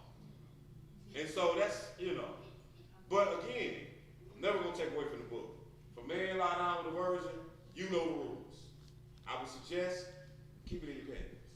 That's what I would suggest. Well, I have a question. If you said that, you said you can't read that, but if it was established that deacons and bishops are only supposed to have 1 wife. That's not what it said. Well, like you said, a bishop of 1 wife. Yeah, when he set it up, when I come and I set up the church, Yeah. it said this is how it's supposed to be when I set it up, right? But what I'm saying is, if that's how it's supposed to be when you set it up and discretion happened, wouldn't you go back to the original? What's Of how the it's set up? discretion of? That you have more than 1 wife now. So biblically, It's okay. right? for you I have so many words yeah, in discretion. of where you have your status as being a deacon. or a Oh, bishop. but Now, when you took the position, you had 1 wife. yeah, But but if you you changed picked that- up one like 20 years later, you picked up another. And so now you've been doing this job for 20 years, and this ain't talking about when you get the job. So what are you supposed to do now? Quit? No, I'm Like not- Bowie's I'm work. just- I got you. But Like, I'm just saying that the I understand. concept of that is that if it was set up this way. Well, and you messed it was up, set. It was set up you saying rules. right. It was set up because it said no. I didn't mess up. See, that's the error in it. But what I mean is. We gonna go back to it. Okay. This is the true saying. If a man desires the office of a bishop, he desires a good thing. Then he's going to tell him what the office entails. You need to be blameless, the husband of 1 wife. This is what you need to be. He's telling them what you need to be doing. Now, with that being said, you the bishop, and you go and, like, we're going to use Brother Wu. 30-something years been holding the job down. And he slept with another woman after 30 years of doing whatever he's doing. All right, now, first of all, what sin has he broken? That's the first question we got to ask. No, I know. I'm not beating at you. I'm building with you so you can understand. So the first thing we have to say is, what sin did he break? So he just took another wife. He didn't commit no sin. So why is we fine? Because the rule was when you set it up. Paul just sat there and told Timothy when you set it up. Right? Okay. So when you set it up, boy, fit the qualification, 1 wife. 30 years later, he sleeps with a woman. Gets up, where's the sin? What sin did he? It's not a Right. So then how are we going? Now, like I said though, when she asked, I was like, nah, that don't mean that that's not what's gonna happen. But you can't base it off of that scripture to say we gonna sit Brother Bowie down because he took another I wife. don't necessarily mean sitting down, but I'm just saying if you put, what I'm just saying is if you set a rule, if you set something in, if you put something in play, and it's not followed. Rewind. The law is the law. The rules are the rules. Okay. Paul writes a letter to Timothy telling him how to set up this church. Just like the woman's supposed to be silent in the church. Well, no, it said the woman is supposed to be silent. Was he talking to you? Was he talking to you though? He said the woman's supposed to be silent. Was he talking to you? Oh. Are you silent around here? Oh. You didn't know? Like, this is the rule on how you establish. But the head is the head. So if the head is the head, then if he tell you you can speak, then you can speak, right? You follow? This is how we establish what we're going to do. We're going to do it based off of this. But now... But if you do something else, there's another rule for it. Yeah, it is. So then if a bishop, after he's been a bishop, takes another wife, then right, he didn't commit adultery, so what rule is there next? Right, so now it's not a rule, and that's the point. So now it go to what we feel about it. That's where it go to next. Like, there's no rule. You see what I'm saying? So now you got to take a look and see so how does this play? What do we do? And now it sit before whomever it need to sit, and in some case, that situation was dismissed. Meaning, like, we can't deal with this right now. You know what I'm saying? Like, for whatever reason. And in some case, it's not. I'm just telling you what I know. I ain't got but one wife, y'all. So if we ain't talking about me, I don't care. You know what I'm saying? But I'm just telling you something that I know. That in some case, it goes like you can't hold it down. And something. Why is it not balanced? Because it's per individual, really. To be absolutely honest with you. And that's just the guy. I'm just gonna be honest with you. It's per individual. Call it fair, call it what you want. Hey, my suggestion to the brothers is don't stand up here and try to have a bunch of women. You're going to cause a problem. Like Eli and his sons. You see, you don't know who Eli is?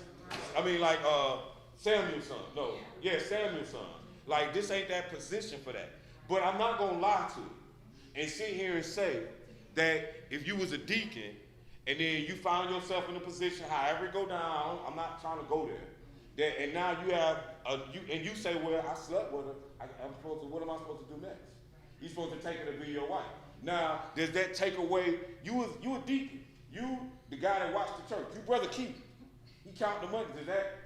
Does that mean I got to say, well, Brother Keith, he handling his business, taking care of both homes, he doing better than all the rest of these brothers around here. Well, I got to say now, well, since you decided to take another wife, he's like, but bro, that's my wife. I'm married to her. I ain't did nothing. Like, in the eyes of me and God, well, I don't think you should count this money.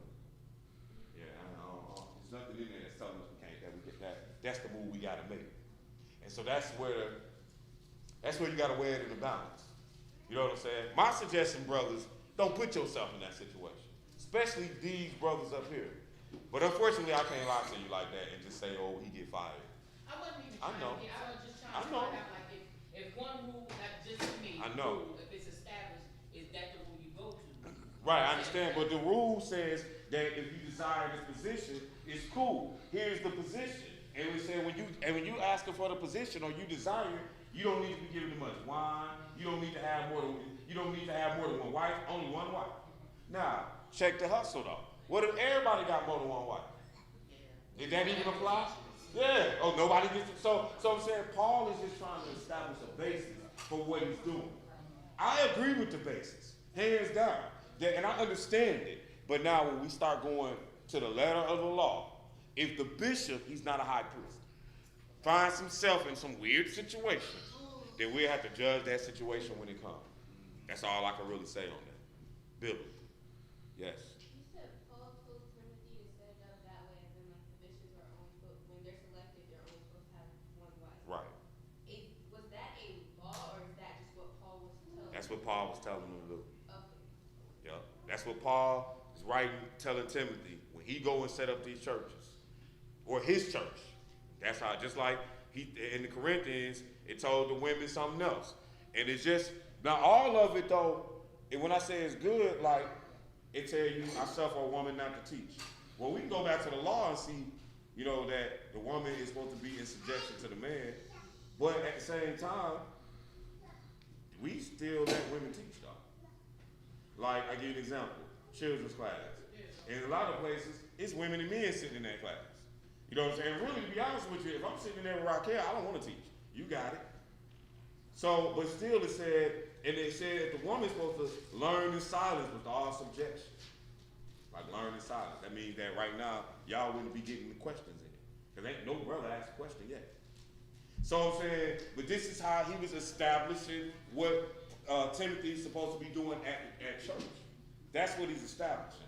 Now me, I'm gonna play with these rules. You see what I'm saying? But at the same time, what if Tiffany want to start talking? I ain't gonna be banging up. Tiffany, you're supposed to be silent in the church. You see what I'm saying? Like that, it don't work like that. So again, this is him. This is Paul directing Timothy on how to establish the church. It does not mean though that I am saying that bishops and deacons need to be sitting up here getting a whole bunch of women. I'm just saying that lawfully you just don't see that there's a place, you don't see any situation where a brother got another wife and he got fired. You don't see that in the Bible anywhere. You don't see it as being an error or a wrong. But again, I hate dealing with this. But again, biblically, we can't make something to be what we want it to be. It just don't work that way. Unfortunately. More questions? Comments? So, at the end of the day, go ahead, sis. So, the bishop or the deacon sleeping with the woman isn't a sin if she take her to be a wife. Basic. I mean, is it sin for you to sleep with your wife? Or like, is it sin for you to sleep with your husband? I mean, but they You mean the first moment that they did it? You said right. The moment they did it. That yeah. That ain't my business. Ain't been. Oh. And when I say that, ain't that between you and God? Like, what if it's you? And what if it's you and Brother Dan? I know, right? No, I'm saying, what if he romanced you and you decided that I want to be his other wife? That's what you decided. Is that sin y'all lying down together according to the Bible? Okay, no. If you done made that, no, it's not. I know, If you right? done made that, okay. I know, and that's why I say that ain't my business. Meaning, I don't know how two people end up. I'm not the judge. No, you good. I'm saying, when I say it ain't my business, I'm saying we just ain't the judge. I don't know how two people lie down. You know what I'm saying? Like, so I can't say, ooh, they was fornicating, they can't. I'll leave all that to God. All I know is, if a man gonna lie down with a woman, according to the law, he's supposed to take her to be his wife. We're not supposed to be putting these women away. We're not supposed to be whoring these women out. Period, point blank. That I can tell you. And if a man is a deacon or a bishop, if you want the job, you need to have one, and I suggest you keep it that way. Because if you don't, you're going to bring problems to your world and to everybody else's, regardless of what comes next. You see what I'm saying? Like, that's not so relevant as whether you sit them down as to all the problems it's going to create anyway. That answered that question, but I had a question prior to that. I was just feeding off what you were saying. When the scripture said that he humbled his neighbor's wife, is that the same as him? Yeah. That's a nice way of putting relations. And that's what it is, though, if you really think about that whole thing, is especially if she is a virgin too. Just think of all that. It's humble. Yeah. So that's what that means. Yes. Yes, like we saw with Jacob, that you're supposed to have you should get married before you lie down. Absolutely. Which in case, even with, if I'm gonna take another wife, I don't even like using me. But I'm saying that if I'm gonna do it right, then I guess I'm supposed to do this before I do that. You know what I'm saying? If then I'm not even, look man, one is enough. Your mom is enough for me, sweetie. Your mama, the 3 girls that I got, and the dog. Y'all all good, all right? You know what I mean? But I'm just saying that biblically, though, we're talking about what is in the Bible, okay? Not how we feel about it. And I'm sorry that the Bible is not Western culture and civilization. I'm sorry about that. And I'm sorry that my answers might not sound like what you like or want to hear, but I will tell you this much. Challenge me if you like it. We can do this all day and I can prove it. All day long. You know what I'm saying? No, not saying it to that degree. I'm just saying, like, I know what's in here. It might not be what you like. It might not be what America been preaching, but it's what God established. And my job is to tell it. You know what I mean? And like I said, when I say my job is to tell it, because I don't want more than one wife. This gives me that. I think brothers who out there looking for that, I think you really ignorant to what your marriage was to start with. That's what I really think. And really, when me and her got married, she was under no preconceived. She didn't make a vow to me with the understanding that I'm gonna go get another. And that's what I walked her into. You know what I'm saying? Like, so how fair? Like, do I really understand what I established with her? You know what I'm saying? To me, now I'm not saying that stuff don't happen. That's not what I'm saying. I'm not going that far. I'm saying when I married her, it was on the notion that it was me and her together forever. That's it. So when you decide to change the rules, you got to understand that it's another player in this game. They might don't feel the same way as you about it, and that's going to be a problem. It's going to be a problem from then on. Now, hey, maybe you're a genius and you figure it out and you got her, like, cool. I don't care. I really don't care what you do. My job is just to tell you what's in here. That's it.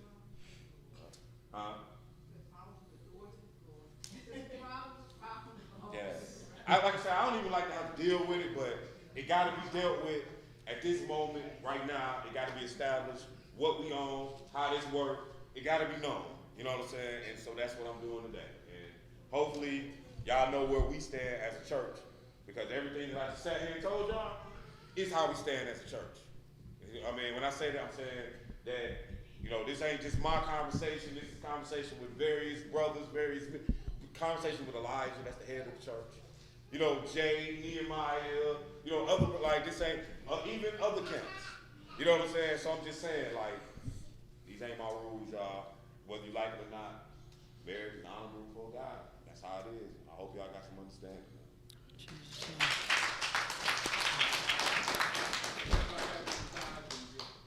Yeah, I got something here too. Yeah. So so there should be some envelopes over there to the announcements. There should be some envelopes over there. Anybody got ties? Make sure y'all get them to Brother Key.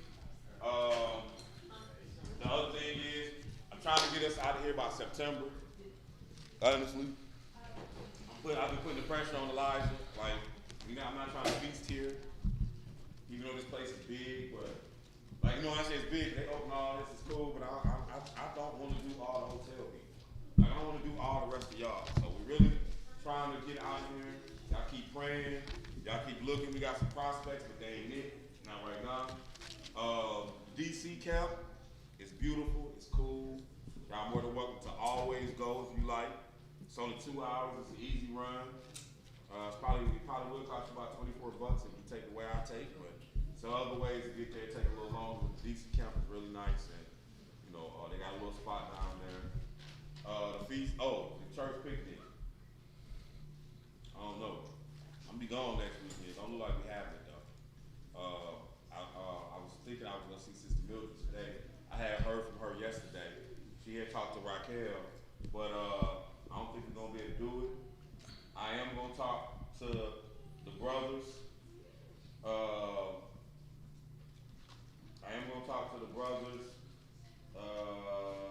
need your permission. Lord have mercy. Let me see. Okay.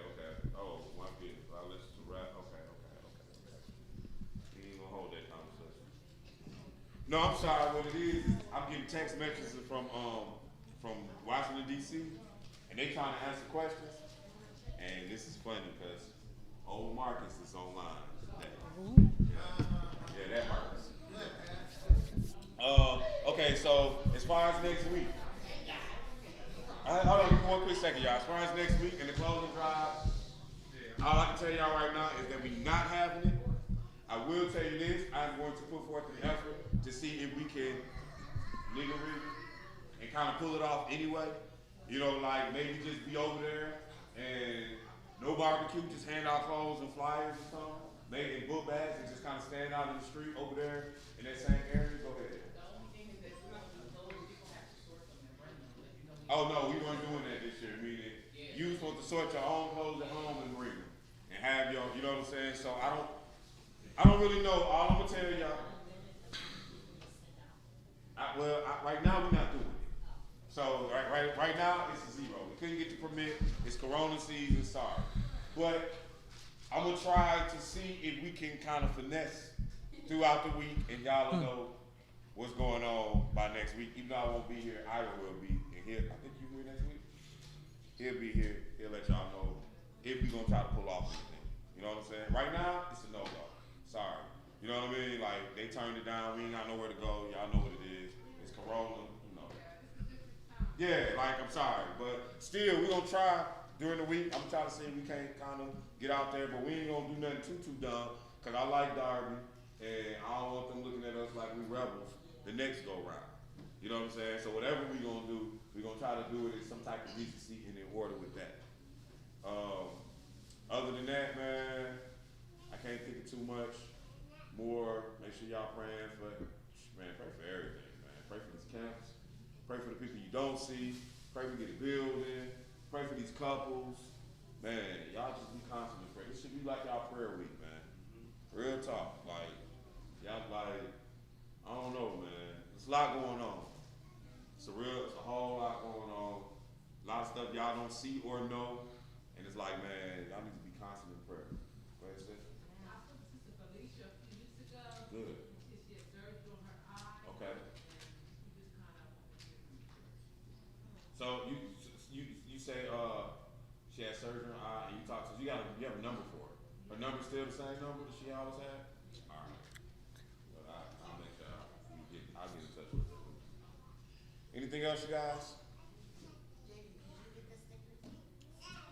I went down there once. Can you go down there and get the stickers, bro? Like, cause they ain't bring us nothing.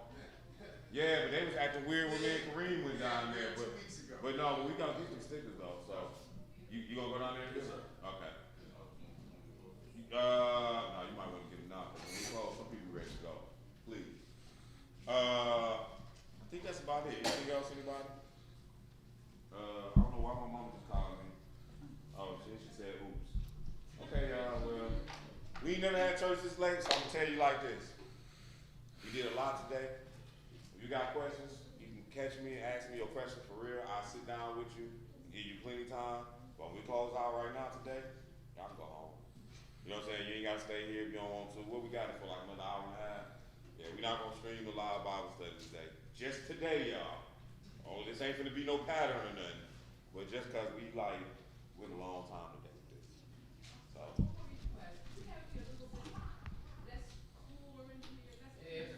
Oh, I'm always hot.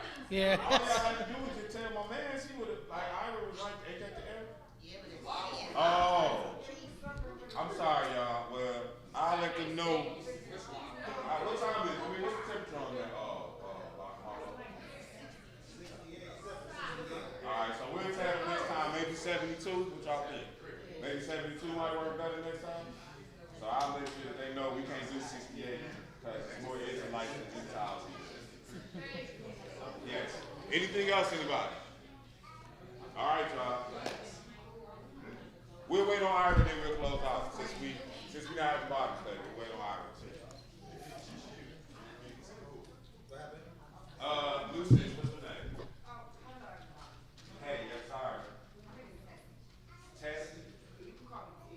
T, Sister Tessie. Alright, Sister Tessie, this is everybody. Well, it's not everybody, but it's a lot of us. And everybody, this is Sister Tessie. Good to have you with us today. Yeah. No, it's good to see you. Yeah. We're gonna try to roll higher than we're gonna go down. Y'all gotta get down to DC. It's only 2 hours. It's really cool.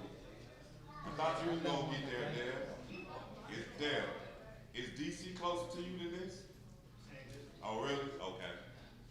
Yeah, I ain't know. I was like, damn, I You know, I don't know nothing about Delaware except that they gas cheaper than Pennsylvania. That's all I really know. And they could walk around with guns. They could walk around with guns on their head. You walk around guns on it. Oh yeah, in BA, yeah. You got a license. Open carry, yeah. You open carry. Yeah. All right, y'all, we're going to go ahead and close it out. I don't know. I might be down there for a minute. Which way is Jerusalem? This one.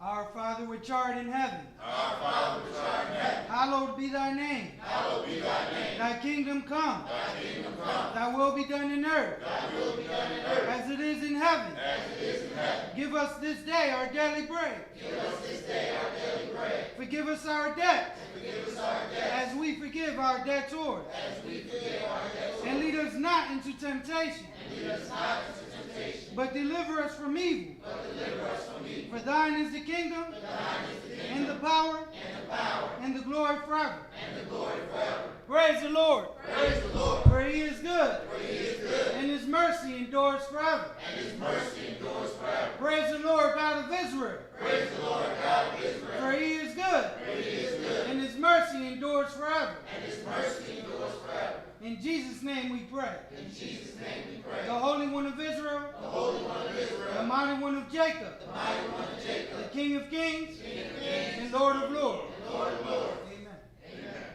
The Lord bless thee and keep thee. The Lord bless thee and keep thee. The Lord make his face shine upon thee. The Lord make his face shine upon thee. And be gracious unto thee. And be gracious unto thee. The Lord lift up his countenance upon thee. The Lord lift up his countenance upon thee. And give thee peace. And give thee peace. And they shall put my name upon the children of Israel. They shall put my name upon the children of Israel. And I will bless them. And I will bless them. Hallelujah! Hallelujah! Hallelujah! Hallelujah! Hallelujah! Hallelujah! Hallelujah! Hallelujah! In Jesus' name. In Jesus' name.